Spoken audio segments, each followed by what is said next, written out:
We are live at Circuit of the Americas for the running of the EchoPark Automotive Grand Prix at the Circuit of the Americas at COTA with the NASCAR Cup Series side this time. No open wheel racing today, but we will have these big heavy stock cars making their way around this 20-turn road course 68 times. And we'll get to see who will win the second ever race, second running of the NASCAR Cup Series racing at Circuit of the Americas. Today, it is dry conditions. Last year, it was very harsh, rainy conditions. 82 degrees and sunny is the temperature, air temperature at least, for today's race. And we're going to have a lot of action to bring you guys here in this one. Like and subscribe for more daily NASCAR content as we get ready for today's race. We do live race commentary of all of the NASCAR races, at least that I don't go to in person. Most of the NASCAR races I don't go to in person throughout the course of this season. We have had a lot of fun with these streams, these races, of course, bringing you guys the coverage for those who are not maybe able to watch it or like listening to my commentary over the TV commentary, whatever the case is. Appreciate the support as always, and thank you for tuning in here today.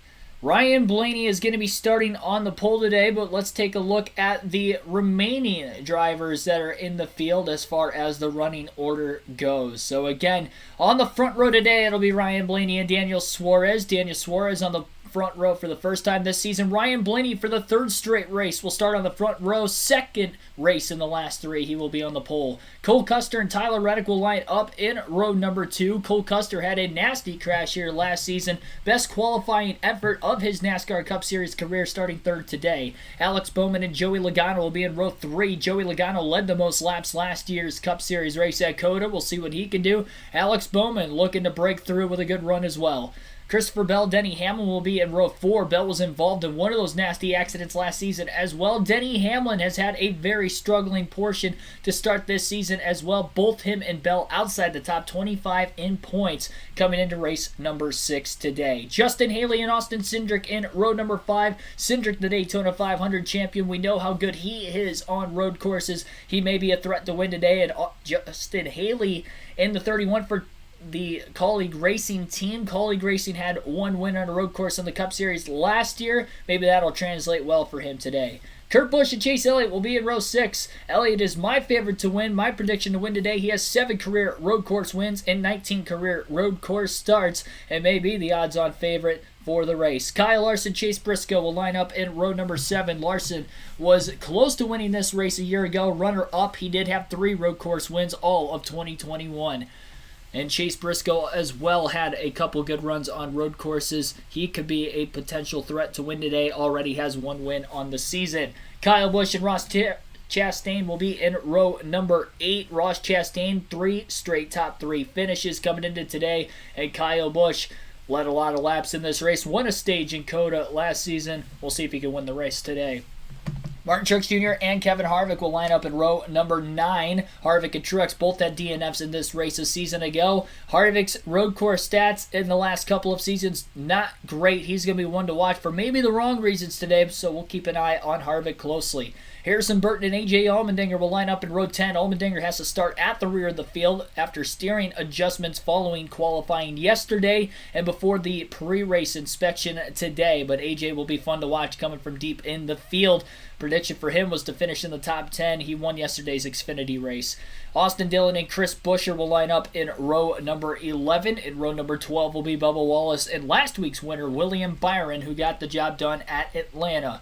Eric Almirola's finished in the top dozen 4 of the 5 races so far this year. He'll line up inside of row number 13 with Brad Keselowski to his outside. Keselowski only won top 10 on the 7 road course races last year in the Cup Series. Michael McDowell, on the other hand, who starts inside of row 14 with Stenhouse to his outside. McDowell had 3 top 10s on road courses last season. He starts deeper in the field today. Rookie Todd Gilliland and Eric Jones for Petty GMS will line up in row number 15.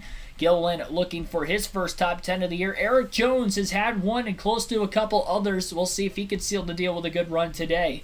And row number 16 will be Kaz Grala and Corey LaJoie. The money team is back running a part-time schedule this year. Grala had a top 10 on a road course in the Cup Series last season. And 2 years ago, he also had one with RCR filling in for a sick Austin Dillon at the Daytona road course. It'll be Ty Dillon and Josh Bilicki lining up behind those guys. Ty Dillon starting deeper in the field again, just as well as his teammate Eric Jones. So struggling out of the gate for Petty GMS this weekend. Cody Ware and Larice Hesmans running for that 27 team that is also running part-time this year, the Neuenberg Racing team. Boris Said making a one-off start today, at least in this road course race, with Joey Hand on the outside of him in row number 18.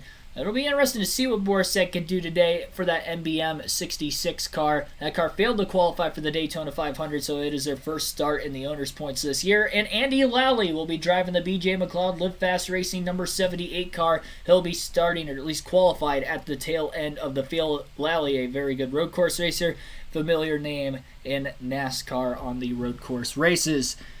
The Great Eris, NGA Brett, R6 Billy Kramer, Jeffrey Giordano, Billy Kramer, Daytona International Speedway, Patrick Shadley. Welcome to the stream, everybody, and welcome for anybody else who is just tuning in as well. 7 likes already on the stream. The race has not gotten started yet. We just went through the starting lineup. Like and subscribe again for more daily NASCAR content.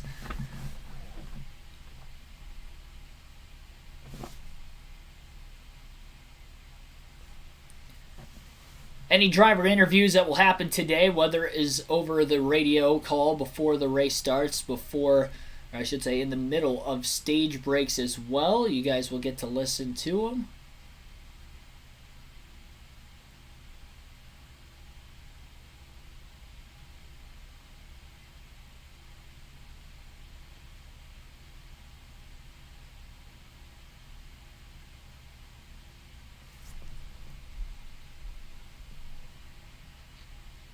Oh, Bubba crashes first lap. Man. Ruthless. Keegan's commentary greater than Fox's commentary. Commentary hasn't been bad from Fox this year. It's just the overall production. By the way, did anybody see in the pre-race, for those of you that are watching on the main Fox network, Michael Waltrip try to stand against The Undertaker? Undertaker was just lighting him up. He said the best line of that interview, I guess on the grid walk is what it was. It wasn't an actual interview with The Undertaker. But the best line of that was when The Undertaker said that you couldn't take me even if I had half of my body working with you.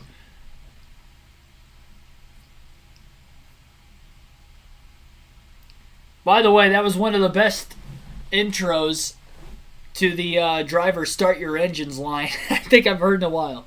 That guy was in it. He was ready for this today. He woke up this morning, he's like, how am I going to deliver this? There's only one way to do it, and the way he did it was the perfect way.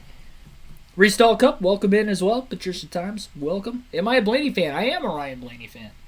I'll be rooting for him today. He has not won in any of the live commentary live streams we did, the 12 we did last year on the channel, and a lot more this year. It's already our 4th race we're doing.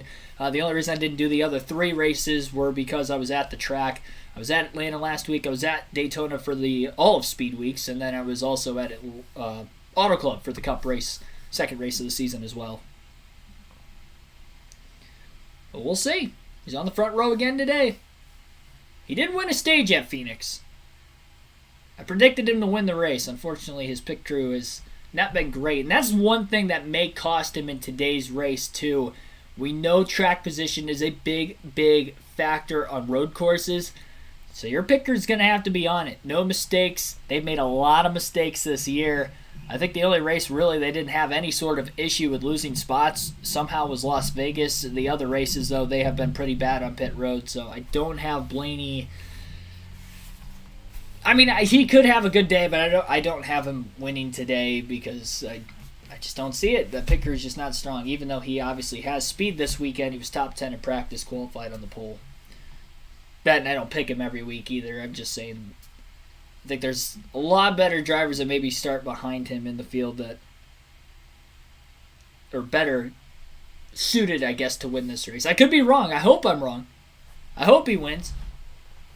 Hope he wins every race. But as far as calling it down the middle and everything, yeah, Chase Elliott's my pick to win today.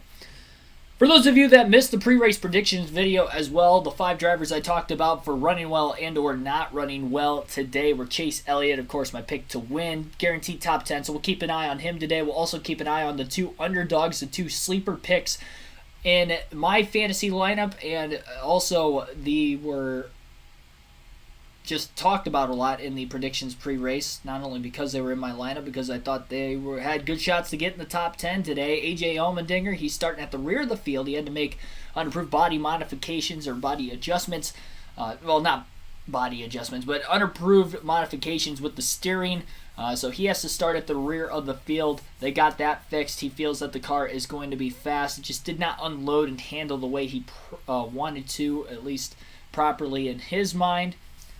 So he's starting at the back. We'll keep an eye on him. We also talked about Ross Chastain, who's been on an absolute tear as of late. I think he gets a top 10, at least keeps that streak going and makes it 4 in a row. So we'll keep an eye on him as well. Kevin Harvick, Brad Keselowski, we're going to keep an eye on those two for the wrong reasons. They were in the don't haves list. They were drivers I predicted to not finish in the top 10 at the end of the race. Justin Haley fan, how have I done this year? As far as how has Justin Haley done this year, he's had a lot of bad luck. He's had decent runs. I mean, he hasn't been like running in outside of the Busch Clash, which was an exhibition race, so I'm not really going to count that. The actual regular season races we've had, the 5 points paying races we have had this season in the regular season, he has ran all right. I mean, he's not running terrible. He's finishing bad just because he gets caught up in an accident. Even like last week at Atlanta, he finished the race, but he wrecked coming across the finish line. Had a hard hit in that one. I guess him and Bubba Wallace still feeling sore from the accident, at least middle of the week, according to Bob Poitras in an interview online that they had. So hopefully he and Bubba are feeling well to start today's race. Derek Booth, welcome to the stream. Brad Keselowski fan, he just hasn't ran well on road courses. I'll read the stats off again while we're waiting for this race to get underway. Brad Keselowski on road courses last year, outside of the Daytona road course where he finished 5th, the other 6 were not good finishes. He was 19th at COTA, 15th at Sonoma, 13th at Road America, 24th at Indianapolis, 35th at Watkins Glen, and the Roval he finished 20th. He spun while leading at Watkins Glen. He also spun out running in the top 10 again and actually slammed into his teammate. Joey Logano had some damage from that, so a couple mistakes there. And he also spun out on his own at the Indianapolis road course as well and backed it into the wall. So he is just, he's kind of been a wrecking ball on the road courses the last few times we've been on him. And if you know about Keselowski this year, unfortunately, he's been involved in incidences that he has caused a couple times early this season. He's without his crew chief, Matt McCall, for the next 4 races, but I think particularly today is where they would struggle of the 4, considering that he has not ran well in road courses in recent years. And even in the past, he only ran well at Watkins Glen. He was always pretty bad at Sonoma. So Watkins Glen is really, I guess, the one-trick pony for Keselowski on the road courses. And even last year, he struggled at Watkins Glen, too. And that was in Penske equipment. Now he's in Roush equipment. I think that's only going to make it even worse.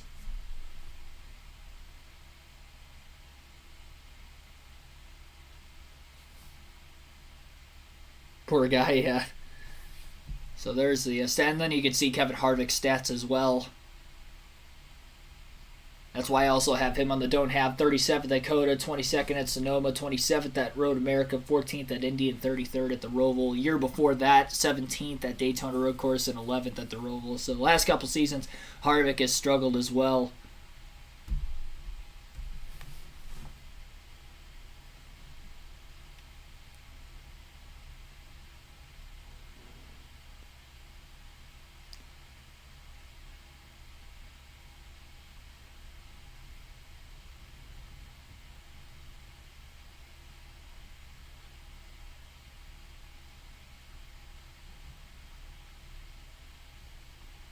Talking about Ryan Blaney on the Fox coverage right now. He has had an interesting race weekend already.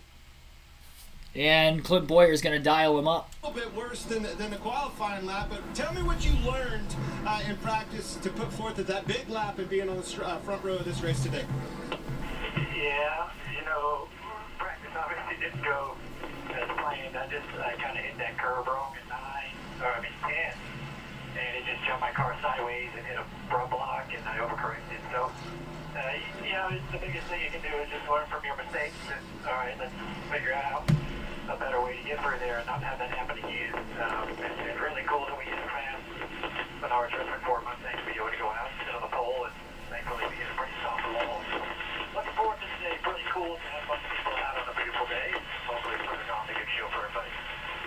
Well, buddy, good luck to you. Thanks for your time. You've been strong all year long. Let's see if today's the day. Good luck.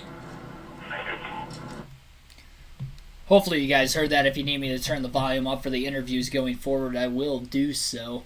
But again, that was Ryan Blaney. He wrecked in practice yesterday before qualifying on the pole. He didn't have that much damage to where he had to go to a backup car, luckily, and was able to qualify that car. All they had to do was buff out the scratches on the right rear of the race car, but other than that, it was mainly intact. Gotta need more consistency over the long haul today than just the one fast lap he ran in qualifying yesterday.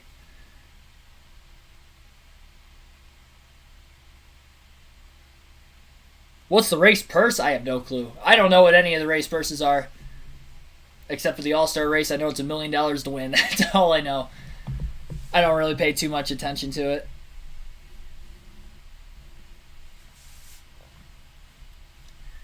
Fox going through the starting lineup right now. We've already done that, of course. We're just ready for the racing to get kicked off.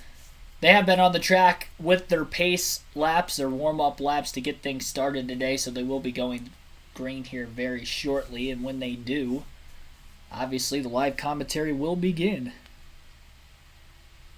Said Uranus, welcome to the stream. 14's going to win the race. That's an interesting prediction. Haven't seen that yet.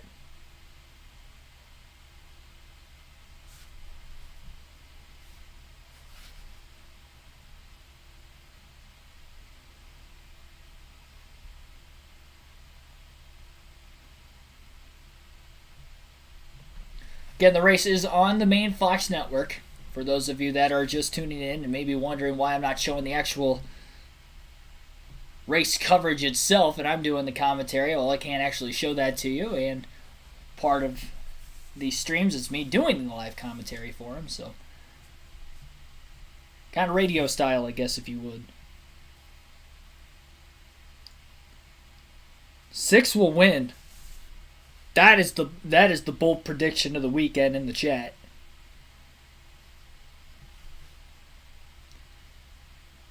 Yeah, I don't think Brad even gets a top 10 today, to be completely honest. I'd be shocked, honestly. That'd be a win for him.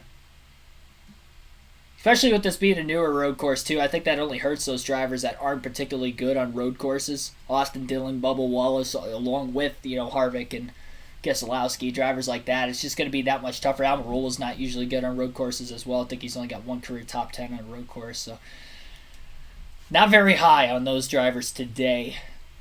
One driver that was interesting on the road course last season was Martin Truex Jr. He actually struggled on the new road courses. The only ones he seemed to run well on were the Roval, Watkins Glen, Sonoma tracks they had actually ran out in the Cup Series before, which is odd considering the fact that he had ran well. He was known to be one of the better road course racers in NASCAR, but the minute you put him outside of his comfort zone on a new road course, it seemed like he was slow to adapt.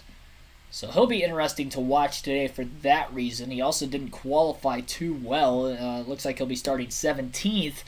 So maybe some of the same from what we saw at Truex last season at COTA. Of course, he got caught up in a heavy crash on that long back straightaway, or straightaway at least between turns 11 and 12.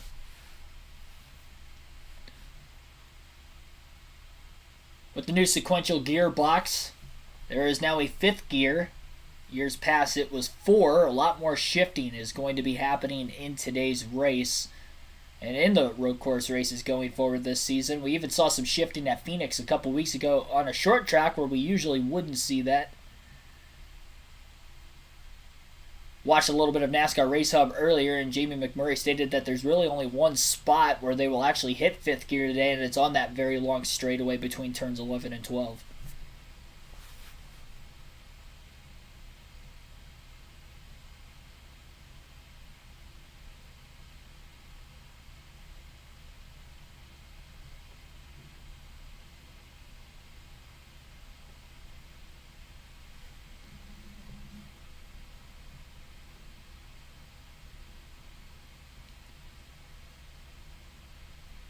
Francis Anerty, sorry if I said your last name wrong. Welcome to the stream. Can Larson win? Hey, no rain this year. Yep, that's true. Heard of Valhalla Sports Talk? I have not. This could be the first repeat winner. Yeah, we could see a driver who has gone to victory lane once this year win today. I don't think that will be the case, though. Ashton G, welcome into the stream as well. Things are about to get started very, very soon. Little over 2 minutes to get around this racetrack and just less than 3.5 miles in length. 20 turns. And it will be a wild start, and really any restart we get today is going to be wild as well with how wide it is going into turn 1 and how sharp of an angle. It's going to be a fight for that bottom lane, and it'll be interesting to see if drivers can get through, hopefully unscathed without any contact. This car will hold up a lot better than, say, the Gen 6 car with the composite body. But it is going to be big emphasis of trying to gain as many positions as possible. Road courses are tough to pass on in general. Any opportunity you get bunched up like that, drivers are going to try to take the most advantage they can.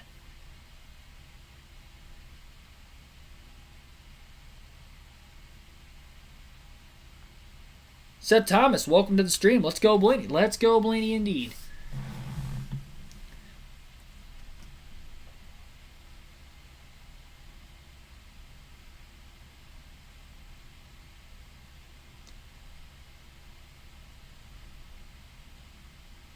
Have to go back to 10th place on the starting grid to find the first driver who has won. Alex Bowman's in 5th. That's a lie. Forget I was even saying anything. Slipped by me when I was re-looking at the starting lineup. Alex Bowman's in 5th. But only 2 drivers who have won this season are starting inside the top 10 today. And only 3 drivers who have won a race in the top 13.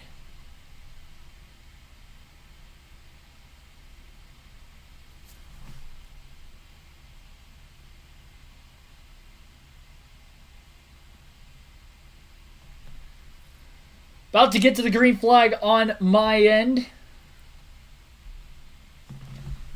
Leaderboard is going to be just a few seconds behind where I'm at. You guys are going to be a little bit ahead as well because of the delay on YouTube. Coming off of turn 20 onto the main straightaway, Ryan Blaney, Daniel Suarez will lead the field down, I should say up the hill, into turn 1. Crowd on their feet. Big crowd, at least on the front stretch today. Green flag is in the air. Blaney will lead them 68 laps of racing at Circuit of the Americas. Kyle Larson a few rows back, already going to pull out a line, trying to make it 3 wide into turn 1. 4 wide further back in the pack. Christopher Bell, Chase Elliott, Kurt Busch in the mix. Some cars going wide using the excess pavement. No out of bounds to run wide off the exit of the corner like you would see in open wheel racing with these big heavy stock cars. Into the S's now. Almost contact between Daniel Suarez and Ryan Blaney. Blaney's car moving around a ton off the curbs as he holds on to the lead. Single file most of the way through, side by side, right around 8th place.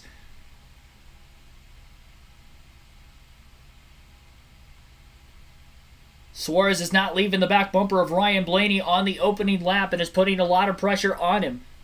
Behind Suarez, Reddick was able to jump up to 3rd place on the initial start. Cole Custer riding in 4th behind him with Joey Logano rounding out the top 5.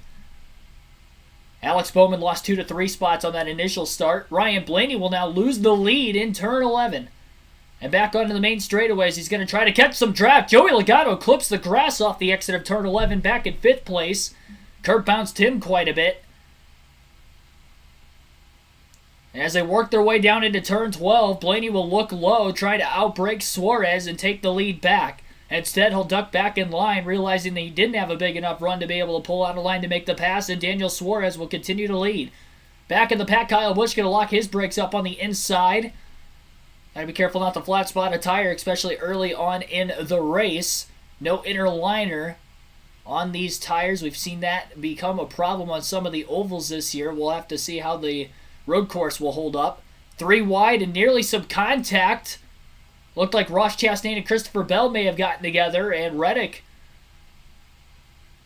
Sorry, not Reddick. That was Briscoe, who ended up making a pass in the 14 car on the outside of that 3 wide action. Blaney about to lose second place on the opening lap as well. It's amazing how out of shape these cars get after bouncing up over the curb. Another car clips the grass off the exit of a corner. I believe that was Kurt Busch in the 45. Back to the start-finish line at the front of the field, though. Daniel Suarez will lead lap 1 from the second starting position.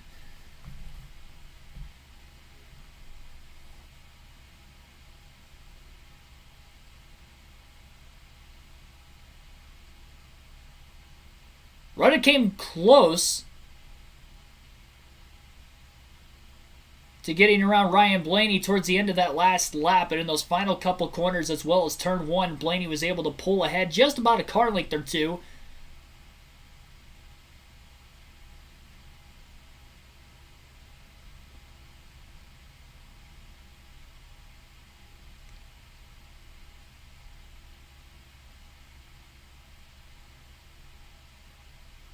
NASCAR's been pretty strict this weekend with as far as trying to emphasize keeping these cars on the track as much as possible. You'll be seeing them use all of the curbing today and then some. But if they go below that curbing, especially in the S's where we saw a couple penalties late in the Xfinity Series race yesterday, if all 4 tires go below it, that will be deemed a penalty. 2 drivers that were in the top 5 off that final restart yesterday, of both Jeff Burton and Jeremy Clements, had to make a pass-through penalty on pit road following missing the chicane. Not the chicane, the S's. It looked like the 27 car missed the S's further back in the pack at the start of the race. The Neuenberg Racing Machine. Suarez has pulled ahead almost to a second and a half over Ryan Blaney, about a lap and a half in, and about a full lap after he took the race lead away. Your top 10 as they run on lap 2 of stage 1 is Daniel Suarez first, Ryan Blaney second, Tyler Reddick third, Cole Custer fourth, Denny Hamlin up to P5, Joey Logano 6th, Cindric up 3 spots from the start to 7th, Justin Haley 8th, Bowman has lost 4 spots already, and Chase Briscoe rounds out the top 10. Lap 3 now at the start-finish line. Suarez has led each of the first 2 laps as he continues to pull Ryan Blaney up that steep hill into the harsh left-hander in turn 1. Only 15 laps in the first stage today. Stage 2 will be a couple laps longer. It'll be 17 laps, with the final stage making half of the race, or just over half the race, 36 laps in stage number 3.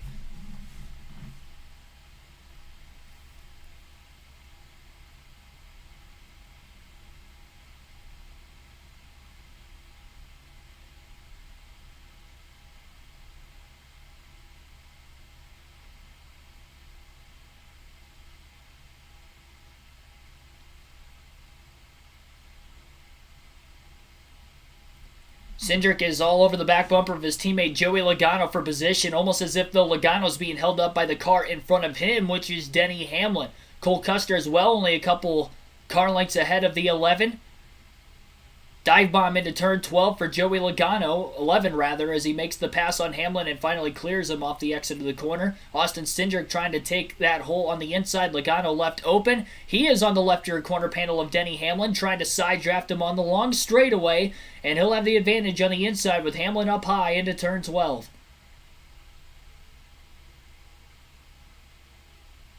Easily Hamlin will give up the position. Cindric is up another spot. It's 4 spots gained for Austin Cindric in just less than 3 laps. Top 3 slowly pulling away and leaving a gap between 3rd and 4th. The A.J. Allmendinger watch after he started 39th and last in the field with the only driver dropping to the rear for the start of today's race is already up to 23rd. Right in between rookie Harrison Burton and the 24th place car of Austin Dillon.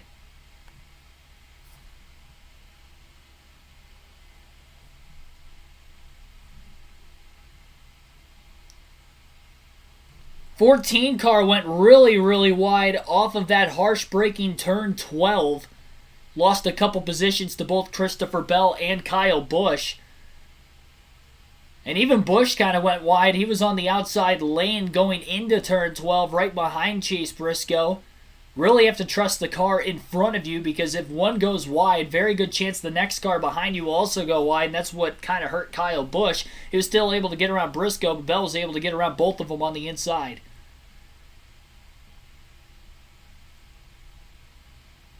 Kyle Larson making a pass on Chase Briscoe. Briscoe got to 10th after qualifying just a couple rows behind that, but he's already back to 14th after things have started to cycle through. Briscoe struggling with the handling of his race car early on. Conditions today about similar to where they were in qualifying and practice yesterday.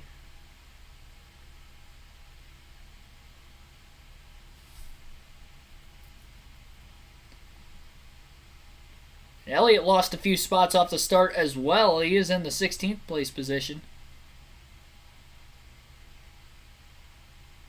I'm sure after a couple pit stops today, though, they'll get that 9 car running right where Chase wants it to be, knowing that he is the best road course racer in the Cup Series today.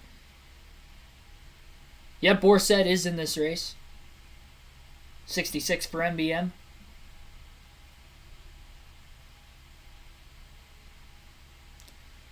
Larson looking to pull out a line, attempting to make a pass on Kyle Busch for 12th.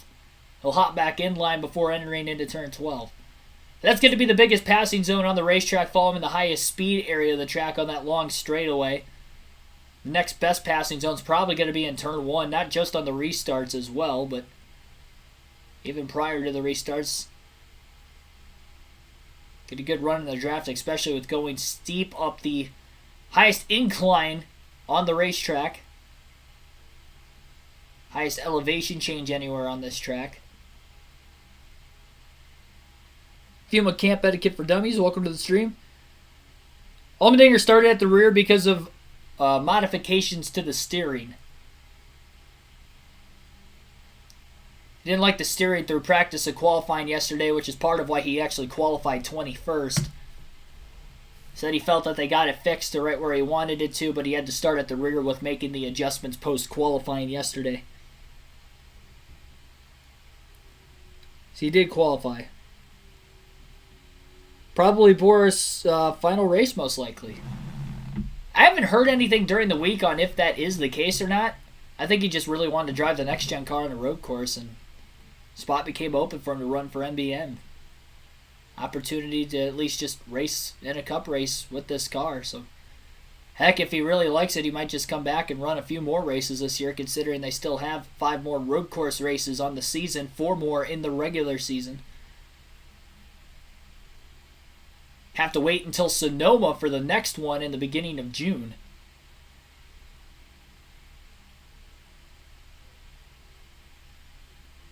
Daniel Suarez still sitting at about a 1.5 second lead over Blaney. He jumped ahead early, but he hasn't pulled away ever since. He got out to that lead about a lap into this race. Fox going to a full screen commercial break. We'll take a rundown of the entire field during this commercial break at lap 4. We have 12 laps to go in stage 1. Daniel Suarez is the race leader. Again, 1.2 seconds officially ahead of Ryan Blaney, the pole sitter. Blaney in P2. Tyler Reddick is in 3rd place. He's 2.6 seconds off the race lead. Cole Custer is in 4th after qualifying in Road 2. He's 3.2 seconds off the lead. And Joey Logano rounds out the top 5. He is 3.5 seconds back. Austin Cindric, the rookie, behind him in 6th. Denny Hamlin 7th. Alex Bowman 8th. Justin Haley 9th. Christopher Bell rounds out the top 10. Ross Chastain in 11th. Kyle Busch 12th. Kyle Larson 13th. 14th is Chase Briscoe. Kurt Busch in 15th. 16th is Chase Elliott. Bubba Wallace 17th. Kevin Harvick in 18th. Chris Buescher 19th. And William Byron rounds out the top 20. Allmendinger up 18 spots already to 21st. Martin Truex Jr. has dropped back to 22nd. Austin Dillon 23rd. Ty Gillen up to 24th. Eric Jones 25th. Harrison Burton 26th. Ty Dillon 27th. Eric Almirola falls all the way back to 28th. Kaz Grala 29th. And Joey Hand rounds out the top 30. 31st is Michael McDowell, Ricky Stenhouse Jr. in 32nd, Keselowski 33rd, Corey LaJoie 34th, Josh Bilicki 35th, Cody Ware 36th, and rounding out the field is Andy Lally 37th, Maurice Hensman 38th, and then Boris Said rounds out the field in 39th. So that is the full field rundown. Everybody on the lead lap. Of course, only 4 laps into this race. I doubt you're going to see any lap traffic in the first 2 stages today with how short they are. If we have a long enough green flag run in the final stage, we could see that, especially knowing that they're definitely going to have to pit. Pit window is going to be right around that 16 to 18 lap mark in today's race. So as far as drivers trying to make it on fuel, they can easily make it on fuel in stage 1. But it'll be interesting to see if drivers will pit before the end of the stage or if they will pit during the stage break. They have until 2 laps to go in the stage before pit road closes. And that is when the race leader crosses the start-finish line. At 2 laps to go is when pit road will close. Zulma J. Garcia said Chase Elliott good at road courses. He is, but he didn't qualify well. He kind of qualified, I believe, in the 12th position, if I remember correctly. He's back a couple spots from the start. He's lost 4 positions. He's just kind of stuck in traffic right now. Unloaded pretty slow was the big thing with Chase Elliott. He was outside the top 10 and not just qualifying but practice as well yesterday. In fact, he was 30th in practice yesterday, if that tells you how badly they unloaded. So they definitely worked on the car between practice and qualifying, made whatever adjustments they could. Qualified a lot better than 30th, but running outside the top 10 early. I still think he will at bare minimum get a top 10 today, like I mentioned in the pre-race prediction video or live stream, I guess, and I think he will get there eventually, even if he runs outside of the top 10 most of the day, just based off of his road course prowess. Once they get a couple pit stops in, they'll make the fine-tune adjustments, and I think that car will be better, but he's struggling early on based off of the limited practice sessions for this year, and the fact that he didn't make it into Session 2 in qualifying because he wasn't in the top 10, that also hurt him. So he had less laps to run there as well. 35 people watching already in today's race. 9 laps to go in Stage 1. Daniel Suarez is the race leader. Blaney has closed in just a couple tenths of a second from falling a second and a half back after the first lap. He is sitting about 1.2 to 1.3 seconds off the lead. He is pulling away from Tyler Reddick. He's got about 2 seconds on Reddick between second and third. Reddick was hounding him for position as soon as Blaney had dropped back that spot. Just a great launch for Suarez, and he's been on it from the get-go. Like and subscribe for more daily NASCAR content as well. Our goal today is 100 likes on the stream. I think we could get there. We've gotten there for every one of the live race commentary live streams so far this season through the first 3. We'll see if we can get there today. I think we can do that. And subscribe for more daily NASCAR content. We do live race commentary of the real races on the weekend, video game races during the week as well.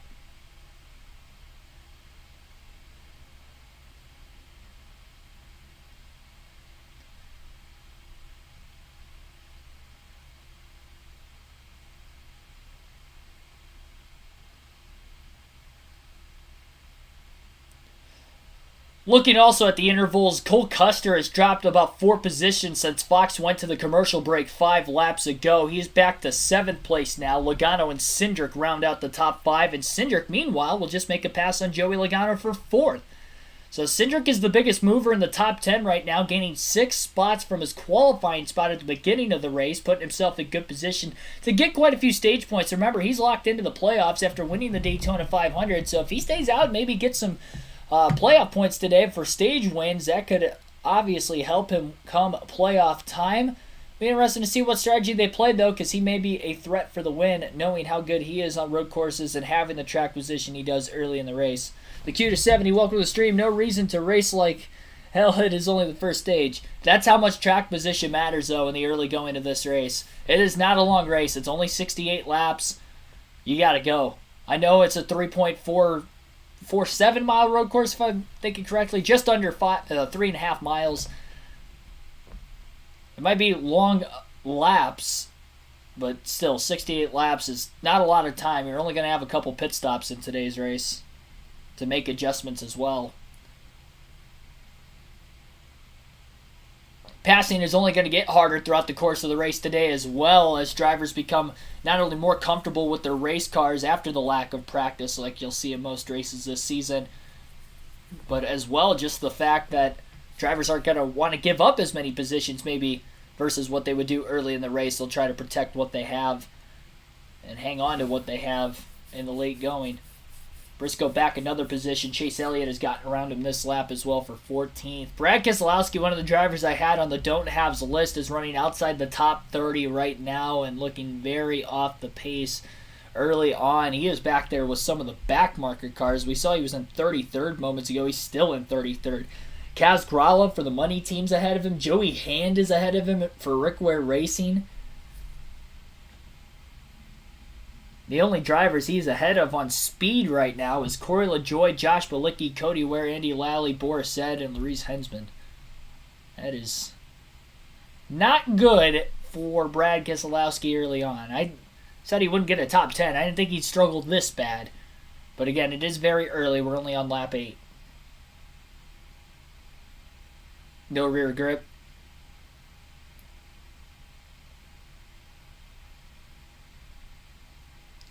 Definitely missed. And even just trying to get the setup correct is going to be hard without Matt McCall there. Crew chief driver combination matters so much because the crew chief, or at least a good crew chief, and one that has worked with a driver at least long enough, knows exactly what his driver needs in the race car to make it faster, to make it better,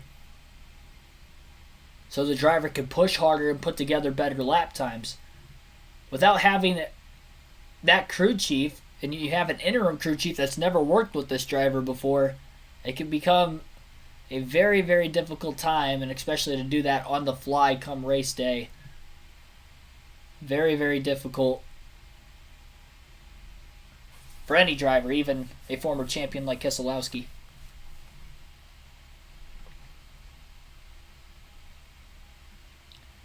Blaney is slowly cutting into that lead. He is probably 5 or 6 car lengths behind Daniel Suarez now, and you almost wonder if maybe Suarez put together his best laps a little too early, and he might be using his tires out a little bit more in the run than Ryan Blaney.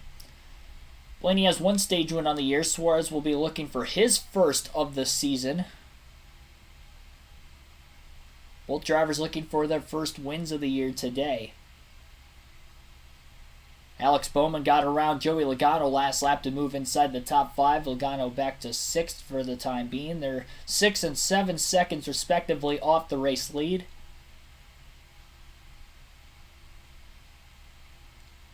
This first stage is flying by. Only 6.5 laps left already. Fox will go to a side-by-side commercial break. Again, run down to the top 5. Daniel Suarez leads by about 0.8 of a second now over Ryan Blaney. 3.9 seconds ahead of third place Tyler Reddick. Austin Cindric in 4th is 5.4 seconds off the lead. And Alex Bowman rounds out the top 5 at 6.4 seconds off the race lead. Theory of God, welcome to the stream.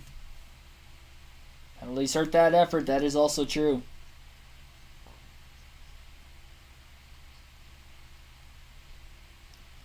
Delarice McQueen, welcome to the stream. 48 moving up. He is. Inside the top 5 now. Right where he started, though. He actually dropped back to 9th place after the initial first lap, that first turn of the restart. He lost a lot of spots, got shuffled off of the bottom lane. But once he found himself in line, he's regained those positions back. Interval-wise, it looks like he's still losing time to Daniel Suarez. Of course, Suarez has the clean air as well versus Bowman back at traffic, especially considering he's not that many car lengths behind Cindric, so the wake of the dirty air could be a problem as well.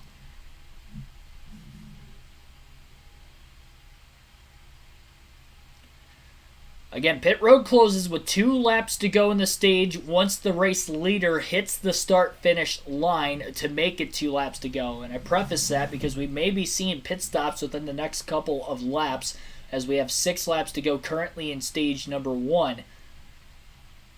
And it'll be interesting to see. Now, with this being an early season road course race, drivers, even if they don't have a win, may not to preface the stage points quite as much. I think you'll see more of those kinds of strategies come into play at road courses later in the regular season or in the playoffs, like the Roval, Watkins Glen, Indianapolis, and even really Road America. But for today at COTA, maybe even another month and a half or so before we get to Sonoma, I don't know if you're going to see that kind of strategy play out quite as much. I'm sure there will still be some drivers playing the strategy, but maybe not all of them. And I think most of that strategy will come at the end of Stage 2. Stage 1, not so much. Again, everybody can make it on fuel in this stage, and they should be able to make it on fuel in the next stage if they pit as well. But that's where the strategy is going to be split on whether it will be a 1 or a 2-stop final stage. Just going to depend on where you restart and if you pit. One car is around. Kyle Busch has spun. It doesn't look like he has hit anything. He'll back out of the way on the excess pavement. Can't tell exactly what corner that is. I believe it's turn 12. We'll have to wait for Fox to come back from the side-by-side coverage to confirm that. But Kyle Busch has spun, and now he has dropped outside the top 20. He was running just outside the top 10. And it was turn 12, according to Mike Joy.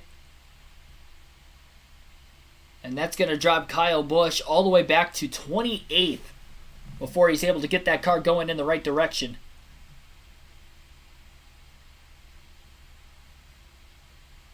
And Chase Elliott had a much greater run on him, and that's what happened. So Elliott came in a little hot, had a really big run, braked a lot later into the corner than Busch, and Busch just got ran over.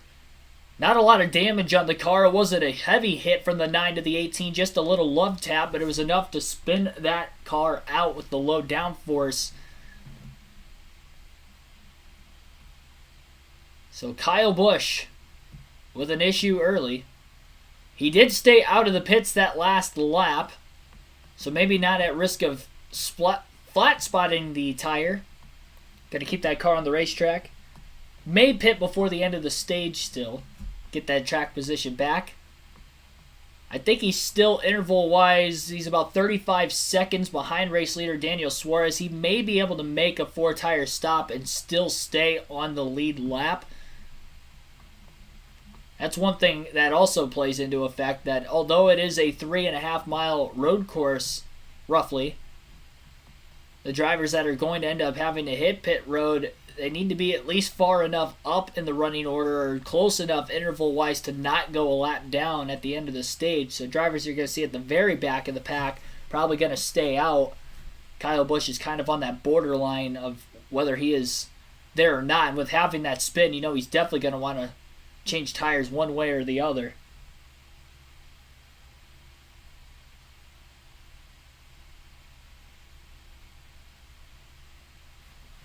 Yeah, Chase Elliott had gotten into the back of Kyle Busch.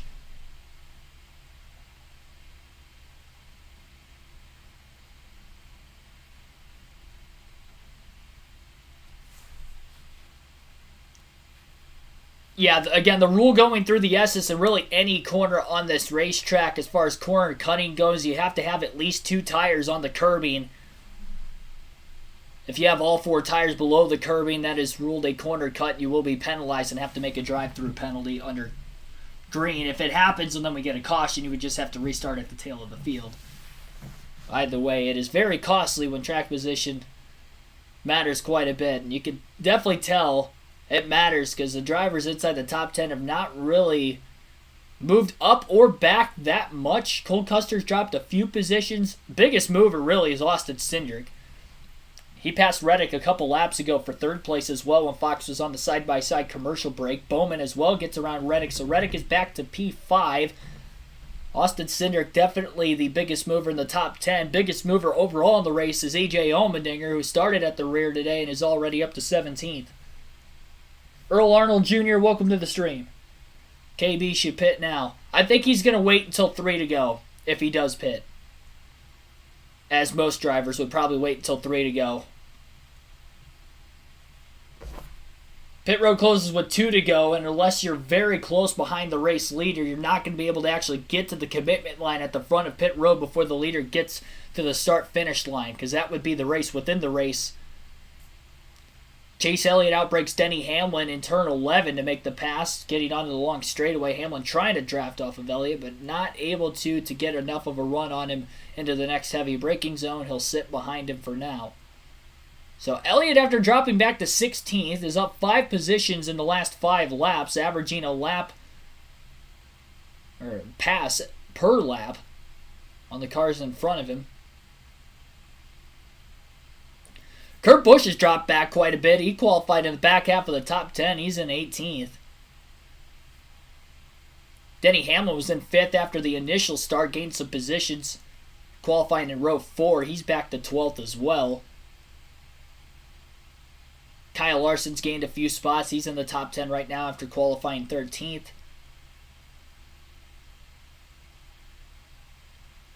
But for the most part, everybody's within a couple positions of where they qualify, whether it is forward or backwards. We have 3 laps to go in the stage now.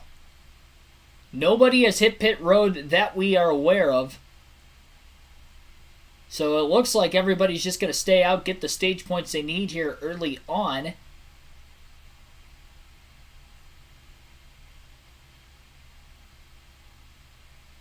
Couple cars on pit road towards the back half of the field that maybe don't have a shot at stage points. JGR Toyotas of Christopher Bell and Denny Hamlin were both outside the top 10, running in 12th and 14th.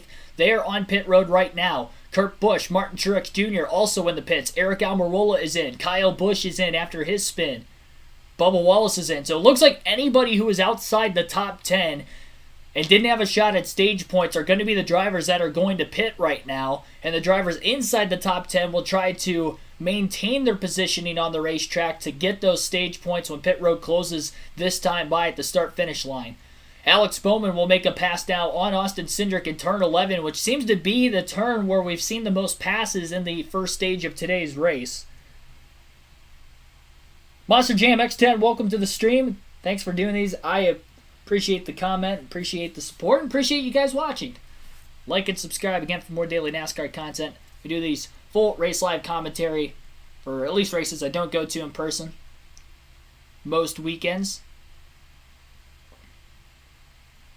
It's our 4th race already this season for the Cup Series that we have done, if you count the Busch Clash.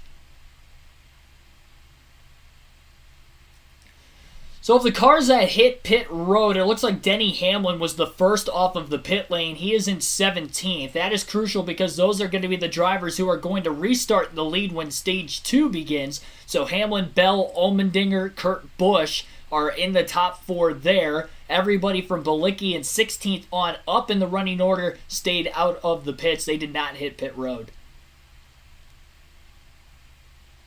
Elliott still about 10 seconds behind Haley. Now we have more cars hitting pit road inside the top 10 this time by. Suarez is not at the start-finish line. Now he is. So now Suarez is at the start-finish line. Pit road is closed. But the drivers who made it to the commitment line before Suarez hit the start-finish line, those drivers will be able to make their stop without a penalty. Austin Cindric is in. Tyler Reddick is in. Cole Custer, Ross Chastain are in the pits. And I believe that was all the drivers that came into the pits that time, about 4 of them inside the top 10. Custer has a little difficulty firing out of his pit box, but he will get out and away. Ahead of Chastain, but behind the 2 of Cindric and the 8 of Reddick, it looks like. So Daniel Suarez leads.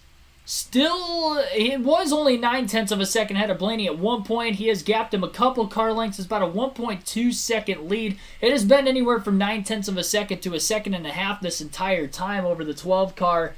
But they'll still stay out. They'll score a lot of stage points, it looks like here, barring a catastrophe that would say otherwise.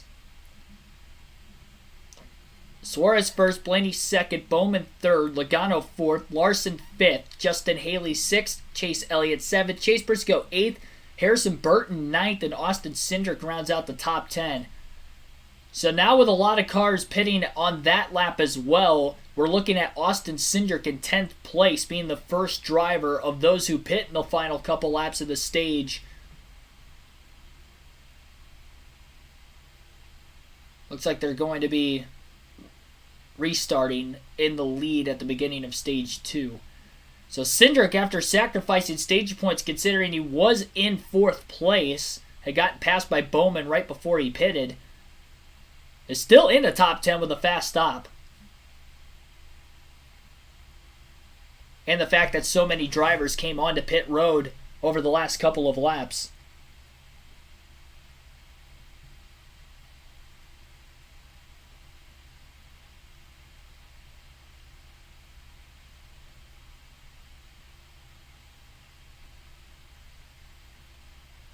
Final lap of stage 1 as they enter uphill into turn 1. Blaney trying a much wider arc that time if he wants any sort of last-ditch effort to catch Daniel Suarez. Gained a little bit of time in that first turn, a couple tenths gained in that corner alone. But can Blaney keep the pace up for the final remaining corners on this final lap?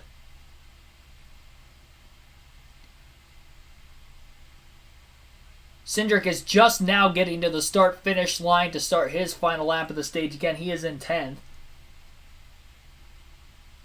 Cindric is about 2 seconds ahead of Reddick for that final stage spot. Only other battles inside the top 10 really would be that battle for the stage win. Suarez a second ahead of Blaney. Within striking distance, if he can put together a couple corners that are better consistently than Daniel Suarez, but now only 9 turns remain as they work their way down the long straightaway into turn 12. High braking zone. Blaney is still sitting 5 to 6 car lengths behind Suarez, though. Blaney outbrakes the 99 a little bit, but that'll allow Suarez to win the race back to the throttle, pulling Blaney right back to about 6 to 7 car lengths once more. Now into the stadium section of the racetrack. And into the carousel. Couple more corners and Daniel Suarez will be on his way to winning his first stage of 2022. And I believe his second stage win of his career. He won a stage at Dirt Bristol last season. I believe that was his first. At a top 5 that day for Trackhouse Racing. Today, started on the front row and he has led every lap so far. 15 laps complete. He will not lead any more, at least for the meantime, knowing he will end up having to pit at the stage break. But for right now, Daniel Suarez is a winner. A winner in stage number 1. So Suarez wins stage 1. Ryan Blaney will end up 2nd. Alex Bowman 3rd. Joey Logano 4th. Kyle Larson rounds out the top 5 in stage 1. Justin Haley will be 6th.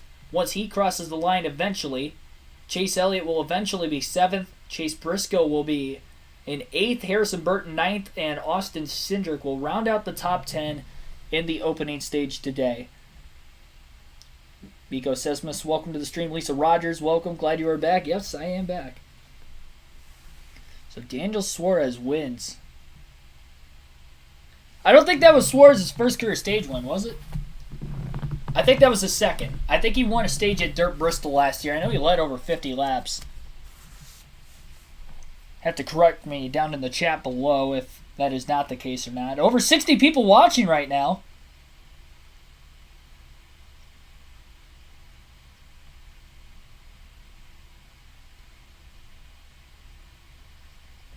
$17 likes on the channel right now. Our goal is 100 likes today. We've consistently had a couple hundred people or more watching the live race commentary live streams. You are currently watching the EchoPark Automotive Grand Prix at Circuit of the Americas for the NASCAR Cup Series. Stage 1 is just concluded, caution-free so far through the first 15 laps. Stage 2 will be 17 laps, final stage 36. And we saw all but the top 9 hit pit road. There were a couple drivers that were outside of the top 10 that did not pit yet, like Ricky Stenhouse Jr., Brad Keselowski, and Josh Bilicki, that will have to hit pit road as well during the stage break. But you can definitely bank on the top 9 pitting very shortly. Good race so far. Clean race. It's flown by. We've seen a lot of cautions in really 4 of the 5 races that we have had this season. I didn't expect there to be a lot of yellows today with how big this road course is. It definitely seemed like the truck and the Xfinity races, we would only see yellows on restarts because cars would just get obviously they're bunched together. They have to funnel into these tight hairpin-like corners. That there's so many of them on this racetrack, and that leads to spins. We did see one spin in stage 1. Chase Elliott got into the back of Kyle Busch. He was able to keep it on the asphalt at least. He didn't hit any other car. Everybody was able to miss him. That was in turn 12, that long straightaway off of 11 leading into 12, where the one and only time where they actually get up to 5th gear on this racetrack. And Elliott just a little bit too hard. Got into the left rear of Busch, spun him around. That's why Busch was towards the back of the field in stage 1. Both drivers were just outside the top 10 when that happened. I believe Kyle Busch was in 11th and Elliott was 12th. 93 JTZE, welcome to the stream.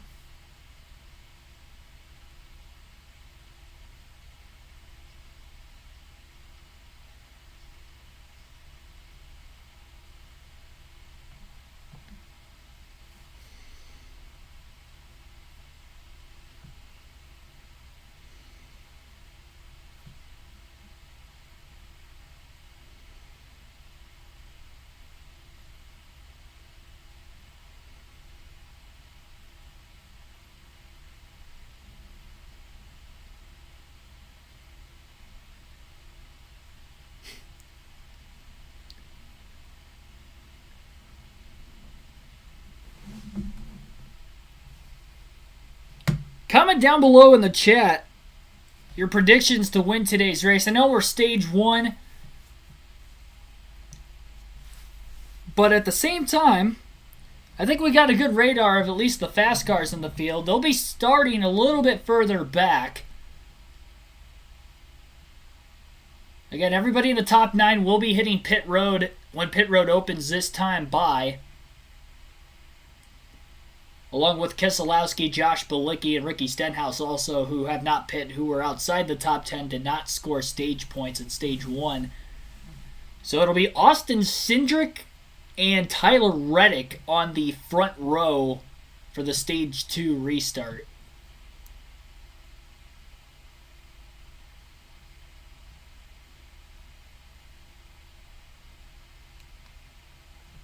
Assuming you meant to say watching, but yeah, watching AJ Allmendinger's car cam. I don't pay attention to whose car cam they have on YouTube and all that this year. Temperature up to 85 degrees now. Track temp up to 110. It was 82 at the start of the race, so it's only getting warmer as we get into the middle of the afternoon local time for Texas. I believe they're Central Time, if I'm not mistaken. I haven't been to Texas before, so I wouldn't know that for sure, but I think it's Central Time. 4 tire stops for everybody that is on pit road right now. You're going to see nothing but 4 tire stops on a road course 9 times out of 10. It'll be interesting to see who wins this race off of the pit lane, and it looks like it is going to be the 99 of Daniel Suarez. That is important because that will be the first of the drivers on fresher tires at the back of the field. They only have 2 to 3 lap fresher tires, which will make a difference initially when everybody is jam-packed together. Once we get about 5 to 6 laps into the run, they're going to end up equaling out in overall pace as far as how the tire wear is. It'll be interesting to see if the drivers that did stay out at the end of stage 1, if they will stay out again at the end of stage 2. Here's Clint Boyer with Daniel Suarez. What's up, amigo? We started the race. We have a speed. We have to keep up with the track, making a couple adjustments. We already decided to get some stage points, and we lost some track position, but I think we're passing on, and we're going to be able to pass some cars here. Well, I guess I'm going to put it on the show for you guys. Let's see what we got. All right, buddy. We'll be watching. Get up through them. Thank you, amigo. Again, Daniel Suarez was the winner in stage number 1, his first stage win of the season, and I believe the second of his NASCAR Cup Series career. Bethany Slaughter says, come on, number 9. That was my pick to win, too. He was up to 7th at the end of stage 1. He is going to be coming from deep in the field. He was one of the cars that hit pit road during the stage break. Texas is Central Time, all right. Joey Hand is Seth Thomas's prediction. That is very bold. I don't think he was in the top 20 on speed yet. He's 25th right now. That is very bold. At least Rogers says 1:16:45 are her picks. AJ coming from deep in the field. He's up to 9th place. He was one of the cars that pitted before the end of stage 1. Bobo John Henry Mack, welcome to the stream. He says Alex Bowman. Bowman looks really fast. I think Bowman and Cindric, it'll be interesting to see if they could actually get to the lead and get that clean air, get the clean traffic, because they've passed a lot of cars, especially Cindric. Cindric qualified 10th. He got up to 3rd. But then Bowman also passed Cindric during the run, so maybe Cindric used his tires up to get to 3rd versus when Bowman started 5th. But Bowman also fell back to 9th after that first lap. He had a bad start. Got shuffled out of line on the inside in turn 1, lost a few positions, but he got up to 3rd on speed and finished 3rd at the end of the stage.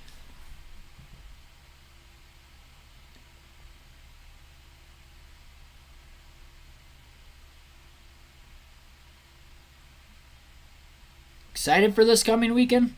Oh yeah, WrestleMania. I almost forgot that. Is that this week? Yeah, it is, 2nd and 3rd. Man, it's hard to believe March is almost over already. I will definitely be watching WrestleMania.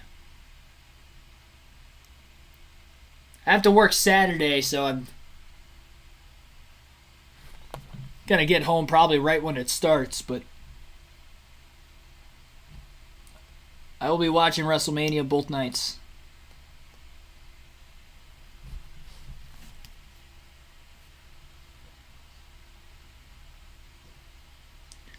Speaking of WrestleMania, The Undertaker was the pace car driver today. For those of you that did not watch the pre-race grid walk on Fox, Michael Waltrip tried to stand up to him. Pretty similar in height, not so much in the muscular department, and I think The Undertaker stood his ground well. They didn't actually fight, but Michael Waltrip was making jokes about he thinks that he could take The Undertaker, and The Undertaker said that, I don't think you'd be able to beat me in a fight even if I had half of my body working with you. And after he said that, Michael Waltrip kindly backed out of it.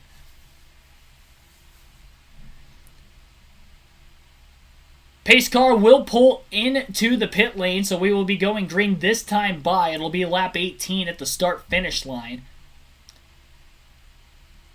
Working their way through the final corner right now, and they'll head into the Geico restart zone. Austin Cindric, Tyler Reddick on the front row, with Cindric on the bottom, Reddick on the outside.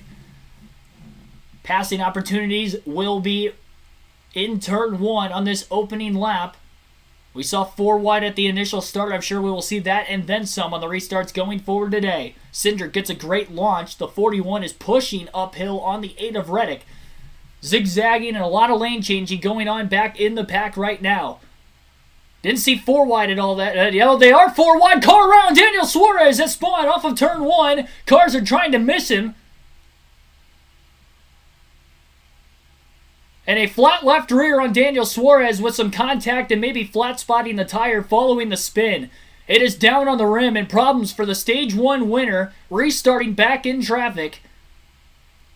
And he's got to limp that car all the way back around to pit road. We stay green as there's no debris on the racetrack, and he was able to at least spin out of the way. And that is the danger of restarting in the middle to back of the pack. That's the price that he paid, was staying out to win stage number 1. When everybody else had pit before the end of the stage. Kyle Larson is around as well on the racetrack. Not sure exactly what turn he has spun in, but now Larson is around as well. At the front of the field, they're side by side for the lead. Ross Chastain and Austin Cindric aggressively side drafting each other, nearly making contact on the high speed portion of the racetrack into 5th gear, and they'll be downshifting all the way into turn 12. Cindric is on the outside, Chastain on the bottom. Tyler Reddick is sitting right behind him in 3rd. Chastain can't pull clear. Cindric hangs on strong on the outside, using the excess pavement, and now he'll be on the inside into turn 13. Contact further back in traffic. It looked like Joey Logano had gotten into, I believe, Eric Almirola, but I'm not exactly sure who he was racing around. Cindric is finally clear of Ross Chastain after having the advantage in the stadium section of the racetrack. Chastain will actually fall back to 3rd as Reddick is able to squeeze in line between the 1 and the 2. And now Reddick gets a bump from Chastain, and Chastain's right back underneath him again. Nearly making contact. Suarez's left rear is slowly coming apart. No major debris on the racetrack yet, but we're keeping a close eye on him in case that left rear does end up coming apart. They will have to throw a caution. As of right now, we stay green. Back to the start-finish line. Austin Cindric will lead his first green flag lap of the race. Tyler Reddick in second. Ross Chastain in third. Denny Hamlin fourth. Cole Custer rounds out the top five. Christopher Bell sixth. AJ Allmendinger up to seventh. William Byron eighth. He was last week's winner at Atlanta. Chris Buescher ninth. And Martin Truex Jr. in the top 10 for the first time. He rounds out in the 10th place position. Hamlin underneath Reddick, and will make an easy pass on him. Into the S's, nearly side by side. Custer instead backs out smartly.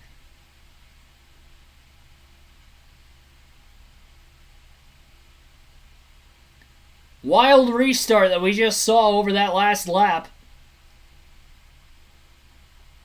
And Fox is showing the replay to see how that got started. I can't even see Suarez in there, to be completely honest. They were 5 wide. I mean, that obviously does not work at most tracks. And a spin off of the front bumper. I can't tell who that is that hit him. There's so many cars in the picture.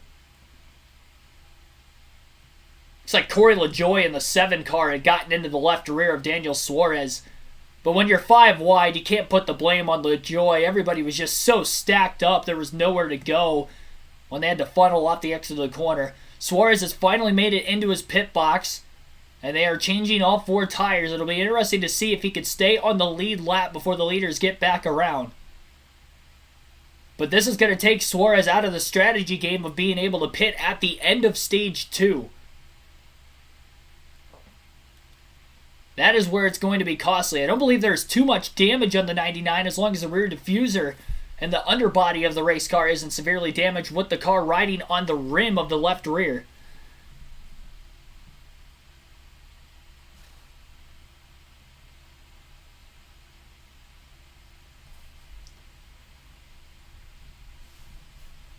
Allmendinger making a pass for 5th place on Cole Custer.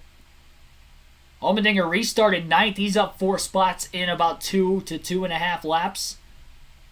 It'll be 2 laps at the start-finish line right now as they cross the stripe.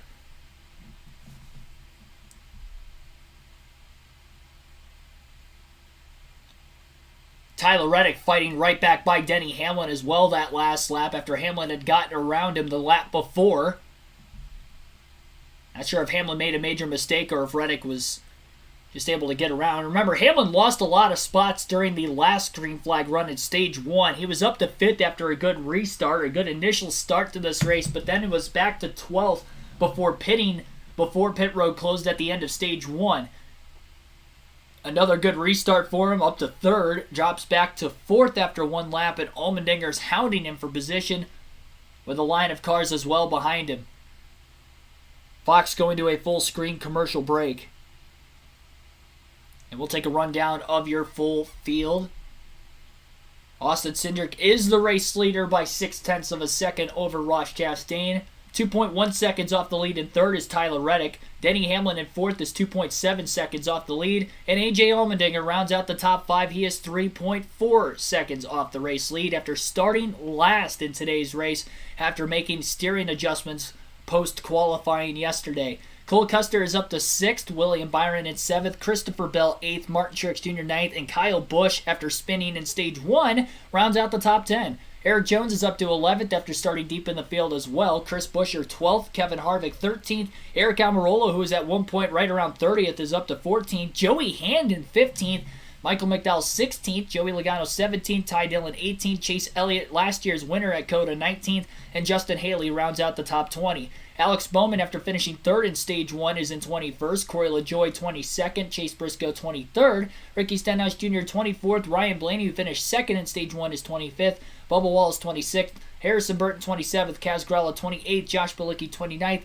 Kurt Busch rounds out the top 30. Austin Dillon at 31st, Todd Gillen in 32nd. Actually, it looks like Kurt Busch has dropped back to 32nd, so something maybe has just happened to Kurt Busch, that he has lost a couple positions. Maybe he has spun. More on that when Fox comes back from the commercial break.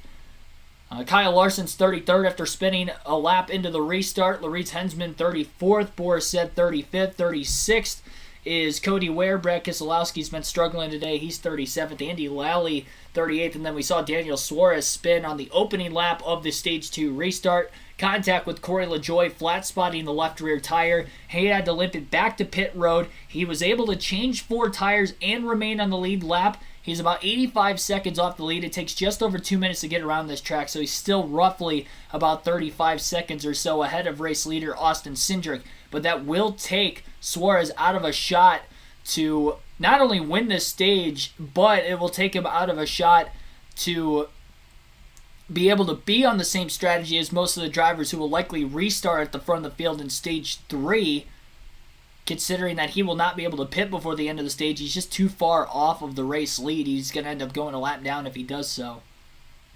Unless literally every car in the field in front of him pits, then he would be able to. But he wouldn't know that until pit road's already closed when the race leader gets to the start-finish line with 2 laps to go in the stage. Chris Luff, welcome to the stream as well. Happy race day. Thanks for the coverage. Appreciate you for watching this stream. Again, like and subscribe for more daily NASCAR content. We do these full race live, realistic commentary races for real races on the race weekend, as you're seeing here today. This is the 4th time we have done so this season. And as well, for the video game side of things during the week to kind of fill in between races leading up to the weekend for NASCAR. So, daily NASCAR content on the channel.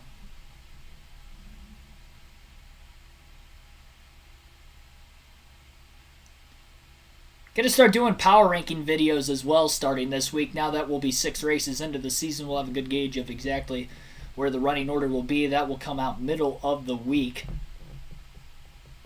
It's something I kind of wanted to tease during the live stream today. And we will be live for a post-race for about a half hour or so after the race concludes tonight. We will have our post-race analysis, any driver interviews. You guys will get to listen to it, including with the race winner at the end of the day. No cautions right now, so obviously a very fast race pace, excluding the Stage 1 break, of course. So there should be a decent amount of interviews today, because they should get done with this race, as long as it stays with the pace it is running at right now, well before the coverage time comes to an end. William Albright, welcome as well.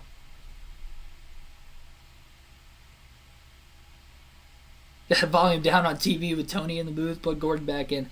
I honestly thought Jeff Gordon did a good job last week from what I watched of the replays. I was at Atlanta in person, so I didn't get to obviously watch the race, but later in the week I watched the highlights. And the only problem with Jeff Gordon, especially when Clint Boyer was in the booth, they kind of tend to talk over each other a lot. Like, there's just no chemistry between the two of them. It's an odd couple to have in the booth, and they just don't gel well together. They were disagreeing with each other a lot, even in the 15 to 20 minute highlight videos I was watching. Only one car is off the racetrack right now, and that would be the 78 for Live Fast Racing. Andy Lally started in the last place position as well, so maybe a mechanical issue to that race car. But other than that, everybody else is on the lead lap and on the racetrack itself. Battle for 10th position on the screen currently as Eric Jones and Kyle Busch battle out for that spot. Jones just took it away from Busch during this lap. I don't believe Busch has significant damage after Elliott had gotten into him. In fact, I think Suarez would probably have more damage than Busch after his spin versus what Kyle had endured in Stage 1.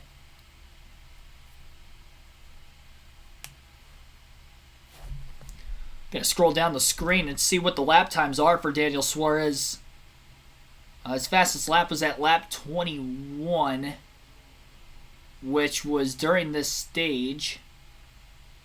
So that's good for Daniel Suarez, and any Daniel Suarez fans out there watching this race wondering how competitive he is. It looks like his lap times are still pretty fast as he runs right now, comparison to the rest of the field. So I don't believe he has a ton of damage on that race car. His best lap is on lap 21, and that's also the fastest lap of the day for race leader Austin Cindric, if that tells you anything. So I think Suarez is good, but where he's going to lack, obviously, being at the rear of the field right now, is trying to make his way through the entire field, as we're almost halfway done already. We will be in about another 11 laps. Tim Irvin, welcome to the stream. Actually just muted TV and started watching Thank you. Appreciate it. I noticed some of you guys do that. Went down to the casino yesterday, put money on Truex, Blaney, Elliott, and Bell. Honestly, I don't think there's really a bad pick in there. If you would have put it on Harvick or Keselowski, I would have questioned your decision, but Harvick is currently 13th. We'll take a look at our spotlight drivers for the first time today. Our 5 drivers we talked about in the prediction live stream right before the start of today's race, and we'll see where they are running as of right now as we're midway through stage 2. Ross Chastain was one of the 2 drivers I had mentioned that were sleeper or underdog picks. Potential good runs coming for them in today's race. Bare minimum, they're going to get a top 10 in my prediction. And right now, Ross Chastain is running P2 in second place, only 1.4 seconds off race leader Austin Cindric.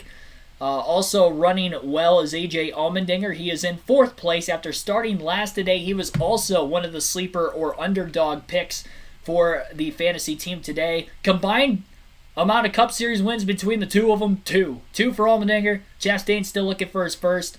Chastain's been on a hot streak as of late. 3 straight top 3 finishes coming into today's race. You know he is close, and he is in second early on in today's race as well. Allmendinger again started at the rear. He's a very good road course racer. His only 2 career Cup wins coming on road courses, including 1 last season at Indianapolis road course, first race there. He also had a top 5 at COTA last season as well, finished 5th. He won the Xfinity race yesterday also for colleague racing.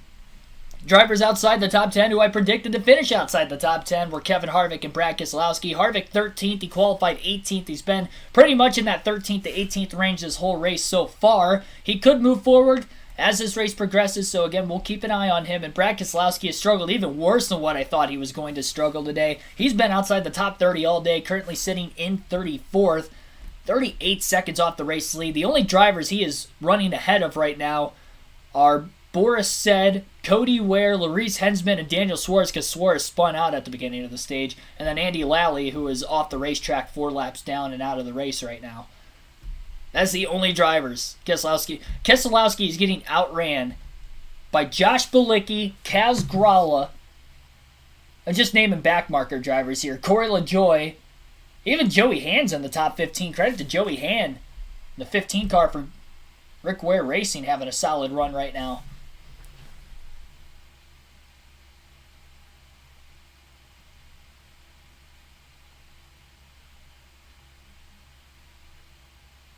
So Cody Ware and Larice Hensman just got penalties for cutting the S's, according to Mike Joy on the Fox broadcast. They were already at the back of the pack anyway. Maybe that's the only reason they're ahead of, or the only reason Keselowski's ahead of them. Oh, 1 car wide in turn 12, heavy braking zone. That's Chris Buescher. Squeals the tires, and he will lose a couple positions to Kyle Busch and Eric Almirola. Chase Elliott working on him as well. Contact between Buescher and Elliott. Into the carousel they go. Elliott on the outside, Buescher on the inside. Might leave the door open for the car behind them of Joey Hand to make some passes. Elliott will file back in line behind Buescher to keep his positioning on Hand in 15th. And then Chase Elliott was my win pick as well for the must-have pick. And currently he is in 14th. So he's the only one of my predictions that is not going well, at least midway through stage number 2. Still just over half the race remains. We've had some incidents today, but no cautions for an incident. Just the stage 1 break, and we'll have another stage break coming up as we only have 6 laps to go in stage 2. So pit stops will likely be coming in the next 2 to 3 laps before pit road closes with 2 laps to go in the stage once the race leader hits the start-finish line. Again, Austin Cindric is running in first. Ross Chastain is in second. He is 1 second off the race lead. AJ Allmendinger in third. He's 3.6 seconds back after he just passed Tyler Reddick that last lap. Reddick is in fourth. He has dropped back now 4.9 seconds off the lead, and Denny Hamlin is 5.4 seconds back in fifth. So that is the top 5 as they run right now, but that could change before the end of stage 2. Look back at the drivers that are further back in the field that stayed out to receive stage points in stage 1 and are now back in traffic for the first time today. Alex Bowman is in 16th, Ryan Blaney 21st, and then Suarez, who spun and had a flat lefter, had to come to pit road. He is still on the lead lap, but he is in 38th.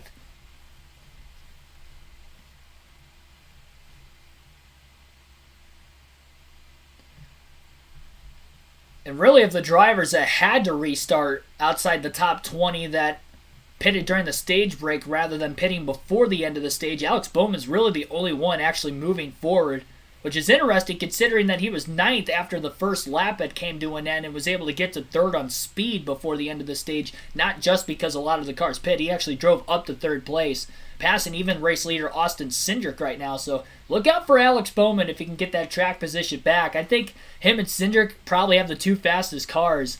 If they get matched together late in this one, that's going to be big.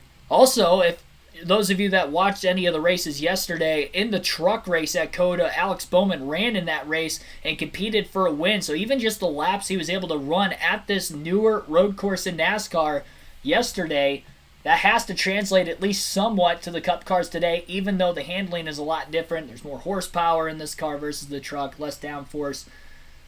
It still laps around an unfamiliar racetrack.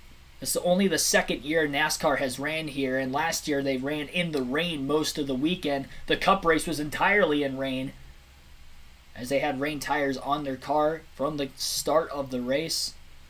Never let up. Actually ended up getting rain short when Chase Elliott had gotten the victory.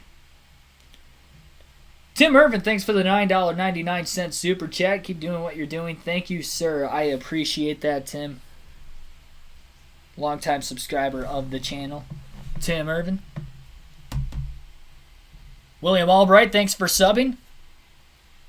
Yeah, everybody hit that like button. Subscribe if you haven't already for more daily NASCAR content. 34 likes on the stream. We've had upwards of 90 people watching this stream so far, and we're still not even halfway done. Still green flag with 5 laps to go in the stage, and all of a sudden, as Fox comes back from the commercial, we are in a battle for the lead and for the Stage 2 victory. Ross Chastain has recovered and is now only a car length or two behind Austin Cindric. Didn't quite get into the back of Cindric into turn 11, but he pushed hard. I'm sure he will push hard again into turn 12. Heavy braking zone. Here comes Chastain in hot. Oh, right when he was doing that, they cut away from it. Okay, there we go. Now we're back. Sorry for that.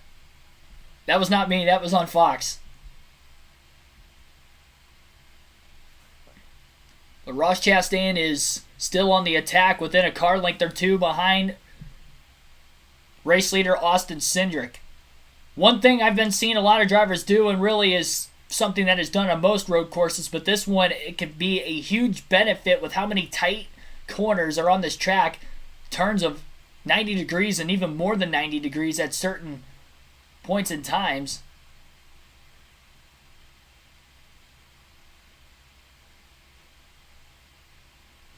Is widening the entrance to the corner. You'll see a car swing out of line trying to arc it off so they can get more of a corner exit. They're giving up time on corner entrance to try and get a run off corner exit by being able to beat the driver in front of them back to the gas, which will eventually, especially on a road course, allow them to get through the shifts quicker. And that is why turn 11 and 12 is the biggest passing area of the racetrack, because in between 11 and 12 is the longest straightaway on the track. So if you're able to arc 11 off and get the run off the exit of turn 11 through that long straightaway into turn 12, that can give you a major run, not to mention if you get any drafting help behind the car in front of you. But if you carry too much speed down into turn 12, could run into an issue like we saw Kyle Larson spin earlier. Still unaware of how exactly he spun, but he had spun. I would imagine there was contact with that. We saw Kyle Busch spin in that corner off the front bumper of Chase Elliott already today as well. Just in comparison as well, Daniel Suarez, granted he had a few lap fresher tires when he came out of the pit lane after his flat left rear. He was 85 seconds off the race lead. He is about 91 seconds back now, so that was the last lap time. He is 108 seconds back, so he is a little bit slower than Austin Cindric over the elapsed time from lap 17 to lap 26. And now at lap 27 at the start-finish line.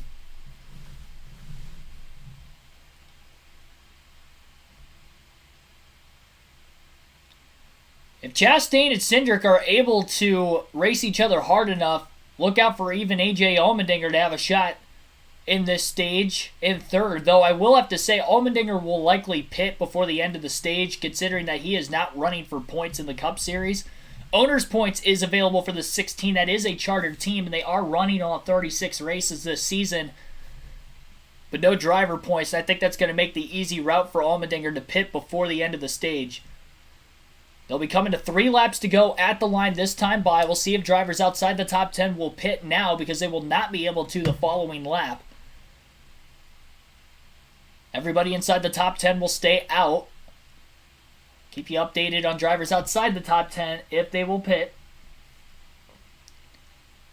And there are a lot of cars coming on their way in. Christopher Bell, Martin Truex Jr., Eric Jones. Chase Elliott is on pit road. The 15 of Joey Hand is on pit road. Chase Briscoe, Justin Haley, Alex Bowman, Chris Buescher, Kevin Harvick are all in as we speak.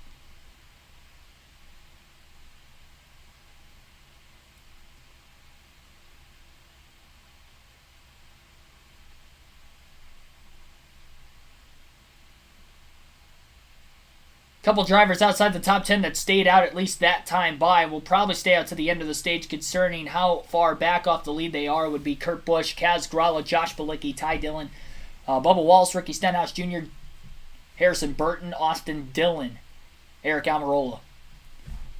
They did not pit, and they are too far behind race leader Austin Cindric to be able to pit this time by without getting penalized before the race leader gets to the start-finish line. But now it's going to be interesting. Will Cindric or Chastain pit from first or second? I would assume, again, Allmendinger in third will pit. He's only 3 seconds off the race lead. He's not really closing in on the 1 and the 2. They haven't raced side by side with each other yet, but they have been nose to tail for a little while.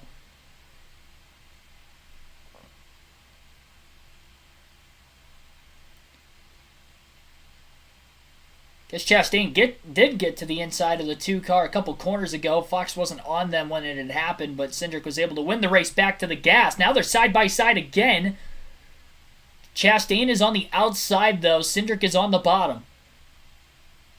But now as they work their way into a left-hander, it'll be Chastain taking over the spot from Cindric. Cindric with the crossover. Back to the start-finish line. I think Chastain's coming in, and so is Cindric. They almost touch. Now there's contact onto pit road.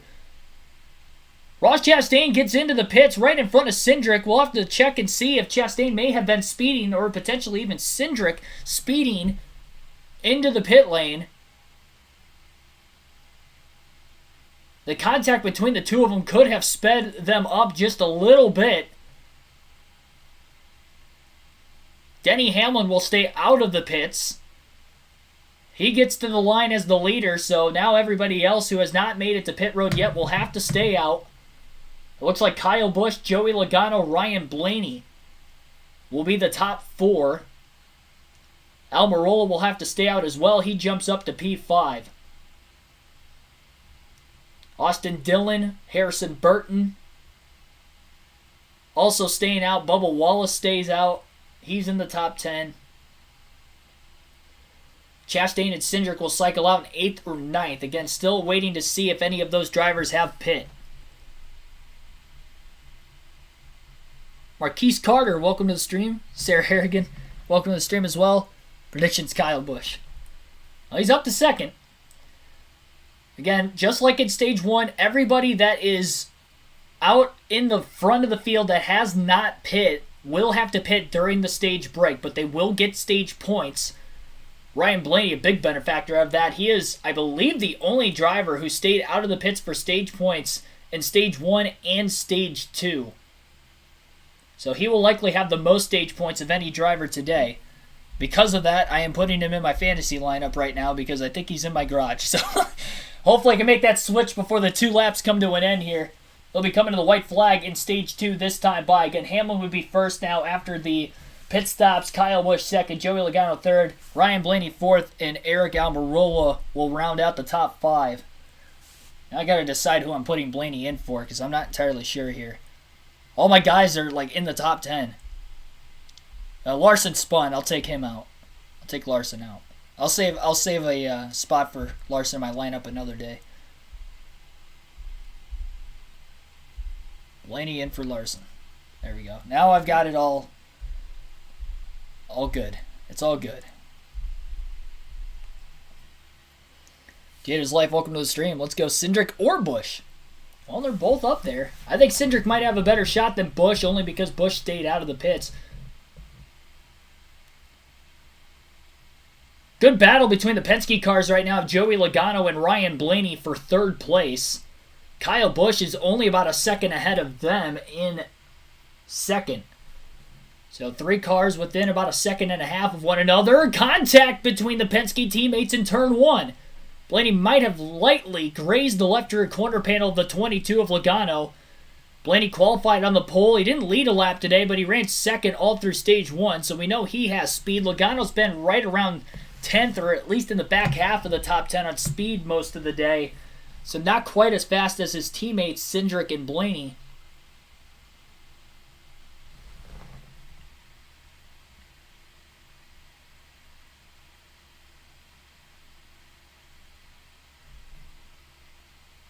Larson's my driver. He just ain't that good at road courses. I think he's better than most people. I think he's just so talented that's why he won 3 races last year. But you got to say, though, the 3 road courses that Larson won were all road courses he had ran in the past. COTA's a newer road course. I think that's why he's kind of struggling today, even though he finished second here last season. I think he's probably going to end up maybe struggling more at Road America and Indianapolis as well, even though he finished top 5 at Indy as well last year. I think Road America was the only road course that I can remember him finishing outside the top 10. I don't think he finished in the top 10 at Daytona either, now that I think about it. He might have. I don't remember for sure if he did or not. I know Road America he did because him and Bowman had some contact late in the race and Larson spun. Hamlin has about 8.5 seconds over Kyle Busch right now. Logano has pulled away from Blaney in the middle of the final lap of the stage, so Blaney's no longer hounding the 22. Logano got close to the back bumper of the 18, but he couldn't get within striking distance to actually pull out a line and make a pass. They're separately apart, evenly I should say, apart, about 3 to 4 car lengths. Off the final corner, turn 20, Denny Hamlin will work his way uphill to the start-finish line, and Denny Hamlin will win Stage 2. First stage win of 2022 for Denny Hamlin. Kyle Busch is going to hang on to second. Joey Logano will be third. Ryan Blaney fourth. And then when Eric Almirola comes back around, he will round out the top 5 in Stage 2. Then it'll be Austin Dillon in 6th, Harrison Burton in 7th, Ross Chastain in 8th, Austin Cindric 9th, and Bubba Wallace will end up rounding out the top 10 in Stage 2.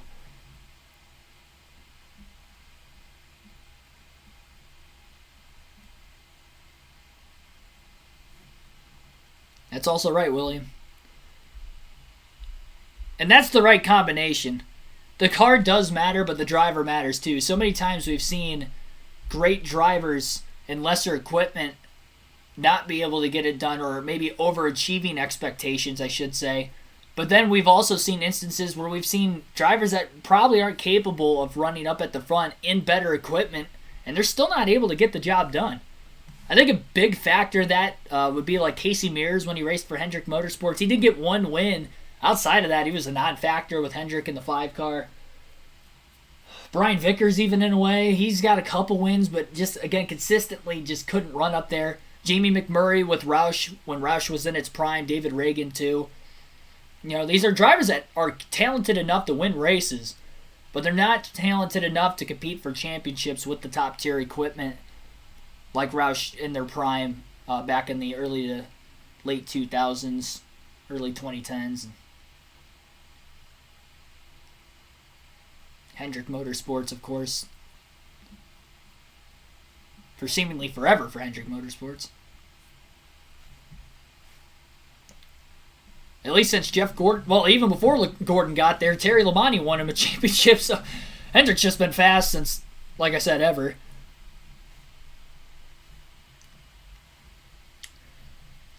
So again, Ross Chastain did cycle out of the pits ahead of Austin Cindric. There was no word on them speeding, so I'd have to just take it for granted that neither one of those two sped coming into the pits, even though they were coming in pretty hot. They were able to get their cars slowed up to pit road speed. They will be first and second on the restart to the final stage.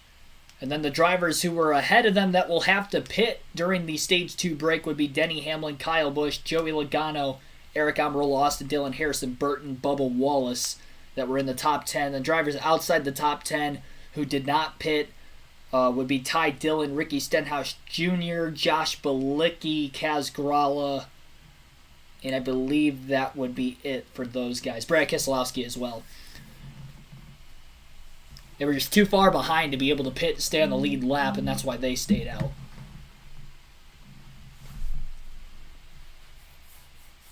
Pulled a Tom Brady LOL, had something to prove to everyone. About Brady early in his career.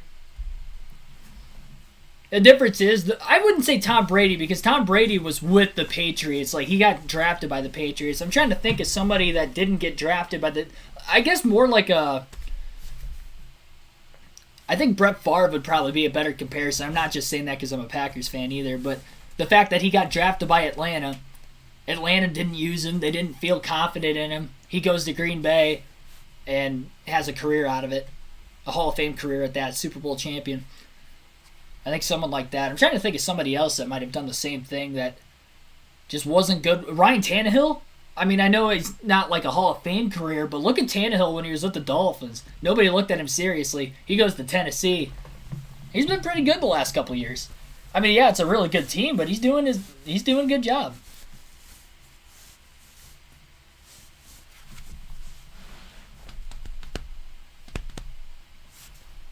How do you find this leaderboard? This is the raw feed on NASCAR's website. So it's on NASCAR's website. That's why I'm not getting copyrighted for showing the live leaderboard. I would get copyrighted for showing the actual race. Those cars are on pit road right now. They'll be making their adjustments that they need going forward. I believe William Byron was also... Yeah, Byron just pit that time as well. Chris Buescher going to pit. So there were some drivers that actually pitted before the stage break that are also pitting again now.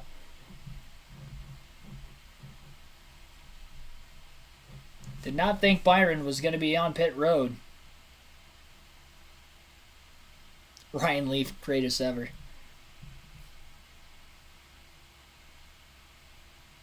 Oh! Tire sitting right in front of Denny Hamlin's race car, and the tire man tried to pull it out of the way right as Hamlin was taking off, and his hands about went with it. Luckily, he was able to get the tire out of the way. That would have been huge damage to the 11 car as well.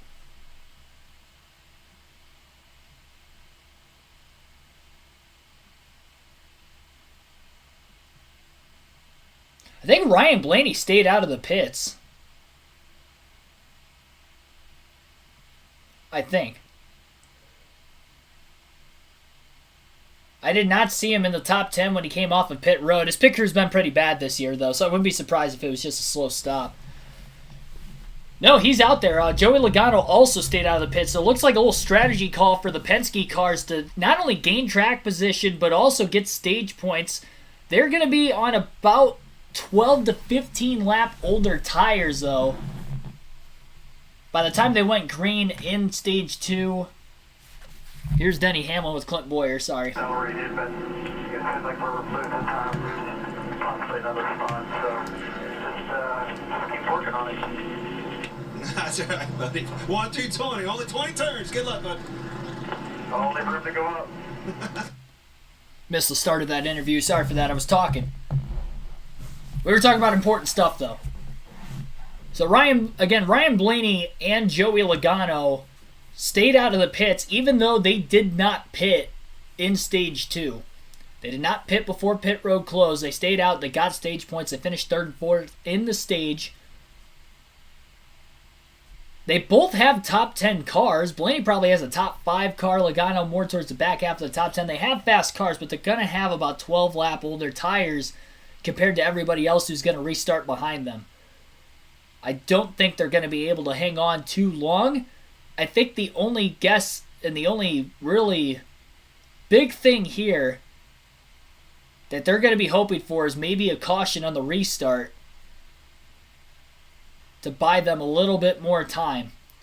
it could potentially be a fuel mileage race today as well. Again, that pit window is right around that 16 to 18 lap mark around this racetrack. And right now, we have about 37 laps to go. By the time they go green, we're probably going to be looking at 35 or 36 laps to go. So it's going to be borderline on fuel. I do think the drivers that pitted during the stage break will have a better chance of making it on fuel, considering that they will have a couple laps longer that they can go before having to pit if it, say, stays green all the way through the final stage, which so far we have not had a caution for incident. So it's not unlikely.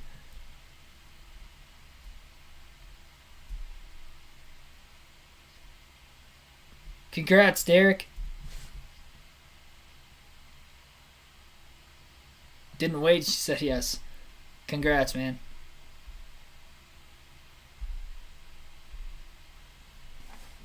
At the end of the day, Derek Booth. Somebody might win this race at COTA, but Derek Booth is going to be the winner. The real winner.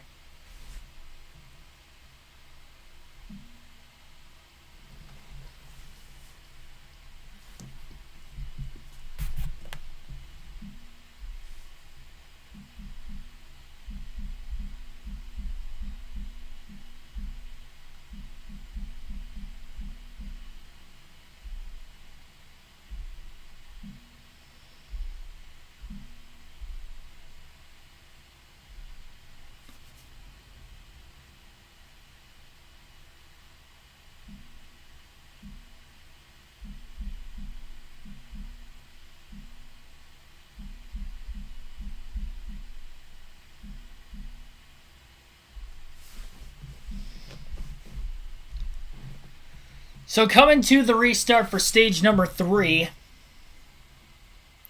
Fox will be better off showing us commercials than showing the race between them. Yeah, they might as well just air like all the caution time with commercials. Just flood it with commercials so you don't have to show any during the actual race. Pace car going to pull onto pit road. Joey Logano, Ryan Blaney on the front row. It'll be Logano on the inside, Blaney on the outside. They're going uphill. That is big because they're on older tires, so watch a potential wheel spin, and hopefully nobody gets stacked up behind them as they come into the Geico restart zone. Logano will be the control car. Green flag is in the air at COTA. Final stage is underway. Logano gets a good launch on older tires. Blaney gets a push from his teammate Cindric on the outside. Cindric will now try to force the middle. Logano, he goes wide on the older tires. Way off the pace, and he is going to lose a dozen or more spots, working his way back onto the racetrack as they're 3 and 4 wide off the exit of turn 1. Blaney didn't hang on to the lead as well, as he was able to hang on to the top 5 before he files himself in line in 5th between Reddick and Bell.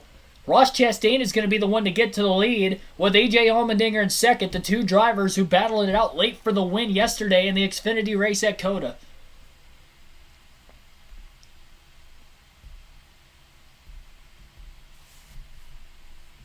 Eric Jones, Cole Custer, inside the top 10, battling for about 9th place before Custer finally clears Jones.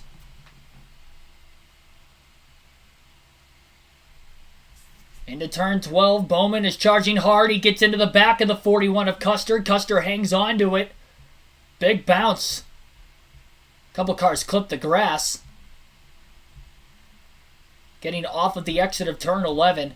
So Fox is taking a look at the replay. Joey Logano just completely missed turn number 1. It looked like he wheel hopped the rear tires. And then it looked like also Ryan Blaney had wheel hopped or maybe locked up the front tires. So more of a wheel hop for Logano with the rear tires, which caused the car to nearly spin out in front of the field. Luckily, he was able to go wide to regather himself with that excess pavement out there. But then Ryan Blaney seemed to lock up the front tires more towards the middle of the corner. 12-lap older tires heading into the restart. First time anybody has tried to restart on old tires today, and the lack of practice with that and the lack of just overall times they've done that, with it being the first of the day, had definitely played into effect. They were unable to hang on. Slide job by Christopher Bell off of turn 19. Nearly gets into the grass. Some of that was a bump from the 14 of Briscoe after Bell had slid up in front of him. And now Bell is on the back bumper of the 14 car as they make contact again. A little bump and run from Bell now as he gets to the inside down the main straightaway. They'll be side by side uphill into the sharp turn 1. Bell on the inside, Briscoe on the outside in the battle for 6th. Bell's going to be clear. Briscoe not going to be able to get the crossover, and he'll have to stay in line behind him into turn 2 and then follow him all the way through the S's before potentially trying to build up another run. Car around 15 in turn 1. There's Joey Hand. He was having a great day. He's been in the top 15 for most of the day. He has gone for a spin. Road course specialist is Hand running this race as a one-off for Rick Ware Racing. Likely had contact if I had to imagine, and I'm sure they may show the replay shortly, and here it is.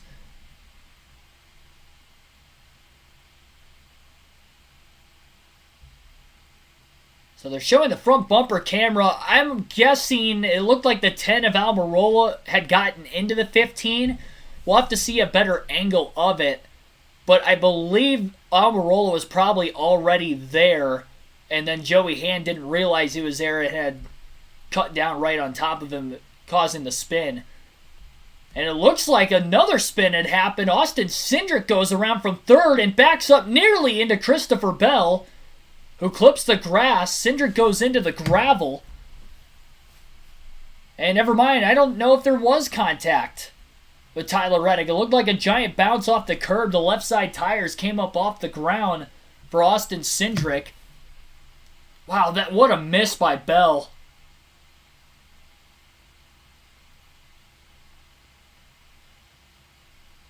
Yeah, there was no contact from Reddick. Caution is out for debris on the racetrack. Cindric was able to get out of the gravel and get going, but he loses a ton of positions. It's the second one of the favorites to have an issue today. We saw Daniel Suarez spin on the restart to stage 2.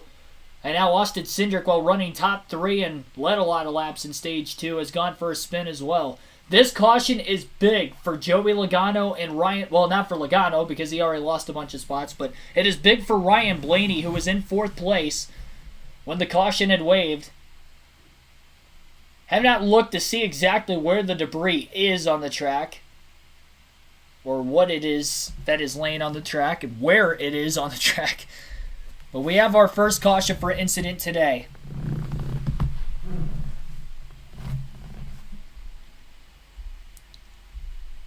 A lot of spins on that restart. Joey Hand had spun in turn 1. He was in the top 15. The big one is Austin Cindric spinning. And the left sides came up off the curb. I don't know exactly what part of the track that was by the replay angle. It's tough to tell if it was the stadium section of the racetrack or not. But he came up off a left-hander. The left side tires came up off the curb. He was on 2 wheels, and when it hopped back down onto all 4, he just lost control. As it slammed back down, Tyler Reddick was right behind him and luckily did not get any contact with Cindric. And then as he was backing across the racetrack, Bell had missed him to the outside using all the excess pavement. Actually had 2 tires on the grass to try and drive around and miss him. The good thing with the next-gen car, they sit higher up off the ground, so in instances like that, if you have to go through the grass to try and miss an accident like Bell did, it wasn't going to tear up the splitter. More of a chance of it maybe tearing up the underbody of the race car, but only having the 2 right side tires out there clipping the grass when getting around Cindric. I think Bell's going to be all right damage-wise. I don't think he really has any at all. And Cindric was not hit by not only another car, but he kept it off the walls, the stone/gravel trap that they have off the exit of whatever corner it was he had spun in. Had stopped him before he backed it into the guardrail. So he was able to get back going in the right direction again, but he loses a lot of spots. We look on our leaderboard right here on the channel. Looks like Austin Cindric is in 26th. He was in 3rd before he spun. Joey Hand was around 15th when he had spun. He is back to 38th, last car on the track. And the only driver out of the race is Andy Lally in 39th. Had a mechanical failure early on. But again, this is our first caution for incident. Chastain had about a 1 second lead over AJ Allmendinger when the caution had came out a lap and a half into the restart. So Fox has not stated what the debris is, but you can see on the channel where our caution monitor, I guess, would be. It looks like the debris was in turn 11. So turn 11 debris. When Fox comes back from the commercial break, hopefully they can actually show it to prove that there was debris there. Because unless they show it, I'm not going to buy it. But we'll see if they show it. 43 likes on the channel. We're just past halfway through today's race. Actually, right at halfway. Lap 34. 34 laps currently to go. And the EchoPark Automotive Grand Prix at Circuit of the Americas for the NASCAR Cup Series. Seen a few different drivers lead laps today. Suarez has still led the most in 15th. And on the Suarez watch, he is up to 23rd. Having to come from deep in the field later in the race than versus Allmendinger, who started at the back and had the full race to get up to where he's at right now in second. Suarez having to do that from about lap 18.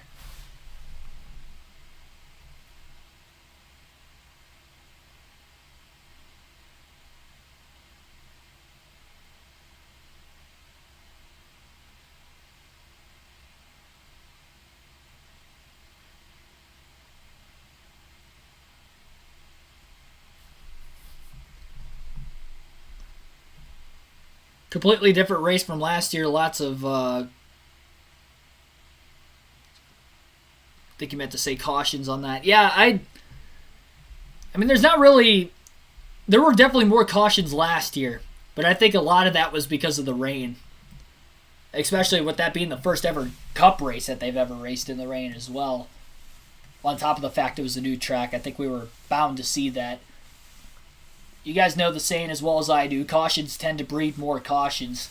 This is the first one we've seen for incident today, and it came within a lap and a half after a restart. We saw a couple spins with it.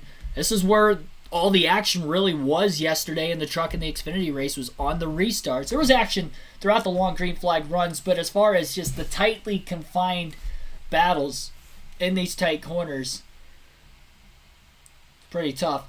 Cars at the rear of the field are pitting. Joey Logano, who lost a bunch of spots and is on older tires, he will pit from about 18th. Austin Cindric, who spun, will pit in case he flat spotted any tires. I'd imagine Joey Hand is on pit road as well after spinning. And it looked like there were a couple other cars that were way outside at least the top 15 that are on pit road. They're able to top off on fuel. And with this caution, it's going to allow drivers to be able to save. So again, we were borderline on whether it's going to be a 1 or a 2-stop race to the finish. This caution's going to play into more of an effect to make it on 1 stop. I think Ryan Blaney is still more on a 2-stopper, as he has stayed out of the pits once again. He does not pit this time. Catches a break with the yellow, and maybe he's just hoping on pitting sometime soon under green. The dangers with doing that is that he still may not be able to make it to the end, because I don't think he's going to be able to get within the window to make it on field at the end of the race.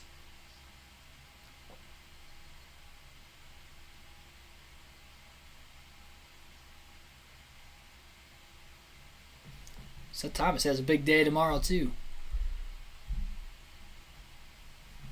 Wish you good luck, Seth.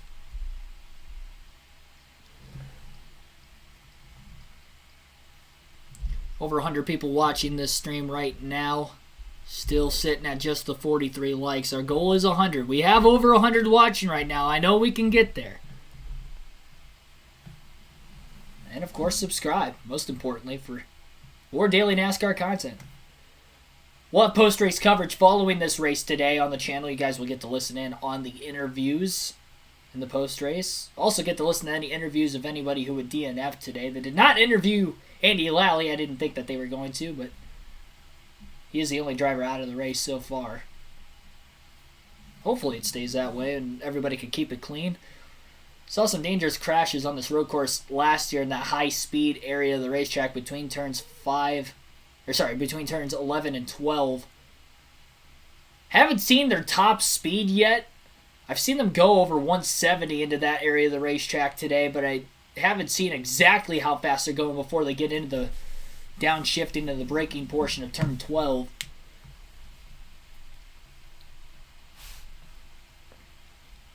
But I mean, that's just ridiculous to go 170 plus miles an hour and have to back it all the way down to 50, 60 miles an hour just to make that turn. It's a hard 90.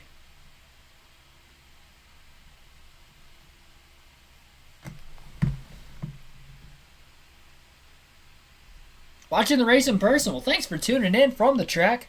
Hopefully you're enjoying your stay at COTA.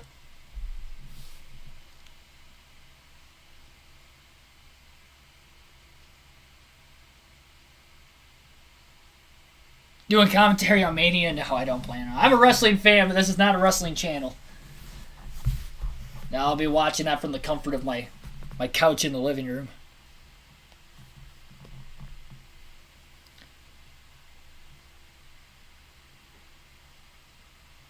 So next weekend, the NASCAR Cup Series heads to Richmond for a Sunday afternoon race. We will not have any live commentary streams next weekend on the channel. Going to go over to my grandparents and watch the race next weekend. Spend time with the family. But the following week, we will be doing live commentary at Martinsville, and I will make it up to you guys. You can look back on the community tab on the channel to see what the schedule is for the live commentary races. But for Martinsville, in 2 weeks, I will be commentating both the Xfinity race and the Cup race. So Xfinity race on Friday night, Cup race on Saturday night. We'll be doing live commentary for both. Fans on their feet as they head into the Geico Restart Zone once again. Track is cleaned up, 32 laps to go, and we are green at COTA.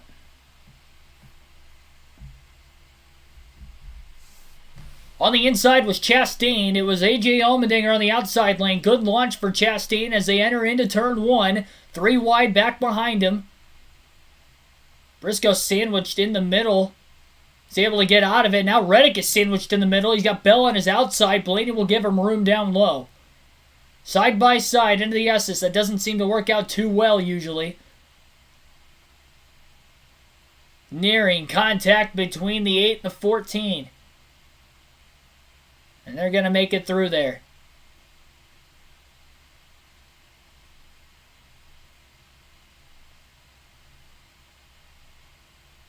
Still side by side though between the 14 and the 8. Bell slipped up though off the exit of turn number 10. And after hopping out of the gas, they're going to be 3 wide down into turn 11. Contact between Bowman and Truex, an accordion effect with Kyle Larson behind him as well. And luckily, nobody goes for a spin that time. Still a lot of 3 wide racing back in the pack. Michael McDowell going to bump draft the 11 of Denny Hamlin, who's going to get a massive launch into turn 12. We'll see if Hamlin can hang on to it. Hamlin coming in hot, but he does hold in. Trying to file himself back in line. Briscoe and Reddick still battling for third. Briscoe is clear through turns 13, 14, and 15. Blaney still hanging in there on older tires in 6th. He's got Cole Custer working on him. Custer could not get around him that time. Alex Bowman going wide off the excess pavement to try and angle in the corner to get to the inside of Martin Truex Jr. Truex nearly closes the door. Bowman lets him in at the last second before there's more contact. Contact back in the pack a little bit more. Michael McDowell gets into the car alongside him. I believe it was Todd Gilliland, his teammate.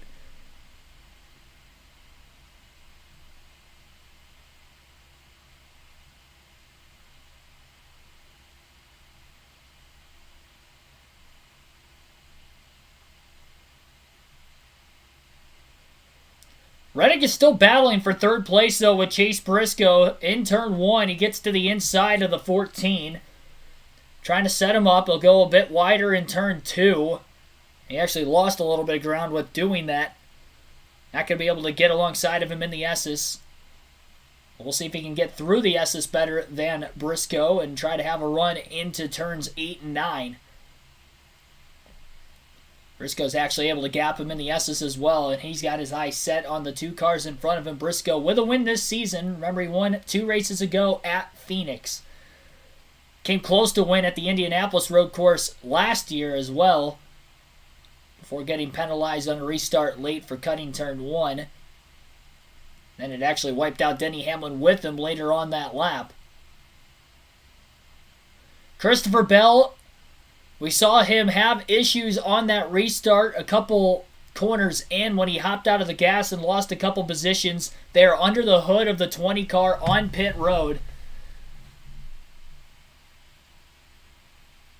So a steering issue for Christopher Bell, and he has pulled it into the garage. Martin Truex Jr. going to lock the brakes up. He's inside the top 10, running in 8th. Lost a little bit of time to Custer in front of him. Still trying to hold off Bowman in 9th place behind him, as well as Kyle Larson, couple of Hendrick cars in line behind the 19. We'll have 30 laps to go this time by. In the top 5, Ross Chastain is the leader. A.J. Allmendinger in second. He's 0.7 of a second off the lead. Chase Briscoe's 3.6 seconds off the lead in third. Tyler Reddick in fourth. He is 4.6 back. And Chase Elliott is up to fifth, 5.2 seconds off the lead. And credit to Ryan Blaney. I think it really just goes to show how fast that car is this weekend, too, and how well Blaney has done this weekend. He not only spun in practice, but he was able to come back and qualify on the pole with that same car. Today, he hasn't led any laps in this race, but he has been so consistent on speed. He's got 11 to 12 lap older tires than the rest of the field, and he's still hanging on to 6th place after not 1 but 2 restarts. If he can get on fresher tires with the rest of the field, and we get another late race restart, assuming he doesn't get wiped out like we've seen with a few drivers today, I think he's going to have a good shot. A.J. Allmendinger, who's definitely one of the faster cars in the field today, started at the rear. He drove past all but the race leader. Also looking for his first lap led, is within 7 to 8 of a second behind Ross Chastain. Chase says Jeff Gordon's former crew chief. Yes, he does. Alan Gustafson, excuse me. And Elliott is up to 5th. We haven't seen him in the top 5 at all yet today until just now.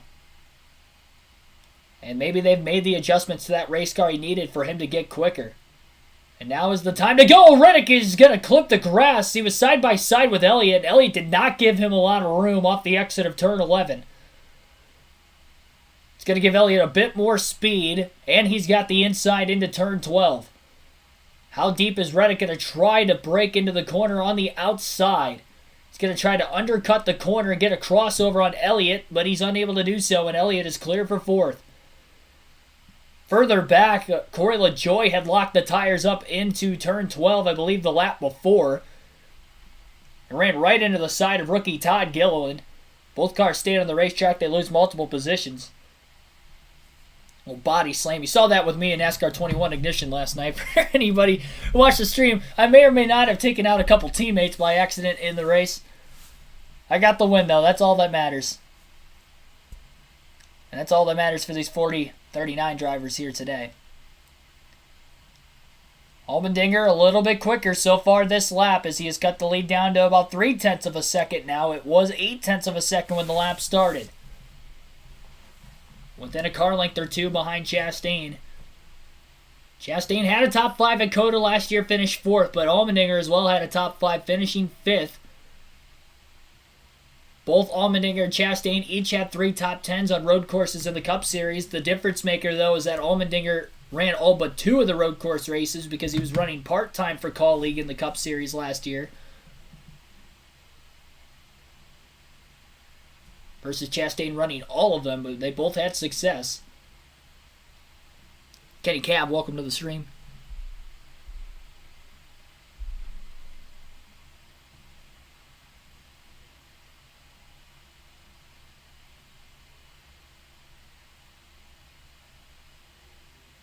Here goes your streak.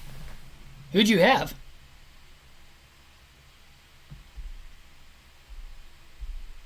I didn't see who you went with. Oh, did you have Joey Hand or Gilliland looking great right now. He's 23rd. I wouldn't say that. He's kind of been 18th to mid-20s all day. Fox under a full screen commercial break right now with about 29 laps to go. We'll take the rundown of the full field for the final time today. Ross Chastain is your race leader. Again, about a half a second ahead of E.J. Allmendinger. Chase Briscoe is in 30s, 4.5 seconds off the lead. Chase Elliott up to P4 for the first time. He is 6 seconds back of race leader Ross Chastain. Tyler Reddick rounds out the top 5, 7.6 seconds off the lead. Ryan Blaney is sitting in 6th on those older tires. Alex Bowman in 7th. Martin Truex Jr. 8th. Cole Custer 9th. And Kyle Busch will round out the top 10. Eric Jones is in 11th. Kyle Larson in 12th. Justin Haley 13th. Denny Hamlin 14th. And Kevin Harvick rounds out the top 15. Chris Buescher in 16th, Daniel Suarez 17th, Michael McDowell 18th, Bubba Wallace 19th, and Eric Almirola rounds out the top 20. William Byron 21st, Austin Cindric 22nd, Ty Gilliland 23rd. 24th is Joey Logano. Austin Cindric actually just got around Gilliland for position there as well. Kurt Busch is in 25th, Harrison Burton 26th, Austin Dillon 27th, Joey Hand 28th, Brett Keselowski 29th, Ty Dillon in 30th. Josh Bilicki in 31st, Kaz Gralla 32nd, Ricky Stenhouse Jr. 33rd, Cody Ware 34th, Reese Hensman 35th, 36th is Boris Said, Corey LaJoie 37th, Christopher Bell 2 laps down after mechanical issue in 38th, and Andy Lally out of the race today, 21 laps down in last, 39th. 3 cautions, but 2 were for the stage breaks, 1 for incident, which was debris in turn 11. I still did not see the debris. Until I see it, I won't believe it. Unless there was someone at COTA that could confirm otherwise. I'm looking at you, Bob Hockers. Let us know on Twitter, Bob.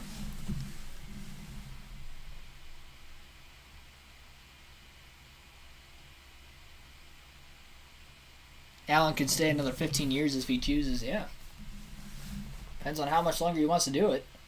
Obviously competitive. Crew chief is such a tough job, though. It's really underrated how much stress the crew chiefs are under on a week-to-week basis. I mean, they're the race strategists. They're preparing the car for their drivers. They're having to listen to an angry driver over 50% of the time complain about how bad their car is and how much work was made during the week that led to it.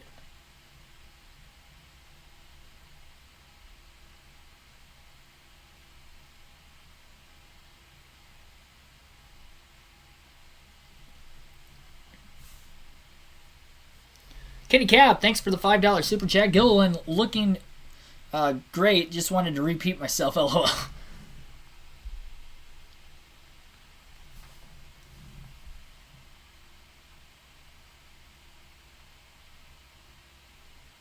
I believe caution is out somewhere on the racetrack.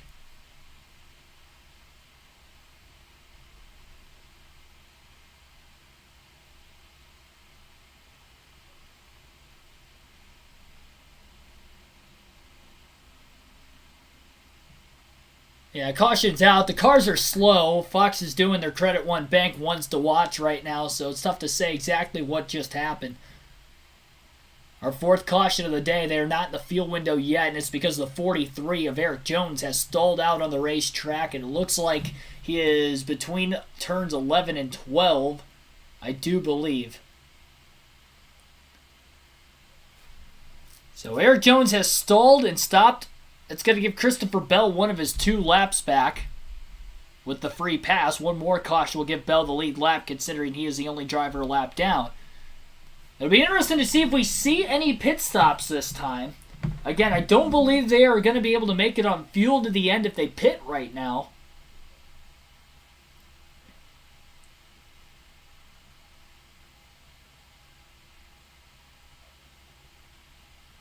I think Ryan Blaney's going to have to pit. And that was another great caution for Blaney because now he has the option to pit under caution and not lose as much time. Bad part is he's going to be back in traffic on the restart. And we saw that cost Daniel Suarez after he had pitted during the stage break and had to restart the back half of the field and got stacked up when they were 5 wide in turn 1.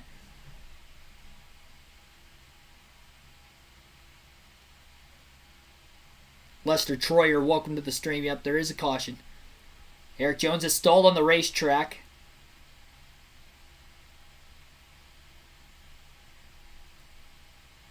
if we get an interview with Eric Jones, and you guys will get to listen to it on the channel.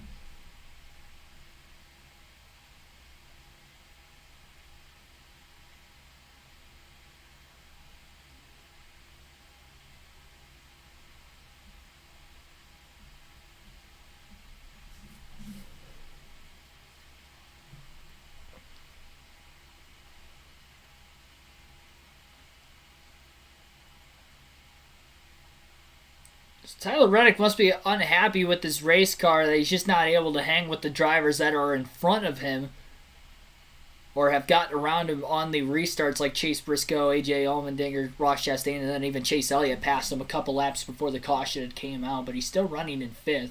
He's having a good day. Alex Bowman is up to 7th. Again, I'm going to say look out for Bowman. The Hendrick crews have typically been good on pit road, so if we see the whole field come into the pits this time, maybe a chance to gain positions there. And Bowman's passed a lot of cars today. Even though he has not led a lap, that 48 car is strong.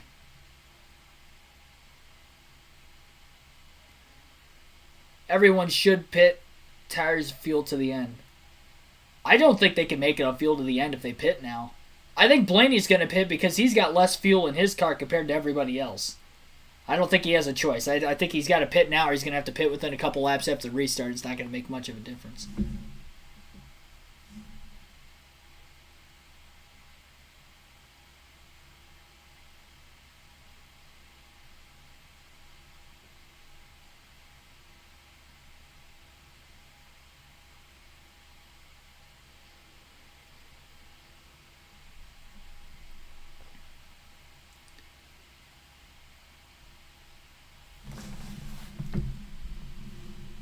Comment in the chat below how many cautions you think we're going to see the rest of this race. We have 27 laps to go. Don't count the cautions we've already had. We've only had 2 for incident and then the 2 stage breaks, so 4 total. We haven't had many cautions yet, but we're getting to the later portion now. We have a yellow. Comment below how many cautions you think we're going to see from now to the finish. I'm going to say 2. That's my prediction. I think we get 2 more yellows.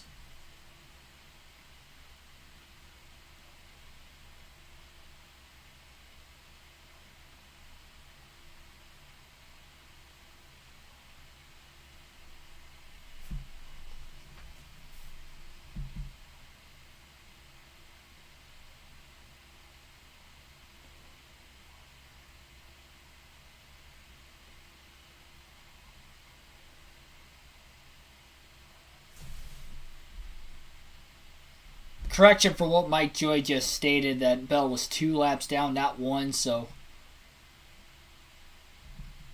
Bell was not back on the lead lap. He is currently 1 lap down. Another $5 super chat from Kenny Cab. Thank you. McGillen. But you know what I meant. I'm drunk. Oh, jeez. I did know exactly what you meant. I read it as Gilliland. I did see you made a mistake. I was just trying to gloss over it. Alvin Koblenz says 3 more cautions. Welcome to the stream. Liam Attack Swad Amy says 2. Jeff Sperry says 2 more. Kyle Busch fan as well as Liam. 2 more. A lot of you guys are saying 2 or 3 more cautions. 4 tire pit stops are going on as we speak. Ryan Blaney's crew has taken a long time on their race car, and he is going to lose a bunch of positions. That has been a common theme this year. He went in 6th, and now he has cycled, I believe, outside the top 20. Ross Chastain, though, most importantly, will win the race off of pit road. Chase Briscoe up to P2. Tyler Reddick gains 2 spots to 3rd. I am frustrated with Blaney's pit crew this year. I've stated that on the live commentary streams that we have had this season, that he loses so many spots on pit road. I don't understand how every single week he is losing like 10 plus positions on pit road. That's just inexcusable. If you lose more than 3 spots on pit road on a consistent basis, that's probably inexcusable, but he's losing double digits like every pit stop. I don't know what's going on. They just need a complete overhaul of that 12 team as far as pit road goes. It definitely seems like the crew chief and driver pairing is working out pretty well, considering it's a new one with Todd Gordon retiring in the offseason. Is that the first channel? No, we've gotten channel donations in the past. I appreciate those that have donated to the channel today. Helping support the dream of one day getting into the commentating booth for real races down the road. 128 people watching, only 56 likes. Smash the like button, subscribe for more daily NASCAR content. Mark B says 3 more cautions as well.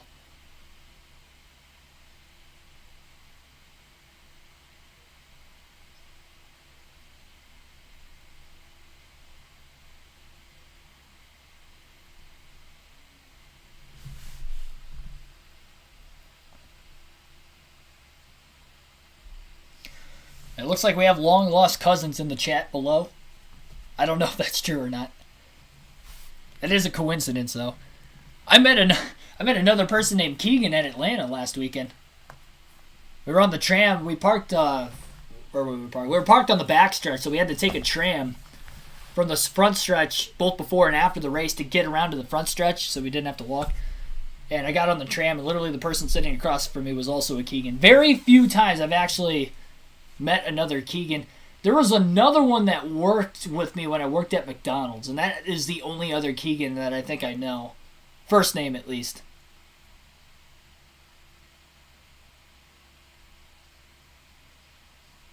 He was a little bit younger than I was. I think he was like a year or two younger than me.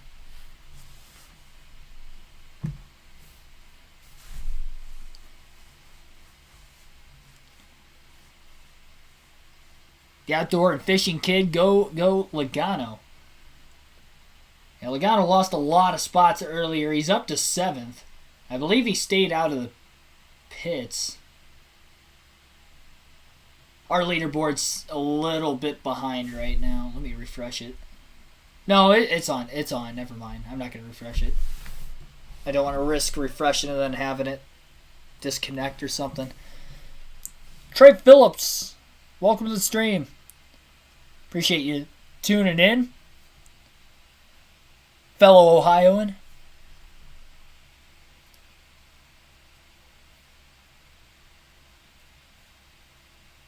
From Zanesville, alright. Played other end of the state.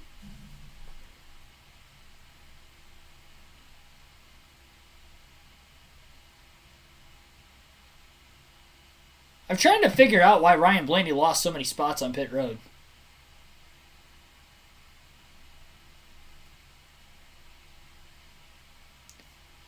So AJ Allmendinger lost 3 spots on pit road. The way the 12 had pulled into his box, he was kind of angled in a weird spot. This is a very tight pit road. It's made for open wheel racing, kind of similar to Indianapolis's pit road.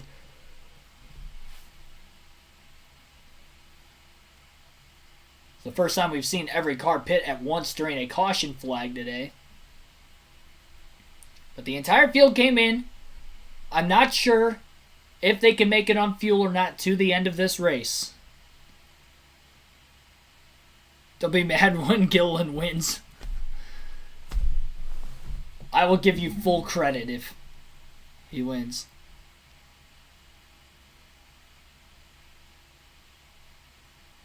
An hour east of Columbus. Yeah, I'm in the north. I'm closer to Toledo.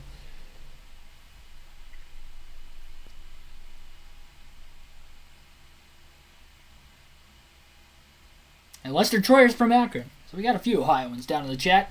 Green flag is back in the air. Ross Chastain will be on the inside. Chase Briscoe on the outside, heading into the restart zone. Allmendinger locks up the front tires.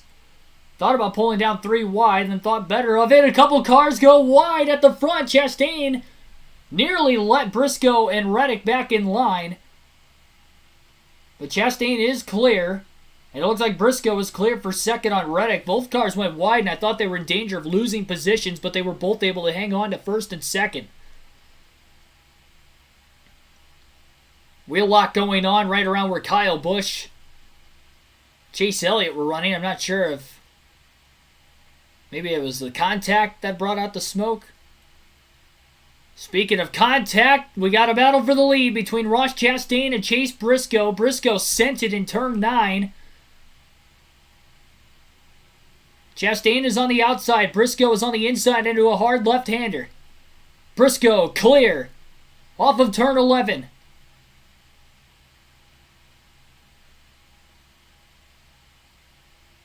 One car around, that is Joey Logano off the exit of turn 11. He restarted in the middle of the pack. Big run in the draft for Ross Chastain. He pulls now to the inside, trying to make a move back on Briscoe. He gives him a little tap to the left rear corner panel. Briscoe's going to go wide. Chastain back alongside. Side by side for the lead again. Two young guns going at it. And the drivers in second and third of Chastain and Reddick have never won in the Cup Series. Briscoe going wide now, blowing the next corner. And again, Chastain makes a move on the outside. Not clear yet. Briscoe has the bottom into the stadium portion of the racetrack. Rounding out the carousel as they work their way now through turns 19 and 20. Great battle for the lead with 24 to go, this time by Briscoe and Chastain are side by side still off the exit of turn 20, down the main straightaway and into the heavy braking zone in turn 1. Briscoe side drafting Chastain as they nearly make contact. Big run from Reddick from behind. Waiting for the top two to potentially make a mistake. Contact between Chastain to the back bumper of the 14. He hit him square, almost launching the 14 a little bit better off the exit of turn 1. And Briscoe is clear and leads into the S's. We'll see if Chastain can try to fire back. And we have a caution on the racetrack. Somebody has lost a tire. And it's Bubba Wallace. As the entire tire, one of the left side tires, has come off of Bubba Wallace's race car. Luckily, I don't believe he has hit anything. There's no major damage. But that is going to be some major fines going out to that 2311 race team.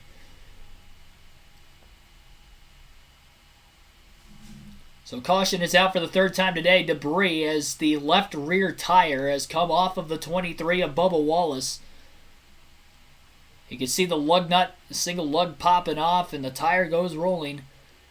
Took a couple big bounces into the catch fence. Even if there's no fans in that area of the racetrack, there's safety crews all the way around this racetrack, with it being a 3.47 mile road course. And that's how dangerous that could be if that gets hit by another car if they were in traffic.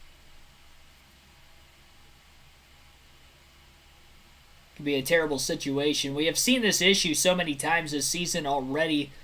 Car's still relatively new to these teams. And it's the first time on a road course too, so I'll factor that in.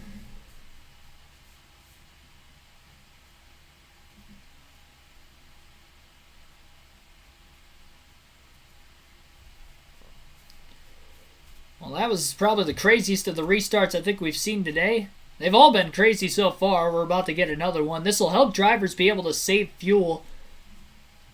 Better chance that they can make it to the end running caution laps once more.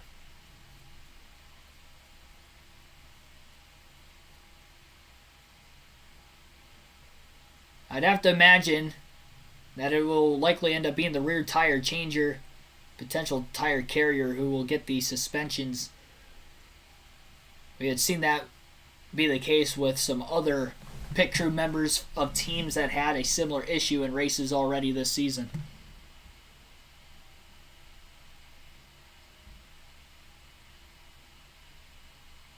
How far back is Logano after the spin? So the good news is for Logano, he did get a caution. The bad news is he fell back to 34th before the caution came out. I would imagine Logano will pit this time to replace tires, regardless if the field pits here or not. By the way, I wasn't sure exactly how many spots Blaney lost on pit road. Currently, he's 14th after the restart. Again, he was 6th prior to the pit stop, so they lost a lot of ground on pit road. That was even half in the first pit box, too. Kenny Cab, thanks for the $2 Super chat. Why so many tire problems? Well, it's new to the team. Single lug nut. And I think Mike Joy explained it honestly best just a couple moments ago, that he stated that even if the tire changer feels as if the lug nut is locked into the tire, it may not actually be locked in to the actual hub. It's not the hub, but the would that be the axle? No, it's not the axle. Whatever seals the lug nut onto the to the tire itself. Or I can't talk. Here's Tony Stewart with Chase Briscoe. Had an awesome day, man. You've done a great job. You've been fighting hard, been in contact with the 8 car or the 1 car. You got yourself where you want to be in the league. Can you finish this thing off? Well, yeah, we're definitely going to try. I mean, we got a pretty good mixer tractor for. We've been working on it all day long and feel like we finally kind of got the tires underneath us. So we're trying to do like what you told me at dinner last night with the batteries, so see if we can hold off. Well, remember, this car is just about as tough as a Mahindra tractor, so do what you got to do with it. Get the job done, bud. Yeah, thank you guys.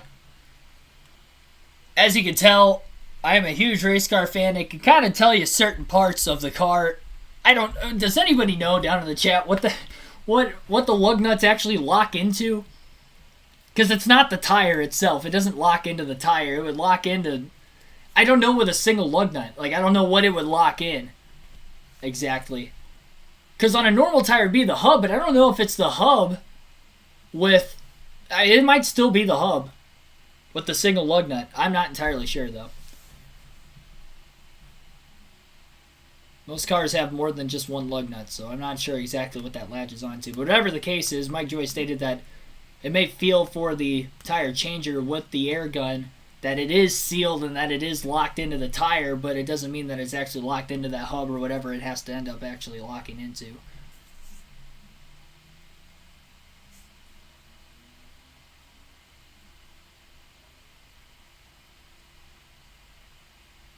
$124 people watching right now. Again, like and subscribe for more daily NASCAR content. We are under the caution flag after the 23 of Bubba Wallace had an issue with the left rear tire coming completely off the race car. He is getting towed to pit road as we speak. I'd imagine he's still going to be able to run. The car is still perfectly fine as far as damage goes. They just got to throw another tire back on that. It might have hurt the underbody of the car and to lose positions, maybe even lose a lap. By the time he gets hooked up and brought to pit road, it does look like he has lost a lap. Eric Jones will get the free pass during this caution flag as well, so he benefits from it. He brought out the caution before after stalling out, so I guess whatever the mechanical issues were for Jones that he had stalled out on the racetrack, they have gotten that fixed. He is last on the lead lap.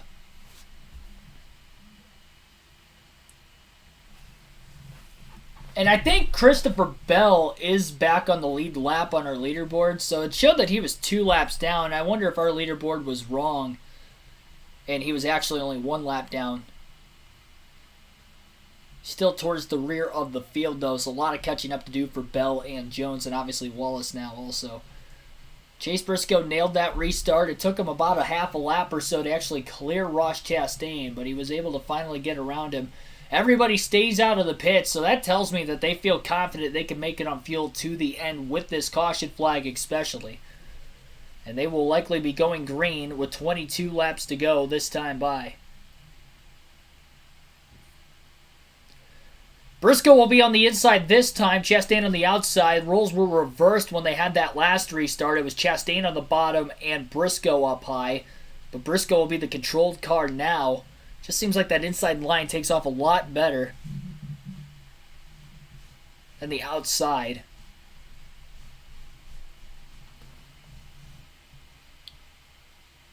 It's obviously where you want to be going into turn 1 as well, to both defend and pass. Kind of a sitting duck on the outside, especially if they go 3-4 and just 5 wide total into turn 1 like we've seen today.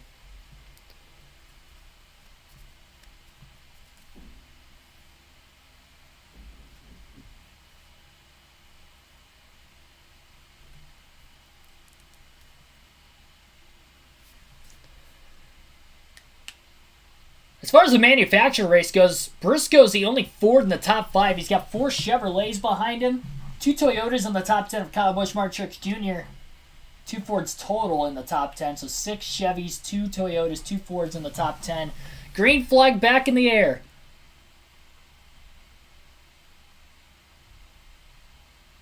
There they go. Now they're in the Geico restart zone. The green flag is waving. Chase Briscoe on the bottom again. Chastain up high.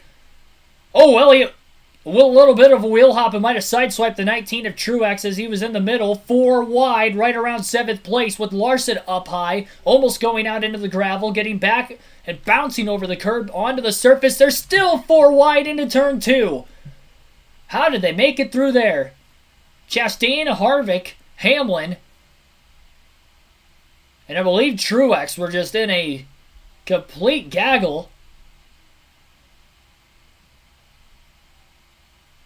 They were 4 wide through turn 1 and all the way through turn 2, but they made it without a crash, which is just spectacular. That they were actually able to make that work.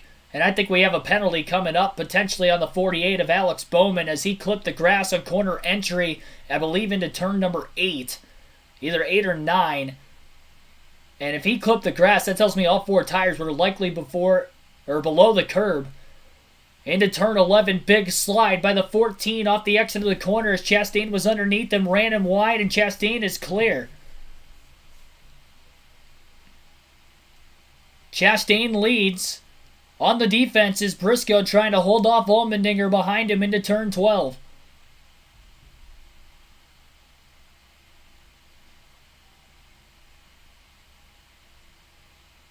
$14 going to go wide. Allmendinger trying to fill up the void for second.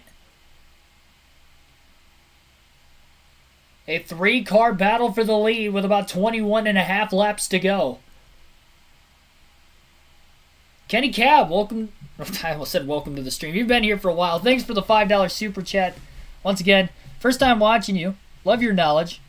Hope you learn and give me even more knowledge. Thanks for you to cover. I appreciate it. Appreciate all the super chats you've given me tonight. Martin Truex Jr. side by side with Kyle Larson for 10th place. And I believe that was in turn number 19 where he got underneath him and makes the pass. It looks as if he is clear off of turn 20 and is as they work uphill into turn 1. Blaney behind them. Ross Chastain is slowly pulling back up and pulling away from Chase Briscoe. And I think that's just how equal those top cars are and how much the clean air matters, because Chase Briscoe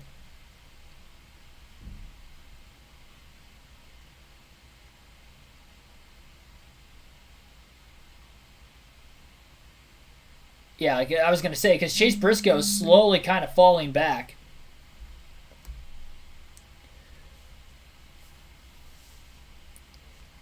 When Briscoe took the lead on the restart prior to that, granted they only ran about a lap and a half, it did seem as if he was pulling away from Ross Chastain as well.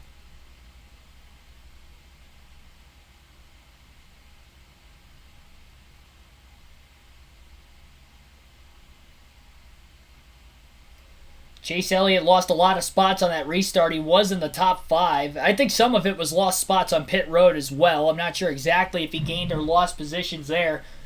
Side by side with Austin Cindric down the long straight into turn 12. Elliott on the inside will get one of those spots back, but the 2 gives him a little bump off the exit of turn 12. But it wasn't going to be enough to move him up out of the way. Elliott holds on to 7th.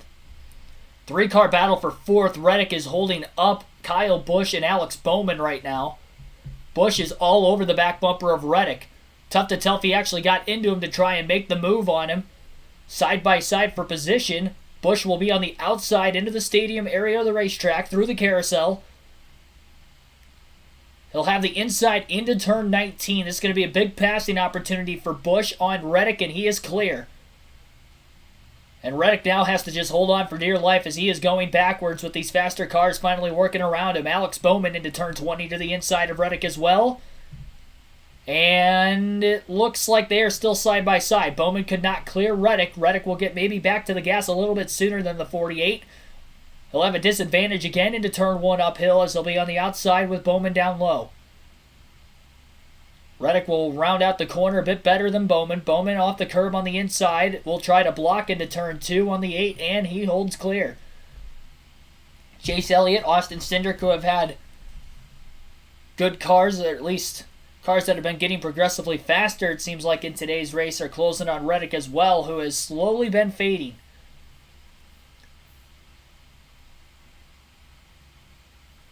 Briscoe lost a couple car lengths to Ross Chastain that first lap after the restart. The second lap after the restart, he gains a little bit more time back, and he's within about 3 to 4 car lengths behind the one car. Allmendinger evenly about 3 to 4 car lengths as well behind the car in front of him in second. Alex Bowman on Kyle Busch, side by side into turn number 11. Bowman with the move on the inside. Busch up high, and it's a drag race now as they head for turn 12. Bowman trying to side draft the left rear corner panel of Busch and stay on the inside lane. Over 170 miles an hour before they head to the downshifting portion of the racetrack into the braking zone. Busch needs to get down to the inside before Reddick has a spot underneath him as well. 48 locking the tires late into the corner will clear Kyle Busch. Don't want to use those tires up too much this early in the run. Still 20 laps to go, especially if we stay green. With that intense battle going on for fourth between about 5 or 6 cars that are just kind of lined up in a serpentine-like line, it is allowing the top 3 to pull away. There's about a 4 to 4.5 second gap between AJ Allmendinger and Alex Bowman right now.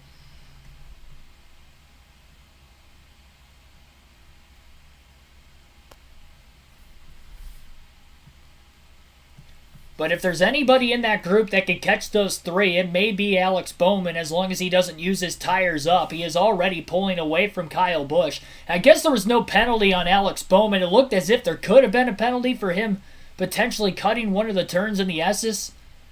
And I guess he did have 2 tires up on the curb if NASCAR did not penalize him.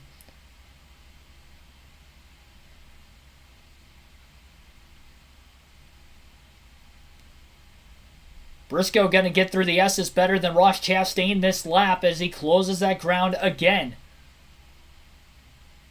Into turns 8 and 9, within 2 car lengths. We'll keep an eye on the interval from Bowman and race leader Ross Chastain. If the leaders get to battling side by side again, look out for Bowman, who already does have a win this season, winning back a few races ago at Las Vegas. Trying to be the first repeat winner this season. Chase Briscoe as well, though, with a win in second. We have 2 drivers with wins in the top 4. But of the drivers in the top 10, 7 of them are still winless early in the 2022 campaign. Elliott couldn't get around Reddick as quickly as I thought he would. He finally gets to the inside off of turn 11, and he'll have that advantage down into 12. Assuming he does not lock the brakes up and send it too far in, he should be able to hold clear on Reddick. And he will. Elliott makes the pass for 6. Reddick almost gets into the back of him in turn 13. Has to go high to just try and miss and avoid him. And that allows Cindric behind to close in a little bit more as well. Last couple of corners, Chastain widens that gap back out again on Briscoe. Allmendinger closes on the 14 of Briscoe for second place. Who can manage their tires better over the final 18 laps as they come back to the start-finish line as they round turn 20?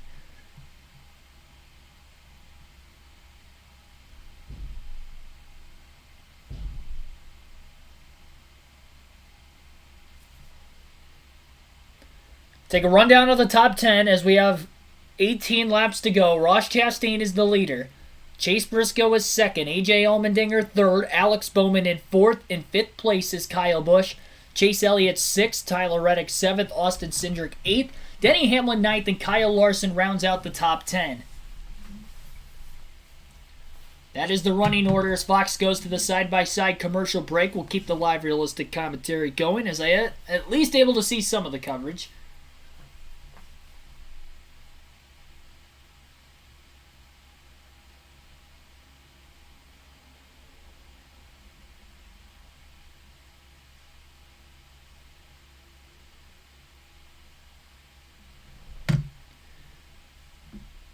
Daniel Suarez has fallen back to about 31st. I wonder if he's got another issue. He just cracked the top 20 prior to that last caution after the second to last restart that we had here in this final stage. He won stage 1, unfortunately had a spin earlier, had to come from the tail and just was not able to get through traffic quite the way he wanted to. And that's unfortunate because he had a lot of speed. He was second in practice, qualified second, led all 15 laps in stage 1, but that sacrifice of having to restart back in the field because he did not pit before the end of the first stage has caused a problem. Another car is around on the racetrack. Ty Dillon in the 42 for Petty GMS has spun. He's going to try to get rolling again.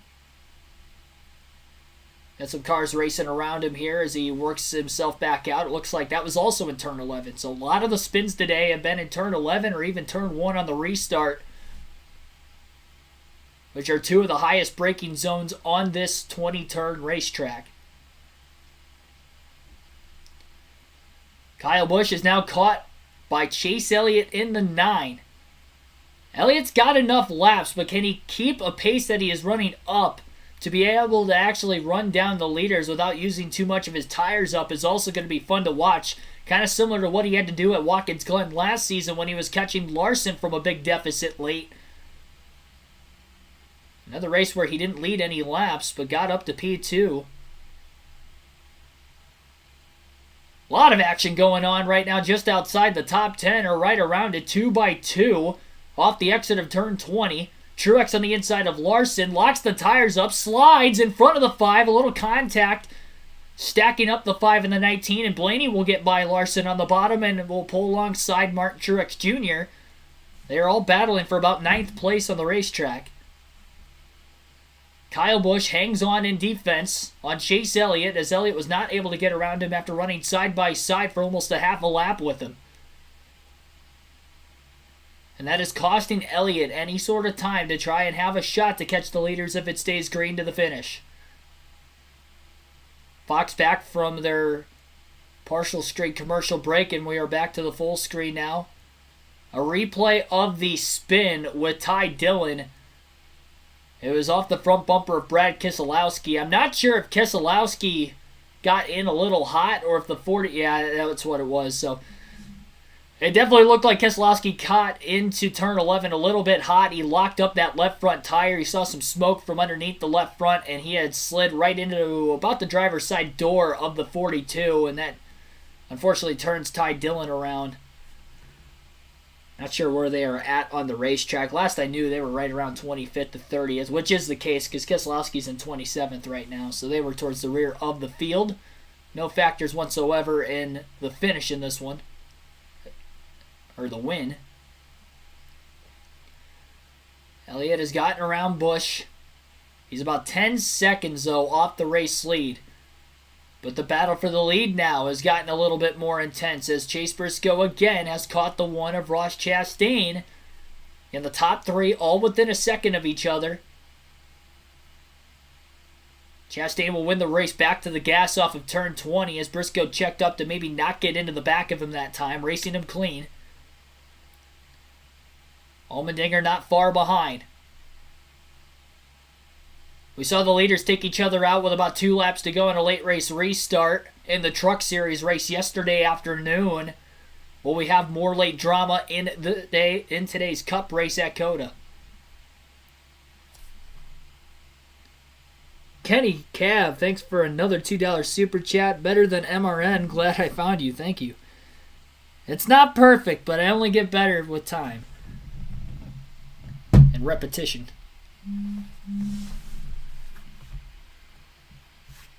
Kenny giving paycheck. I appreciate it.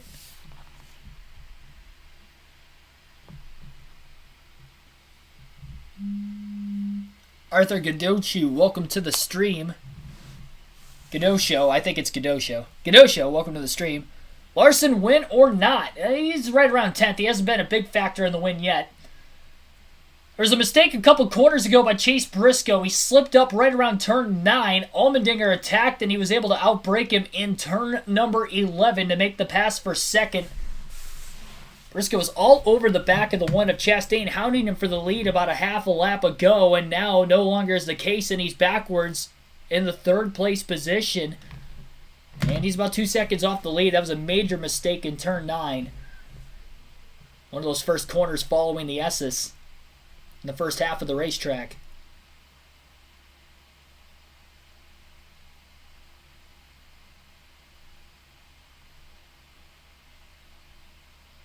So the 14 team of Chase Briscoe is telling his driver that they may be about 1 lap short on fuel, but they're banking on there potentially being another caution to be able to save gas. And I mentioned that I thought that they were going to be on the edge on fuel.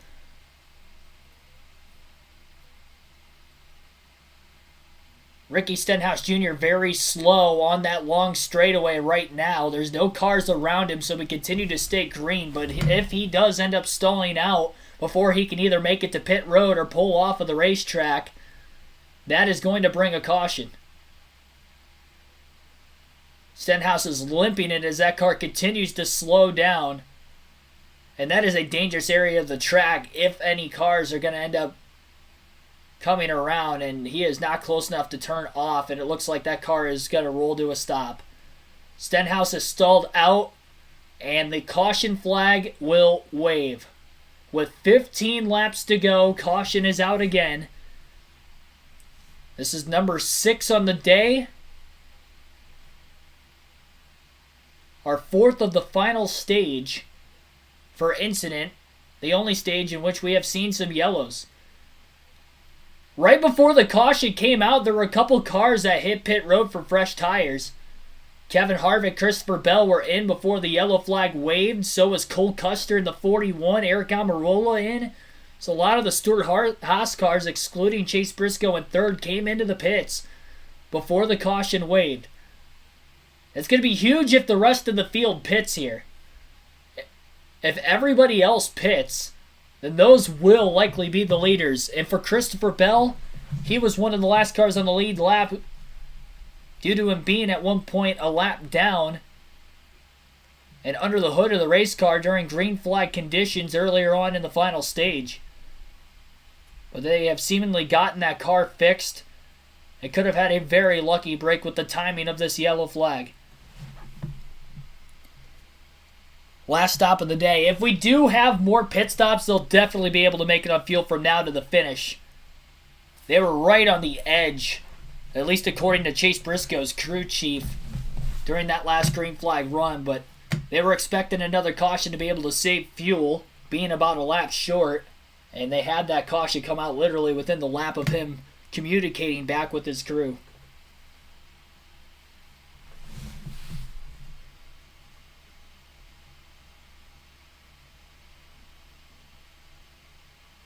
Zachary Wall, thanks for the $2 super chat as well. Thank you. I'm a truck driver, not at home to see it. I understand. My grandpa's a truck driver. He can't be home exactly at the, maybe the perfect times where he would want to be home. I think more so now he's able to comply with the schedule, but he's also been doing it for over 2 decades, so it took him a while to get to that point.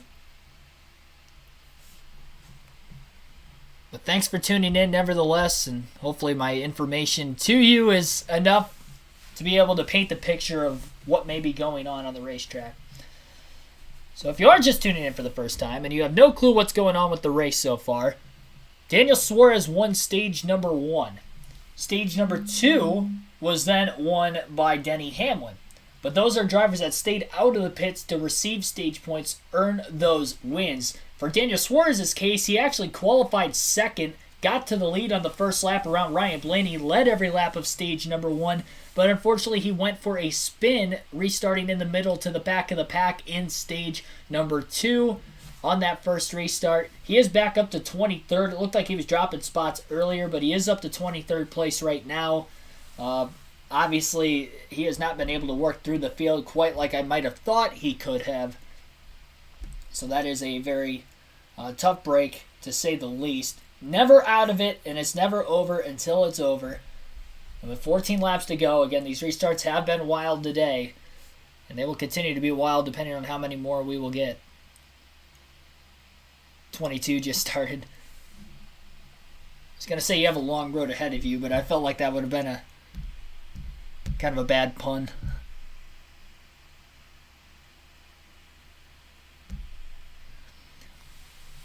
Arthur Gadoshu, thank you for the super chat. I'm not sure how much that is. It's one. Is that a euro? I have no clue. I have no clue exactly what currency that is. But I appreciate the $1 super chat.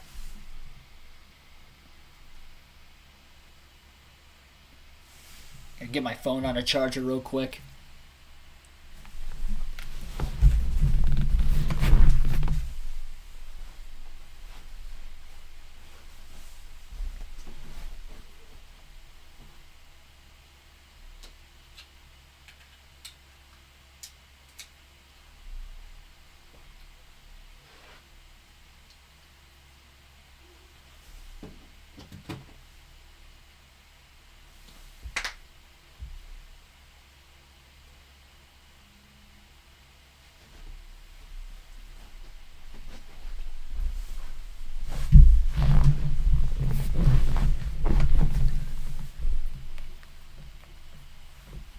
You may be seeing a little bit of screen flipping going on.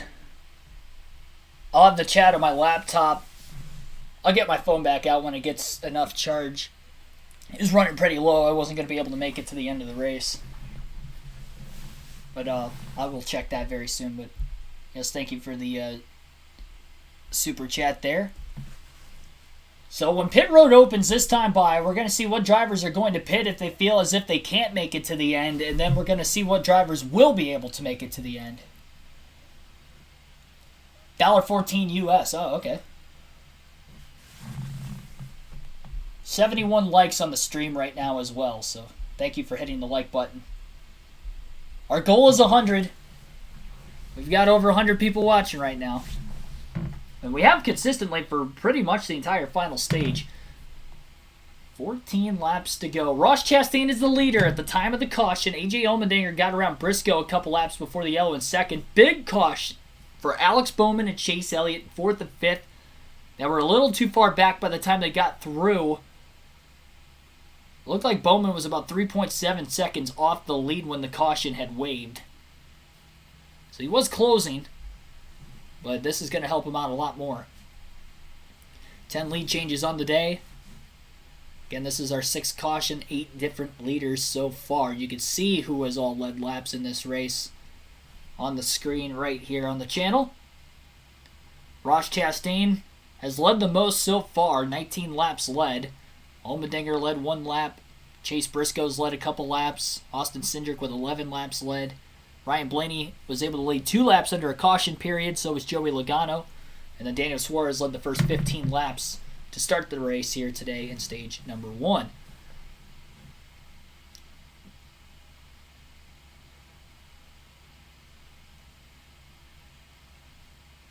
Nobody gets a free pass during that caution. There's nobody a lap down that is still in this race. And Andy Lally is the only driver out of today's... Sorry, Andy Lally and then Bubba Wallace was not able to get back in this race following his issue earlier. Kyle Larson is on pit road. He was just outside the top 10. Couple other drivers behind him also in the pits, like Austin Dillon. I believe I saw Ryan Blaney come in. Denny Hamlin is on pit road. William Byron is on pit road.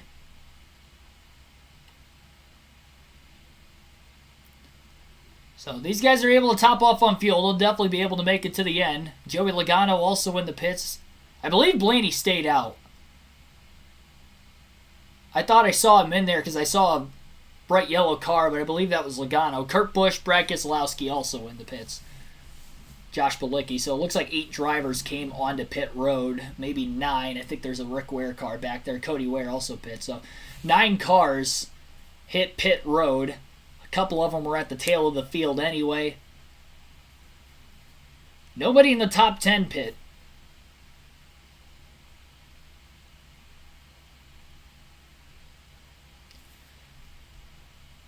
These guys that just pitted for tires as well are going to have about 13 lap fresher tires. There were 4 drivers that pitted before the caution flag as well. Christopher Bell, Kevin Harvick, Eric Almirola, Cole Custer.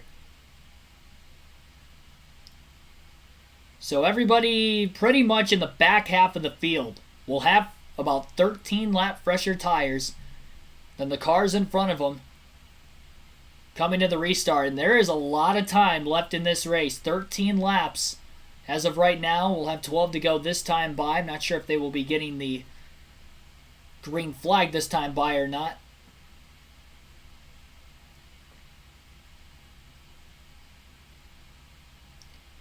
Have a good flashback to earlier in the race. It was the first restart to stage 3. Ryan Blaney, Joey Logano restarted on the front row after not pitting while everybody else had pitted either at the end of stage 2 or before the end of stage 2 behind him, had fresher tires. They both had issues in turn 1 on the restart. Logano more so. He wheel hopped the rear tires, lost a couple dozen positions. Ryan Blaney lost about 4 positions after locking the left front tire up trying to get his car to slow down. Well, now the entire top half of the field is on old tires. If anybody has an issue, it's going to cause big carnage going into turn 1. This is going to be wild. Peter Conover, welcome to the stream as well. Thank you for any of you guys tuning in right now. 76 likes now on the stream.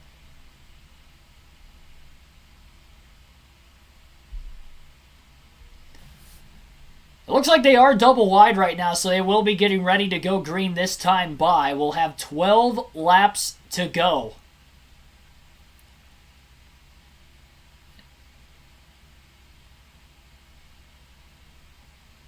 And the watch is, it looks like, according to Fox, about 16th on back. Martin Truex Jr. is the first driver on fresh tires in 16th. Everybody in the top 15 on 13 lap older tires. Big strategy play with the late yellow.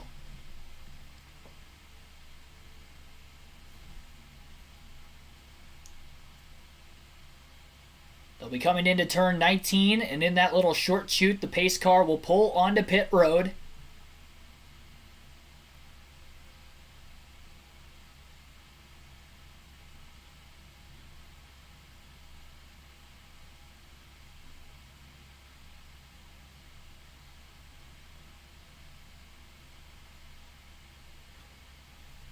Into the Geico restart zone. Ross Chastain on the inside. AJ Allmendinger on the outside. Ross Chastain will be the control car. He'll get the launch. He'll get the takeoff. No push from behind from Briscoe. Briscoe's going to try to pull out a line and potentially make it 3 wide. Into turn 1. There he goes. He darts. He locks the front tires up. And he will go to the lead. What a move by Briscoe. No, Briscoe gets loose though over the curb, and he loses the lead after nearly grabbing it away from Chastain. Reddick will get by on the outside for second place. Allmendinger is going to be in third side by side with Briscoe into the S's. And now going wide goes Briscoe. He misses the S's. He has to come back on the racetrack, and that will be a penalty for cutting the course. A late restart in another road course race. Chase Briscoe will go wide after nearly taking the lead, and he will have to have a pass-through penalty. Chase Elliott down in the grass in turn 8 as well, and he might have a penalty coming his way. Briscoe for sure will definitely have a penalty. We'll wait on the Elliott decision. And the drivers back on fresh tires are trying to make moves. Somebody else further up in the pack in turn 11 has just locked their tires up, nearly losing a spot. And there goes Cindric. He's around in turn 11. Another car gets hooked. It's Kaz Grala in the 50. Multiple cars spin in turn 11 at the top of the hill before working onto the long straightaway. They were 3 and 4 wide entering turn 11, and a couple cars got tangled together. Cindric was one of the drivers on fresh tires. Michael McDowell, Ryan Blaney making contact right around turn 14 as they battle for position just inside the top 10.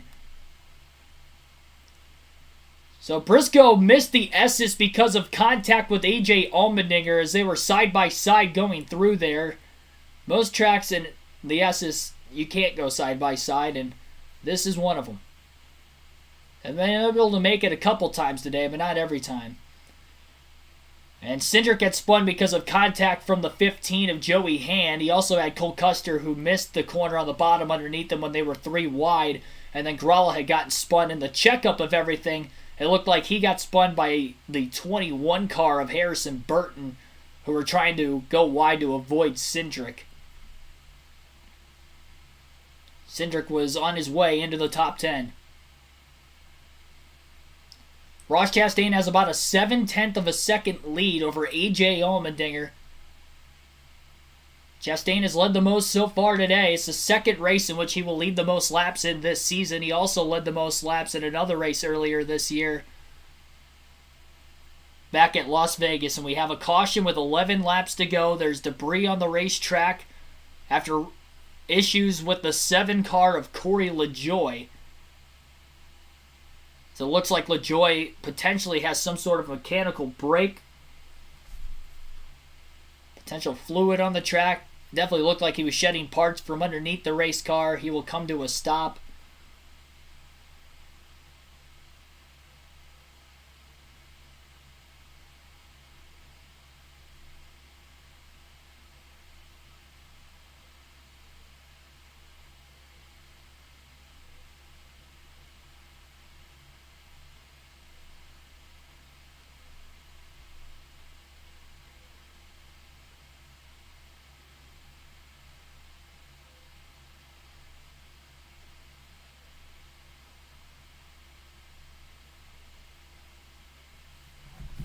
So they're discussing over the Fox broadcast right now the issue with the 14 car missing, it looked like turn 4 in the Esses after contact with AJ Allmendinger.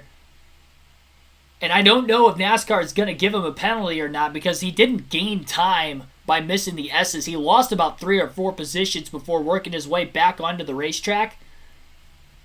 I'm not sure exactly what the final verdict is.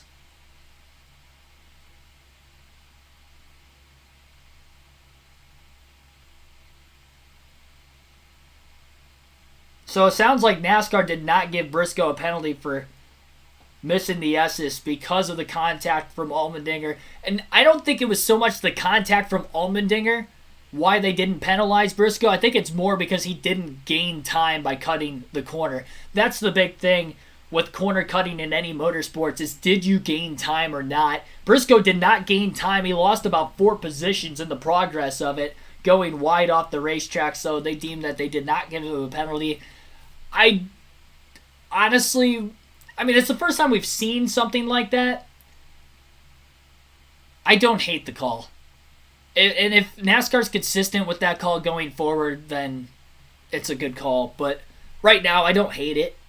I completely understand why he would end up getting that back.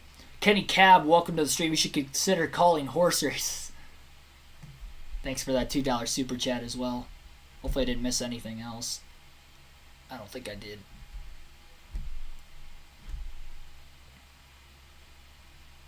This is good for the leader. This is not good for Ross Chastain because every restart we have, that's going to give the drivers on fresher tires that were further back in the field another chance to be able to make a pass. It looks like Briscoe is on pit road. So I'm not sure if they actually gave him the penalty or not, but regardless, Briscoe is on pit road. And his shot to win has been dwindled.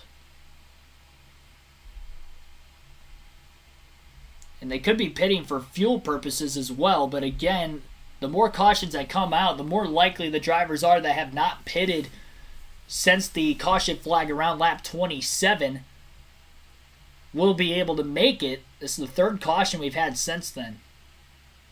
7 total of the race.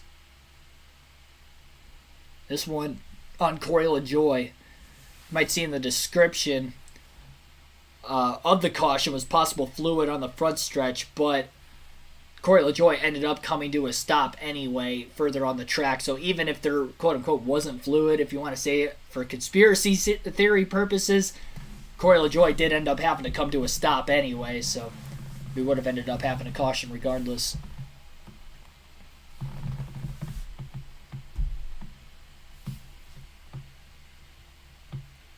Phil, welcome to the stream as well. Let's see. Michelle Marie Cave Miller. Caution again. Yep. Michael Weeks, welcome. I want your shirt. This is an old shirt. This I got in 2018, I believe, when Blaney first went to Penske. This is the oldest shirt I believe I have of Ryan Blaney. I should try to find a Wood Brothers one somewhere. I've been there from the beginning, but I don't think I had an actual t-shirt until he went to Penske in 2018. I think I didn't buy one in 2017 when I wanted one because I knew he was going to the 12 and I didn't want it to get outdated, but now looking back on it, I wish I would have got one anyway. Especially now that I have so many Blaney. I have like 11 or 12 Blaney shirts. I literally only wear the same one like maybe 3 times during the season. Just because I have so many of them, I try to cycle them.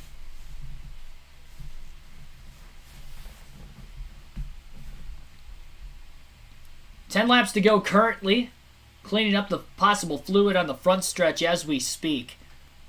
And they will get back to green flag racing as soon as they can. And the more laps I count down under the caution flag, the more aggressive these drivers are going to be behind the wheel, especially going into turn 1 like we've seen all day long, knowing they're not going to have many more opportunities. And again, this could potentially be the final caution. We had a 6-lap green flag run at the end of the Xfinity Series race yesterday. A couple different overtimes in the truck race. We'll see what the Cup race will bring. They'll be going green this time by, so we'll have 9 laps to go on the restart. Grab my phone again so I can get the chat right before they go green.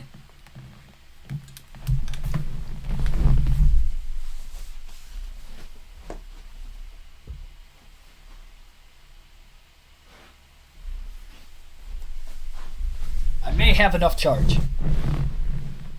I hope I do.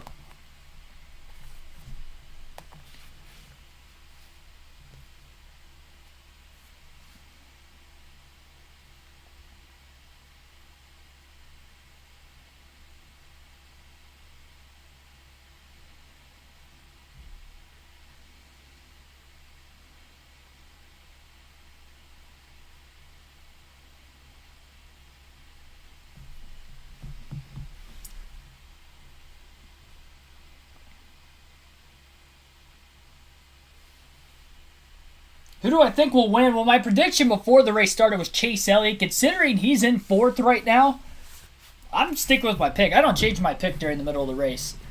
Based off of how everything has looked during the course of today's race, looking at overall speed, Bowman lost a couple spots on that last restart.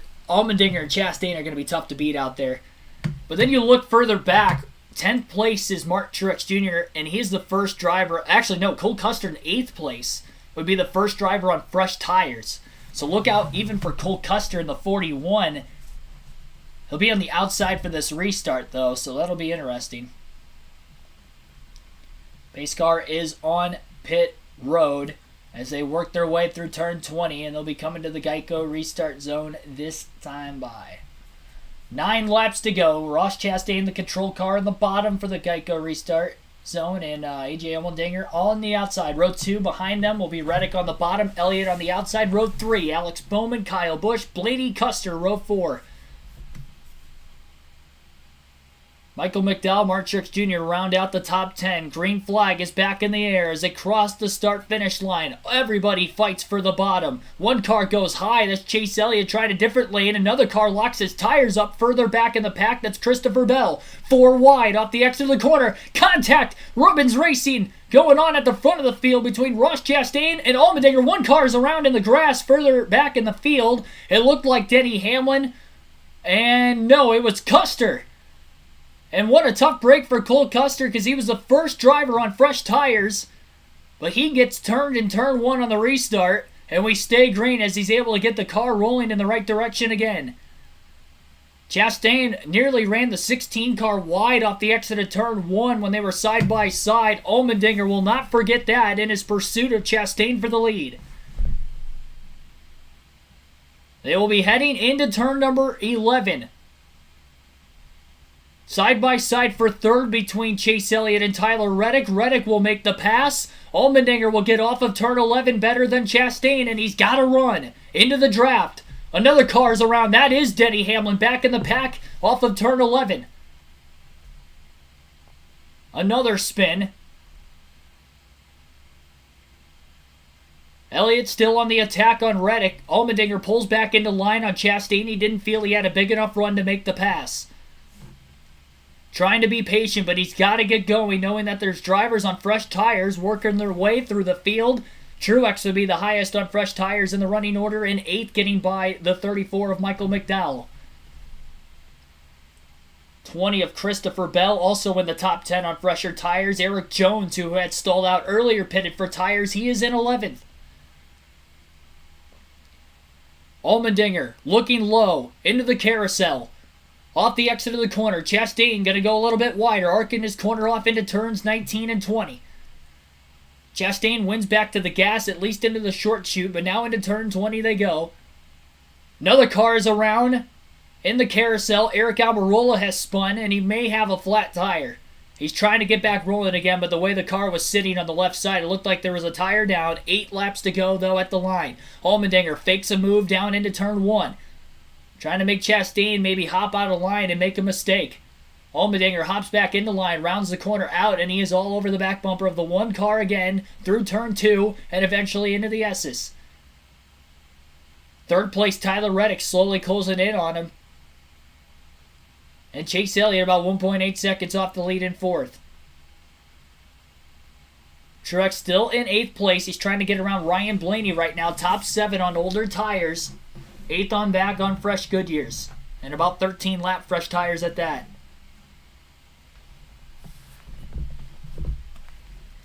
Furfer Express, thanks. Silver Jacobson, welcome into the chat.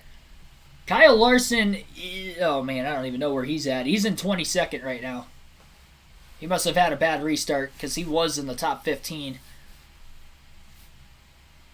Well, no, he pitted during the last caution. That's what it was. Felt that maybe he was short on fuel to the end of the race. That could be an issue for some drivers, but I'm thinking with all the caution flags that they should be good.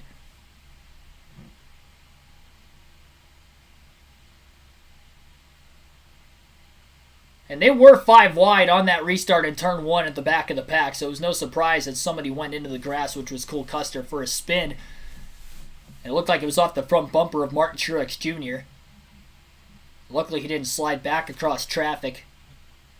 It's been that way with all the spins today, that luckily nobody else has got collected except for the single car that ends up going for the spin.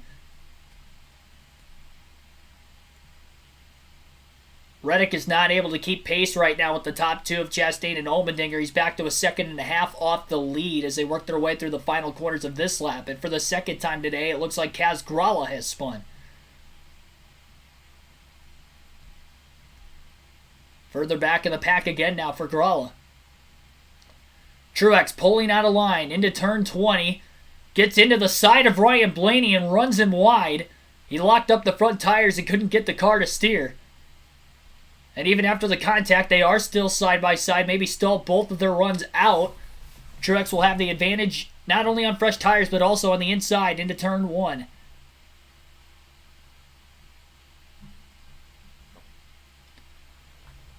Those finishing quarters of the racetrack, from the carousel through turns 19 and 20, and then back to the start-finish line, seem to be where Chastain's at his best, and he gaps Allmendinger. In the S's, it does seem as if Allmendinger's really able to close.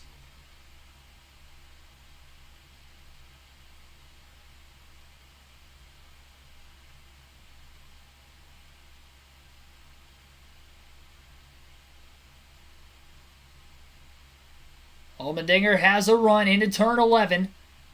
Again, being patient. He's going to set him up. Starting the corner a little bit wider. Gets the undercut, but has to pull in line behind Chastain.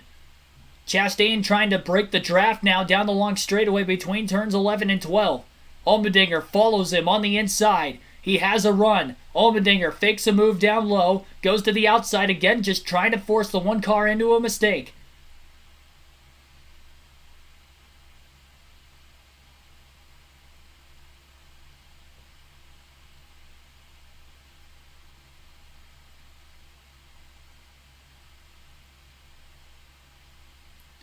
Allmendinger shooting the gap now into turns 13 and 14. For a brief moment, he was underneath the one car, but the one beats him back to the accelerator. We'll have 6 laps to go this time by. They're working their way through the carousel right now.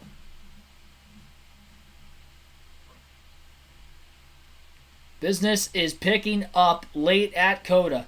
And again, in those final couple corners from the exit of the carousel through 19 and 20, Chastain's able to pull A.J. Allmendinger behind him. Pass for position in the top 5 further back. It was for 4th. Alex Bowman will pass the 9 of Elliott.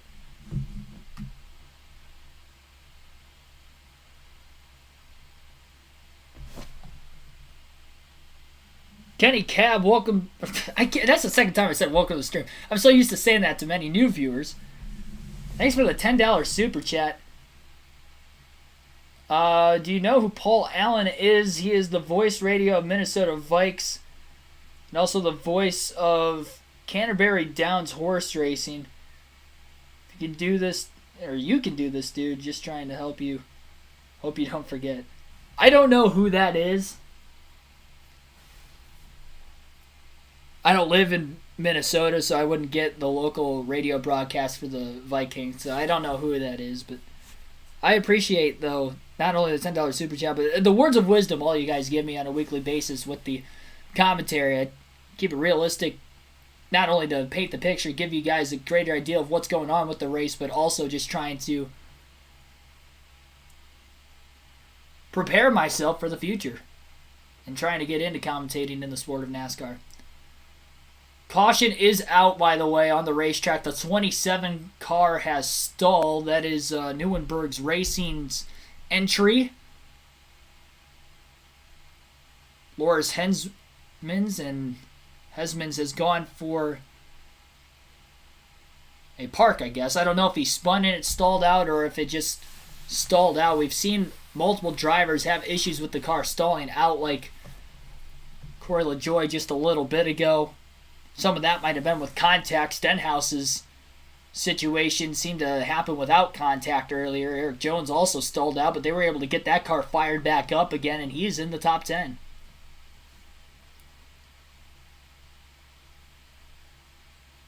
So caution is out again after the 27 team is stalled out. And it does look like he has spun because it looks like he's sitting backwards, whatever area of the track he is on. Tough break for the 15 car of Joey Hand. He has pulled into the garage and they're underneath the hood of that car. What a tough break because he was in the top 15. I think he was as high as 12th or 13th at one point in that the Rick Ware Racing 15. James Davison drove that car last year, but it is a chartered race car that is being ran by a bunch of part-time drivers this year, similar to the 16 car that A.J. Allmendinger is driving today for Colleague Racing.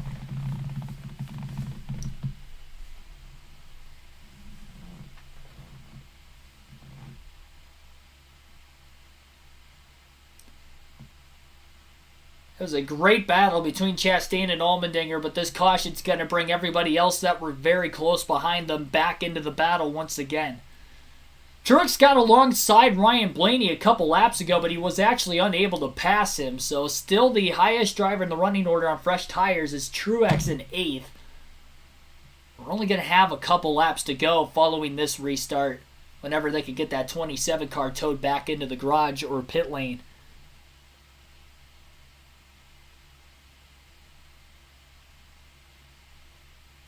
Matt Fogelson.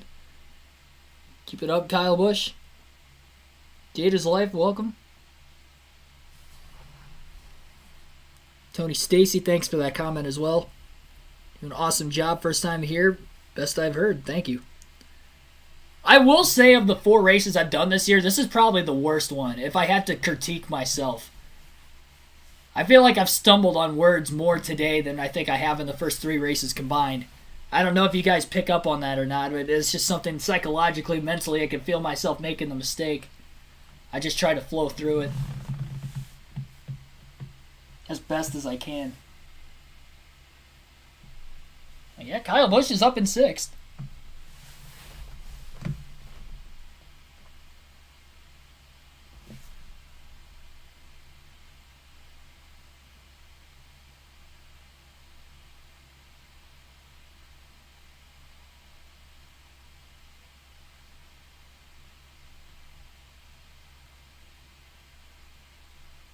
Oh, are you kidding me? Somebody just... I got emailed by YouTube a couple minutes ago.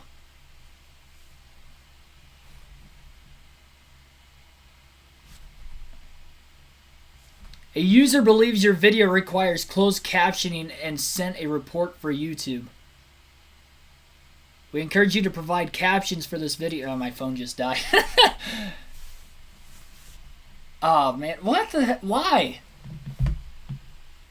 What do I need closed captioning for? It doesn't make any sense. I don't know who did that. I don't know who would do that. Rick Cross says jabroni. Was it you, Rick Cross?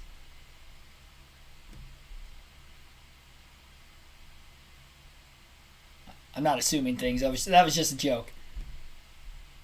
Bump and run for the win. That could happen. Still better than Fox Broadcast. I want to know who put that out there. I wish it would give me the name of whoever did this. Kenny Cap, thanks for the $5 super chat again. Set up an interview. Paul Allen with Keegan. It's going to be epic.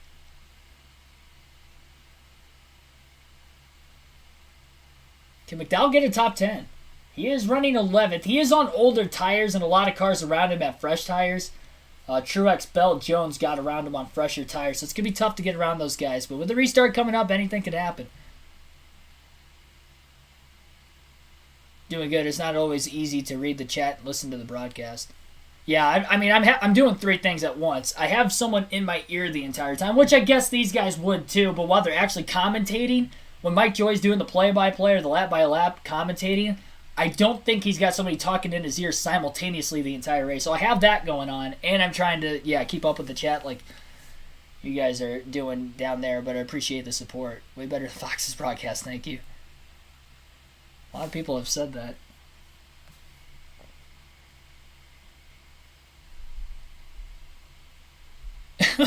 We will fund you and lay the smackdown on you. I'm sure you're thinking for me.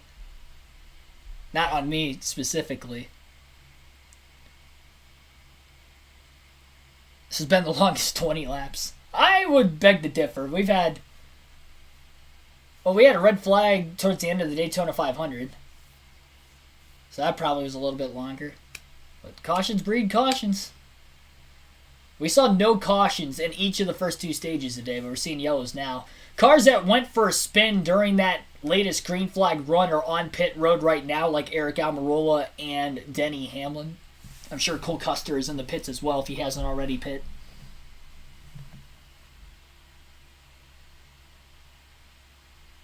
Just keep me updated on the race. Too cheap to buy it. TV. Listening to watching Allmendinger live cam. Yeah, somebody else, I think Billy Kramer said he was watching Allmendinger's live cam as well while listening to this. Rene Garcia Comedy. Welcome. Me too. I don't know. Yeah, I don't know what that was. I just saw the email on my phone. My phone died immediately after. Oh, I'll put the leaderboard back on. Sorry, I have to do this when I'm looking at the chat. So I'm sorry for swapping screens back and forth. I usually don't do that. My phone was on low battery today. Had some errands I was running before work.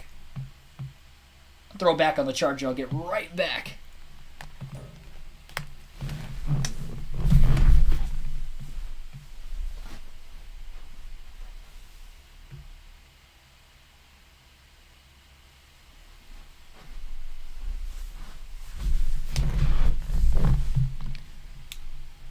I'm just trying to figure out, what do I need closed captioning for?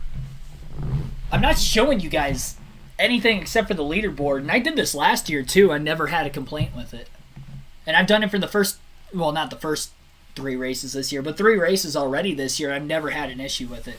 I didn't even know that was like a thing. Like, what would I need closed captioning for? NASCAR.com? Like, I guess. I mean, that's the only thing I would have to use it for. But I have NASCAR Media Group literally in the credits on the description.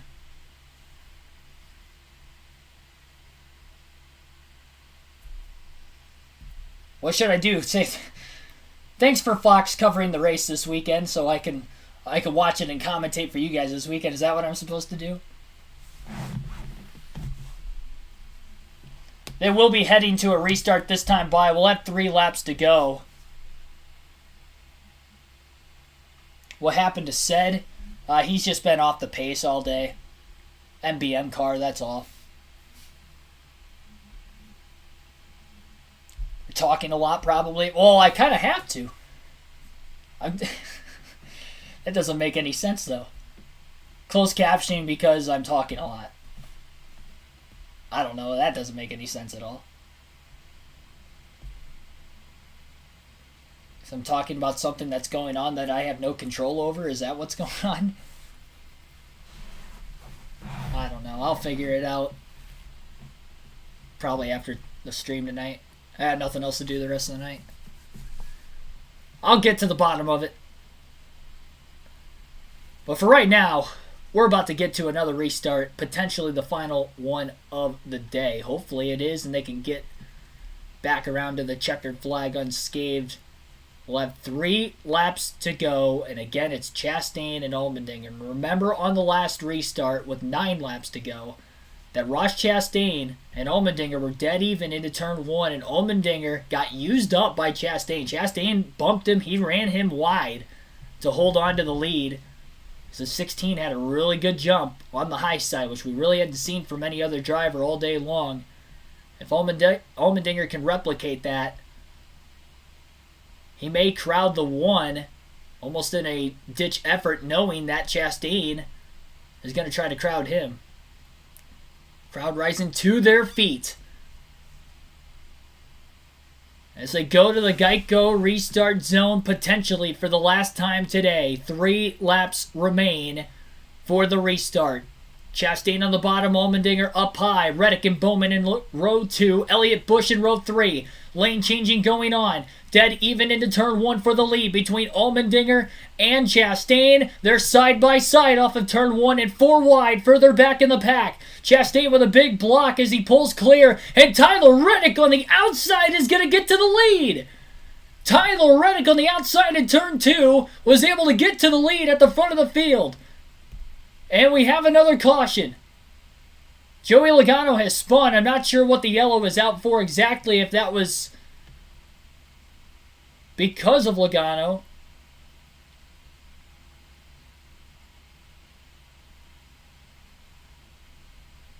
Tyler Reddick gets to the lead in turn 2, and a caution comes out. Logano has spun and was actually out in the gravel in turn 1. And it looks like the rear suspension right around the right rear tire is broke on that race car.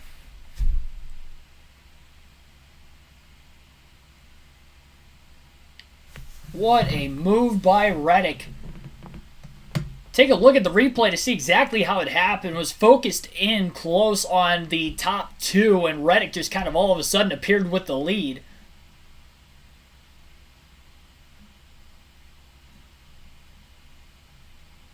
Maybe some penalties further back in the pack will be awarded to drivers who hopped out of line before the start-finish line. Yeah, they were 4 wide where Logano got pushed wide. It looks like Kyle Larson was in the guardrail as well. That's why the caution came out. Logano kind of got T-boned a little bit wide. Kurt Busch and Kyle Larson went with him. And the contact from underneath looks like it came from Daniel Suarez in the 99 car. So Suarez kind of got into the 22 and the 5. And the 45 was kind of on for the ride with them. But they were 4 wide and nearly 5 wide underneath. Logano and Larson just basically got forced off the racetrack. So that brings out a caution. And obviously the right rear of the race car for 22 of Joey Logano is all sorts of messed up.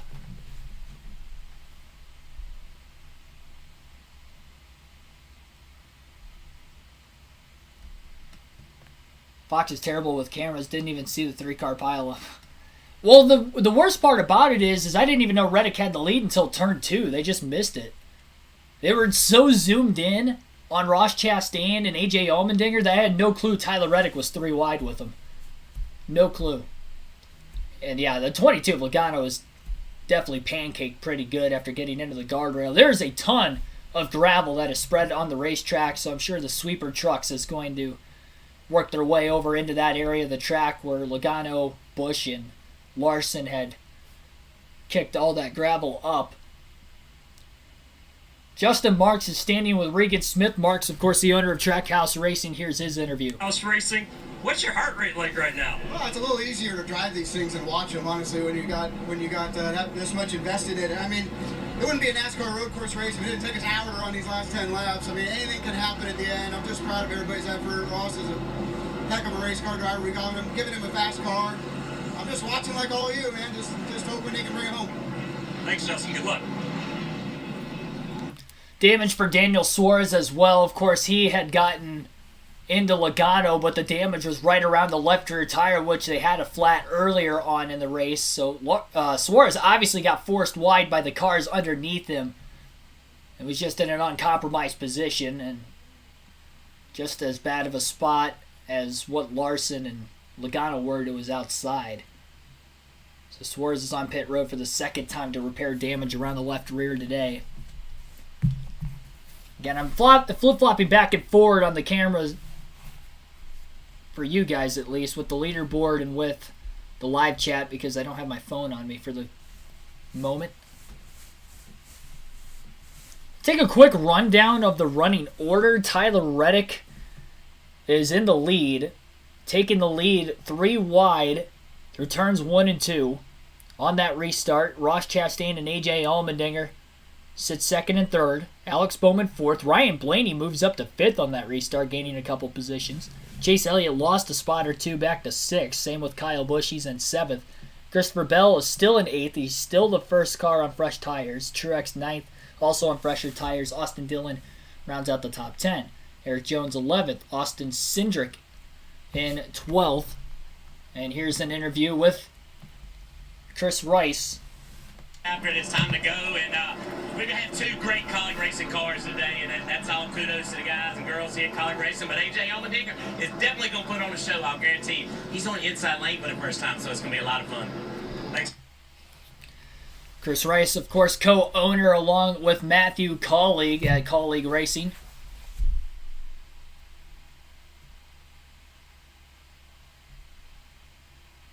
General manager is his job title. Matthew Colleague, the owner. Rice, the GM.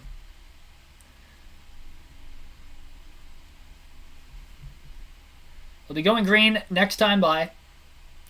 Cars are, well, I should say this time by, they are lined up double wide. And they've gotten that part of the track swept off, I'd have to assume.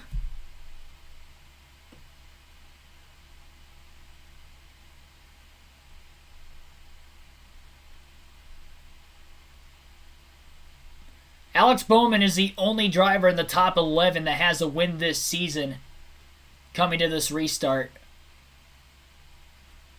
Got to go back to Cindric in 12th would be the next driver that has a win this year that is currently in this running order. Kenny Cap, thanks for another $2 super chat. They're amazing at NASCAR, football, baseball, and question mark. I do watch other sports, but this is only a NASCAR channel, so I'm only going to be doing live commentary for the NASCAR races on the channel. I have my teams with other sports. Big Packers fan when it comes to football. Then pretty much all my other teams are in Detroit or Michigan based. I only live about an hour and 15 minutes south of Detroit. Go to baseball games all the time in the summer. Well, last year I only went to one, but the year before, not the year before that, because of COVID, 3 years ago now. Man, that's hard to believe it was that long ago. Went to quite a few races. A lot of damage on Kyle Larson's left side of his race car. First real glimpse I've been able to see of it since he had been pinched into the wall. He had Kurt Busch on his inside, and he had Logano in front of him, and just kind of got squeezed into the guardrail through the gravel on the outside of turn 1. Overtime coming up once again. It's already the 3rd race that has gone to overtime this season. We have had a caution and at least a restart with 13 or less laps to go in all 6 races for the Cup Series this season. We have had a restart with 6 or less laps to go in 5 of those 6 races. Here we go again. It'll be Reddick and Chastain on the front row. Reddick will be the control car in the bottom. Allmendinger will be inside of row 2. Alex Bowman on the outside row 2. Blaney will be inside row 3. Chase Elliott outside row 3. A couple of Joe Gibbs cars in row 4 with Kyle Busch on the inside. Christopher Bell on the outside. Martin Truex Jr. in 9th on the inside of row 5. Austin Dillon outside of row number 5. Dillon looking for a top 10 on a road course, a rarity in his Cup Series career. Green flag is in the air as they now reach the Geico restart zone. Reddick gets the takeoff. Chastain on the outside. A pretty good jump himself. Allmendinger's going to look to the inside, but it's Reddick who blocks him on the bottom, knowing that that was the run that gave Reddick the lead on the last restart. 3 wide goes Allmendinger. He's underneath the 8. Chastain gets ran wide a little bit. Now forces his nose into Reddick. He gets into the side of the 8 car. They're nearly making contact. They're still making contact into the S's as they're 2x2 for the lead. And Chastain is going to come out with the lead using all of Tyler Reddick up. 3 straight top 3 finishes coming into today's race, and he does not want to finish top 3 without a win again. Determined to get around Reddick as he used him up and moved him up out of the way. Now can he hang on for about another lap and a half? Allmendinger back to the inside of Reddick for second place. The battle is not done there. Side by side into turn number 11 with Allmendinger on the inside and Reddick on the outside. Bell, first car on fresh tires, is in 5th. Kyle Busch will get around Chase Elliott in turn 11, further back for 7th. Allmendinger, by the way, also cleared Reddick for second place, and he's sitting about 6 or 7 car lengths behind Chastain. Allmendinger going wide, trying to set up and beat the one of Chastain back to the accelerator as many times as possible in the closing lap and a half through these tight hairpin-like corners. Chastain with a big power slide, and he might have lost a little bit of time in turns 13 and 14.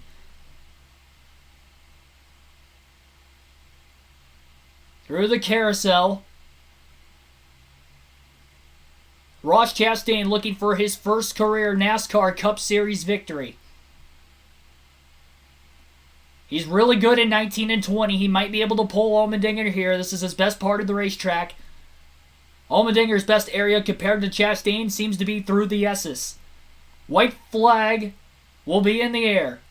1 lap to go. The next flag will end the race, whether it's the yellow or the checker.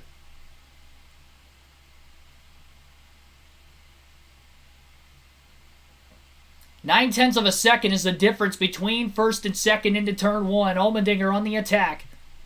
Alex Bowman is in 3rd, right behind Allmendinger as well. Bell is up to 4th. He just got around Reddick, who lost another spot to Kyle Busch in turn 1. Reddick outside the top 5. Allmendinger rounding through the S's, but Chastain is holding his own.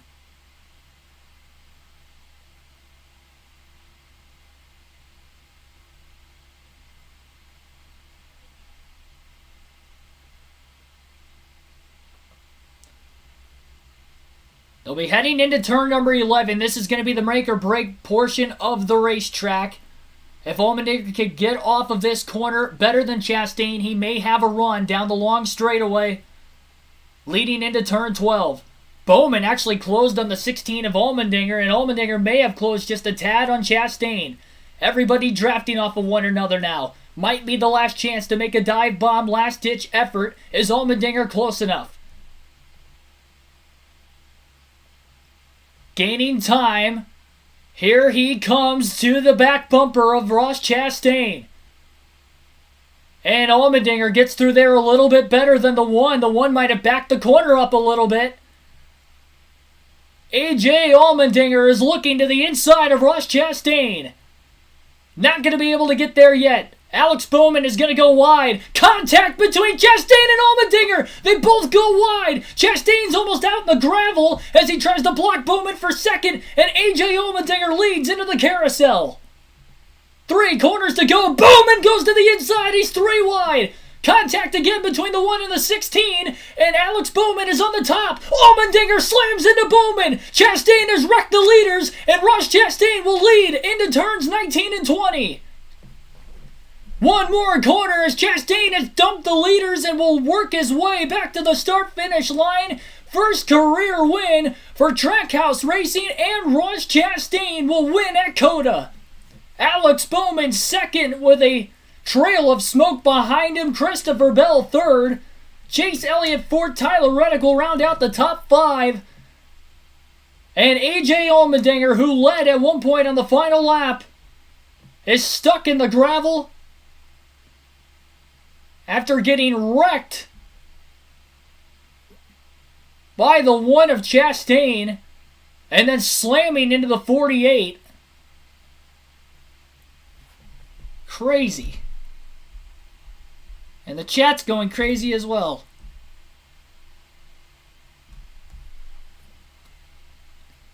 $278 people watching. Ross Chastain wins. And you guys will get to hear all the post-race interviews. Hopefully nobody cusses up a storm here. I will apologize forefront of that in case something of that happens, because there may be tempers following this race today. Unbelievable.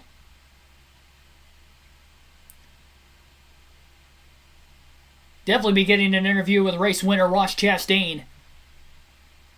First career win, 4 straight top 3 finishes.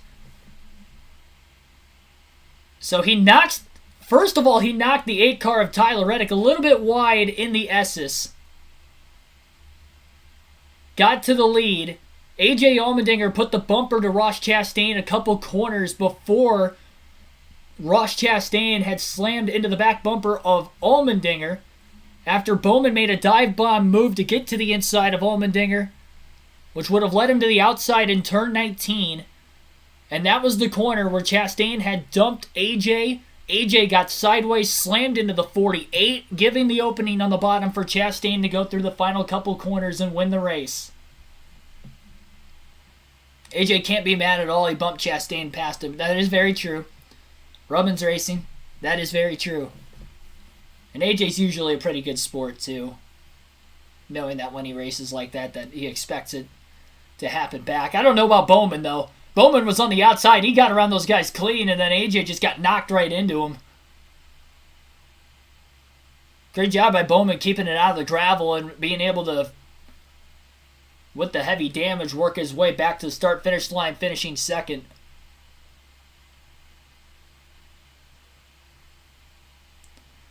That was almost reminiscent of Talladega 2005 when Brian Vickers had 2006 when Brian Vickers got his first career win, turning Jimmy Johnson into Dale Jr. on the final lap. It kind of felt like that to me. But I do agree with some of you guys down in the chat that Allmendinger was the one that hit him first a couple corners prior. Chastain did also run Allmendinger super wide.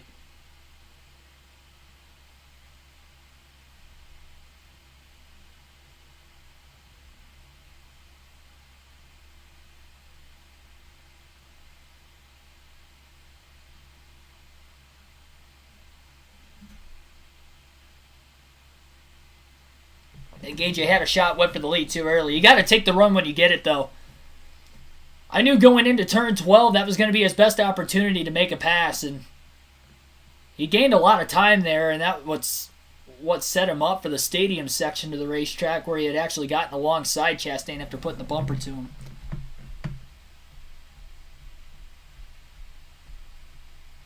I'm a Michigan Wolverines fan.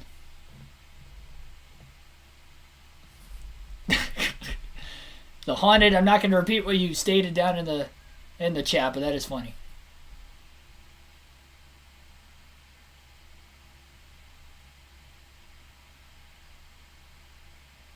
of the spotters hopped in the car with Ross Chastain to get a ride back to victory lane. That's pretty cool. Unique. I don't think I've seen that before.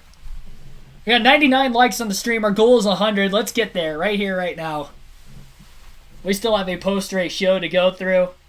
Smash the like button, subscribe if you haven't already for more daily NASCAR content. Almost 300 people watching right at the end of the race. Currently, Ross Chastain doing burnouts on the front stretch. Again, this is not only Ross Chastain's first career win, but it's also the first career win for Trackhouse Racing as an organization in NASCAR. 6 different winners in the first 6 races this year, 3 of which have gotten their first career win. Here is Regan Smith with Ross Chastain, and the watermelon smash from Ross Chastain. For the first time in NASCAR Cup Series history, as far as I know, a watermelon will be thrown in a victory celebration mode on the front stretch. He didn't do it in front of the crowd, though. He did it in front of the team. I think he should have done it in front of the crowd so they could have seen more of it.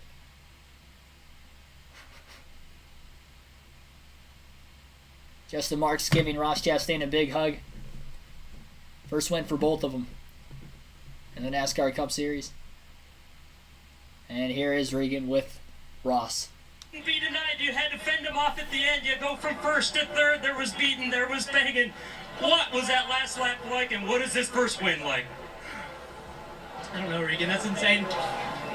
To go up against some of the best with AJ. I mean, I know he's going to be upset with me, but we race hard, both of us, and he owes me one, but when it comes to a cup win, man, I can't let that go down without a fight. So Justin Marks, Trackhouse, Onyx Holmes, iFly, Advent Health, the Moose, a million Moose members. They better be celebrating tonight all across the country and the world. Phil Surgeon, man, he is so good. People don't know how good this group is. I can't believe Justin Marks hired me to drive this car, Regan. You lost control of that final restart. You get a good restart on the outside, which nobody had done. What did you have to do to make that happen? And how's that watermelon tasting right now? It's never tasted sweeter, I gotta tell you. I don't know how we got back by. I was so worried about AJ on the second to last restart that I let Tyler drive right by both of us. And AJ's so good. I've learned so much from him. And it was like, how do you go beat the guy? He taught me so much, and I've learned so much from so many people, from 417 Speedway back home with my dad. I was thinking about him those late restarts. My dad used to make me race on old tires. And back then, if I raced on old tires, I was not going to win. It was in my head before I even started. And it crossed my mind, like, we're not going to win, we're on old tires. But I couldn't think that way. I thought neutral. Chevrolet, everything they do for me, gave me the tools to try to go execute, and we did it.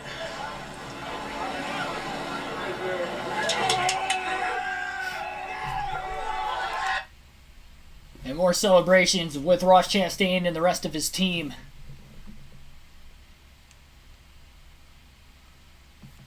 Jamie Little with Alex Bowman. Bowman and Alex, you ran there in the top 10 all day, but you almost snuck that one away. What's your takeaway from that last couple of laps there in battling for the win? Yeah, for sure. Just we had a really fast Ally Camaro. I've really been trying to do a better job as a race car driver at these road courses, and I felt like from where we started the weekend, I accomplished that. So proud of Greg and all the guys. Hate that we didn't come away with the win, but happy for Ross getting his first win. It's been a crap weekend, so I'm ready to get home and see the dogs and move on to next weekend. Glad to come away with a second place finish. All right, hope you feel better.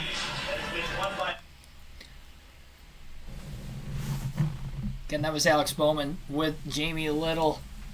I think Regan Smith is probably going to be getting an interview with Justin Marks. He was talking to him. Never mind, they're cutting the commercial. It's all right. They waited long enough, I guess, after the race was over to cut the commercial. I'll give them a pass. We'll go through the finishing order of today's race. I'm sure you guys are waiting for that. Those of you that are sticking around, we'll do that right now to start the post-race. Ross Chastain with career win number 1. He led the most laps today, 31 laps led. In the end, it is definitely deserved. Even with the last lap scuffle between him, Allmendinger, and Bowman, Alex Bowman finishes second with that wrecked race car at the end, was able to limp at those final couple corners. Christopher Bell finished about 1.8 seconds off the race lead in third. Chase Elliott finished in fourth. More on him in a little bit. Tyler Reddick rounds out the top 5. He was in the lead on that final restart for a brief moment. Actually led coming into the overtime restart, but fell back to 5th. Ryan Blaney finished in 6th. Martin Truex Jr. 7th. Austin Cindric 8th. Eric Jones 9th. And Austin Dillon rounds out the top 10. Kevin Harvick will finish 11th. William Byron 12th. Michael McDowell 13th. Brad Keselowski 14th. Justin Haley rounds out the top 15. Todd Gilliland 16th. Harrison Burton 17th. Denny Hamlin 18th. Eric Almirola 19th. And Ty Dillon rounds out the top 20. Chris Buescher in 21st. Josh Bilicki 22nd. Cole Custer 23rd. Daniel Suarez 24th. Kaz Grala 25th. Boris Said 26th. Cody Ware 27th. Kyle Busch, 28th. Something must have happened to him late in the race. I did not see what happened. He was in the top dozen, but he finishes 28th. Kyle Larson, 29th. So something happened to Larson late. Larson was involved in that last accident. That's what it was. But that's why he finished 29th. And Chase Briscoe ended up finishing 30th after he led a lot of laps, or a couple laps, was in the top 3 most of the day as well. Joey Logano, 31st. Kurt Busch, 32nd. AJ Allmendinger, 33rd after leading at one point, coming to the final lap, or on the final lap with less than a half lap to go. 34th was Larice Hensman, who finished 7 laps down. He was the first of the few drivers at DNF today. Joey Hand, 35th. Tough break for him. He was running top 15 most of the day before his mechanical failure. Corey LaJoie had an issue bringing out a late caution as well. Finished 36th. Stenhouse brought out a yellow in the final stage, stalling out. He finished 17 laps down in 37th. Bubba Wallace lost a left rear tire. So more on that coming up later in the week with possible suspensions to that race team, or with the crew members involved in that tire not being secured on the race car tightly. And then Andy Lally rounds out the field today. He had a mechanical issue very early in this race in that first stage. Rounds out the field in 39. So that was your full running order. We'll go through what my predictions were going into the race today, where those 5 spotlight drivers finished. Chase Elliott was my pick to win. He ended up having a good day at the end. He scored stage points, I believe, in both stages today. I know he did in stage 1. I think he did in stage 2 as well. But anyway, Chase Elliott ends up finishing in 4th.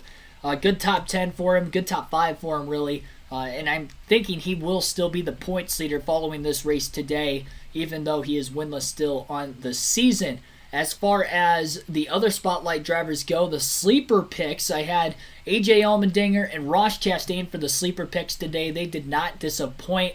Ross Chastain, of course, gets the win, his first career win, and first win for Trackhouse Racing, as mentioned. AJ Allmendinger finished 32nd.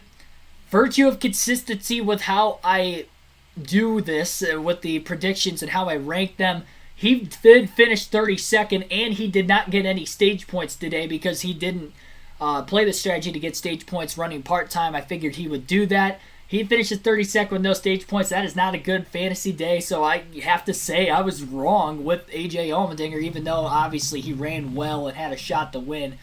For consistency's sake of how I grade that I have to grade it as a no-go. So it looks like I was 2 for 3 on those predictions. And then the drivers who I predicted to not run well, not finish in the top 10, are coming up soon because Jamie Little is with AJ Allmendinger.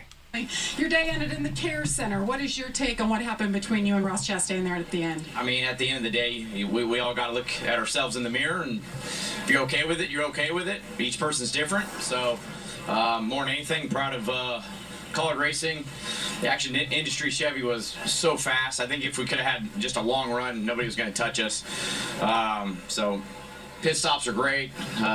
Everybody at Colored Racing, all the men and women, it's just a lot of sleepless nights for them right now, trying to just get these cars to the next race. So I was doing everything I could to try to sweep the weekend for them. We were that close. So, like I said, at the end of the day, each person's got to make the move that they're comfortable with, and that's fine. So we'll, at the end of the day, we know we had a shot to win the race. It's tough to win a cup race. So when you put yourself in a position to legitimately run up front all day and have a shot to win it, it's a pretty great day. Unfortunately, just we needed about 2 more corners. Thanks, AJ. That was AJ Allmendinger again with Jamie Little. in our post-race show. The two drivers in the predictions video and the predictions live stream before the race went started that I predicted to not have top 10s and not run well today, they both finished outside the top 10, so I was right on both of those predictions as well. Kevin Harvick finished 11th. I don't think he got any stage points either. He ran outside the top 10 all day long. And Brad Keselowski, who was abysmal today, he was running outside the top 30 for a large part of the race. He did get to 14th on those final couple restarts. I think he was one of the drivers that had fresher tires as well. So, hey, he made the most out of what was a terrible day all day. The fact he finished 14th, honestly, is a win for that team. But I was also right with that prediction. And I don't believe he had any stage points either to go along with it. So, 4 for 5 on my predictions this week, and if Allmendinger didn't get wrecked with 2 turns to go from Ross Chastain, I would have been 5 for 5 this weekend. The only one I would have gotten wrong was predicting Chase Elliott to win. So, honestly, this week was probably my best week in predictions.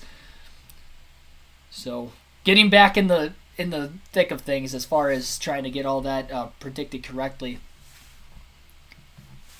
Keeping track of it for the season total. I haven't predicted any winners correct this season, but I think I'm above 500 in all 3 of the categories, from sleeper picks to drivers you should have in your lineup and telling you guys that they're going to have good days, and the drivers who will not run well, not running well. So in that aspect, I'm in the right direction finally. I should have had a good fantasy day as well. We'll take a look at that fantasy team right here because we do have fantasy, of course, on the channel. There's 90 people watching right now. I know there's not that many in the fantasy league. You can go here. I'll show you right now on the screen. This is how we play NASCAR Fantasy. You can go to the fantasy portion of the website or the mobile app. You can sign up with your email. It is free to join. Chance to win 2 tickets to any NASCAR race of your choosing in 2023 Cup Series, of course, excluding the Daytona 500. Having a lot of buffering going on right now. So we'll see how my fantasy team did today. Unfortunately, Allmendinger didn't get a good finish. I think he's the only one that I can think of that didn't have a good day on my fantasy team. Then again, Kyle Larson didn't have a good day either. So I would have had 10 extra points if Larson was in my lineup over Allmendinger. But everybody else had great runs. Cindric finished 8th. Blaney finished 6th. And I think Blaney had more stage points than any other driver today as well. Ross Chastain obviously won.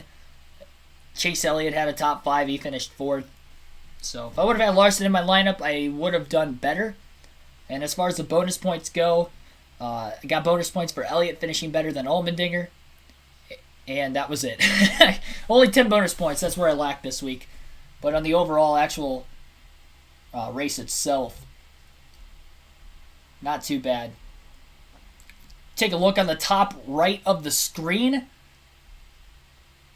This week, it looks like EC23 is the unofficial winner of our KRC League race at Circuit of the Americas. Of course, this is before post-race inspection, so if anybody fails inspection, the points will be alternated otherwise. But as far as EC23 goes for right now, it looks as if he will be the winner at COTA for our fantasy league this year. The Plow V3 finishes in second with 203 points. Also, EC23 at 208 points today. P-Shat Motorsports with 190 finishing third. Tim Irvin, Super B-Man 1, finishes with 187 in fourth.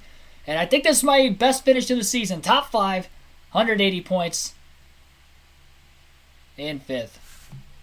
And Inside Uranus, who was the season points leader coming into the race today, finishes 14th. So a lot of us in the league are going to catch up to him. I think he still will be the points leader. He had about a 100-point lead, even though he got outscored by about 68 points. He should still be the points leader. What a wild race today. Circuit of the Americas. 14th is good for that team with the penalty. Yes, I just predicted him to not have a top 10, so I was right with that side of things. See what you guys are talking about. I saw a lot of your guys' reaction to the finish of the race. You guys are going insane just like I was. Probably the most chaotic finish to a race so far this season. But what a great day. Great day for racing. and it ended up being a great race. Of course, this was the historic first race on a road course with the next-gen car, and I don't think it disappointed. I think we could all collectively say it did not disappoint. Drama at the end of it, and I'm sure AJ Allmendinger will remember getting turned by Ross Chastain, because remember that Chastain has been good on the road courses last year, and obviously he wins the first one this year. The team's had speed. He may contend for wins on road courses going forward this season. And AJ Allmendinger is running most of the road courses on the Cup Series schedule this year. I think the only one he's probably not going to end up running is likely going to end up being Sonoma, and that's because he is racing not in Sonoma that weekend, wherever the Xfinity Series races that weekend, which actually he may be able to run that race because I think the Xfinity Series has off. They usually run Mid-Ohio, but they're not running Mid-Ohio this year. The Truck Series is. So he may actually be out there, but regardless of the fact, yeah. Your best finish this season in fantasy? Yeah, I think it is. The year of the rookies. Well, they're not rookies. But year of drivers getting their first career wins, yes. Well, Cindric's a rookie. He had a top 10 today, too.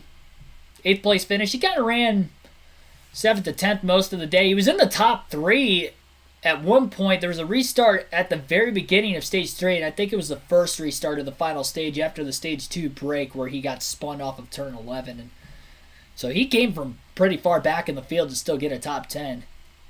I think that's credit worthy. But that was a lot of fun here in this one. I think we're going to sign off. Thank you for everybody hitting the like button as well. 114 likes on the stream today, so we hit our goal of 100.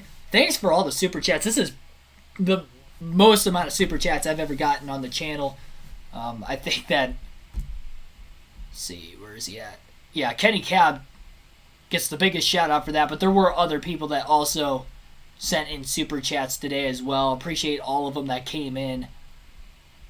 And we'll be back at it again another time. No live race commentary next weekend at Richmond. I'm going to my grandparents to watch the race there, spending time with the family to watch the race next weekend. But the weekend after, I will make it up to you guys because we will be doing a doubleheader.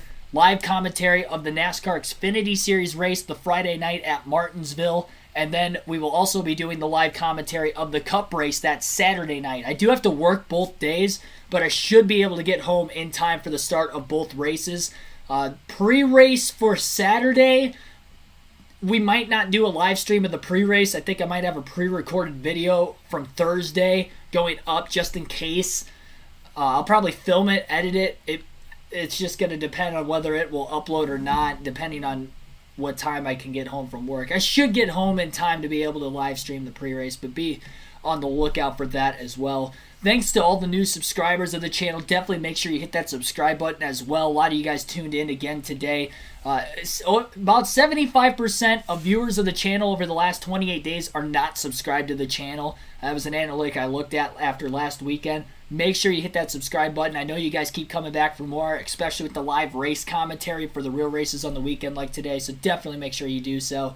You won't want to miss any more of the live commentary races this year. Doing 22 in total this season. I think this is race number 4, so we still have 18 to go yet. A lot more coverage of the actual races, as well as at the track coverage with the race highlight videos from the grandstands for the races I go to in person. I've been at 3 Cup races already this year. I was at every race during Speed Weeks for Daytona and for the Daytona 500. I was at the Cup race for Atlanta last week. I was at the Cup race for Auto Club. Next race that I will be going to in person will be Dirt Bristol, and I have made my mind up. I will be there both days. I should get there early enough on Saturday with it being a night race both days. So I'll be at the truck race on Saturday night, and I'll be at the Cup race on Easter Sunday.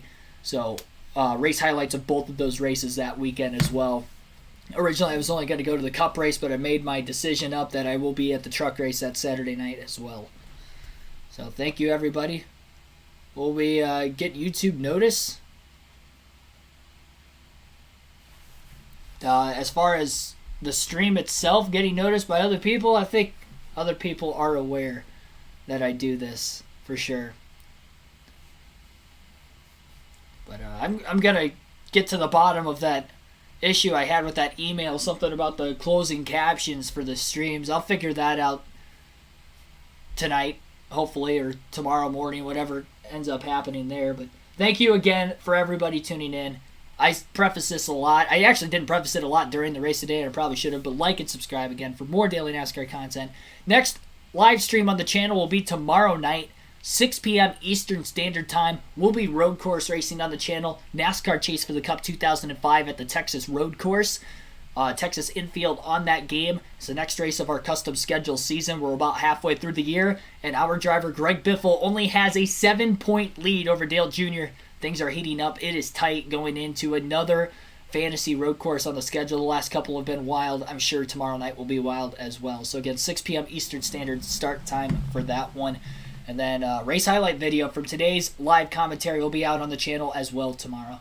Thank you all so much once again. Can't appreciate it enough.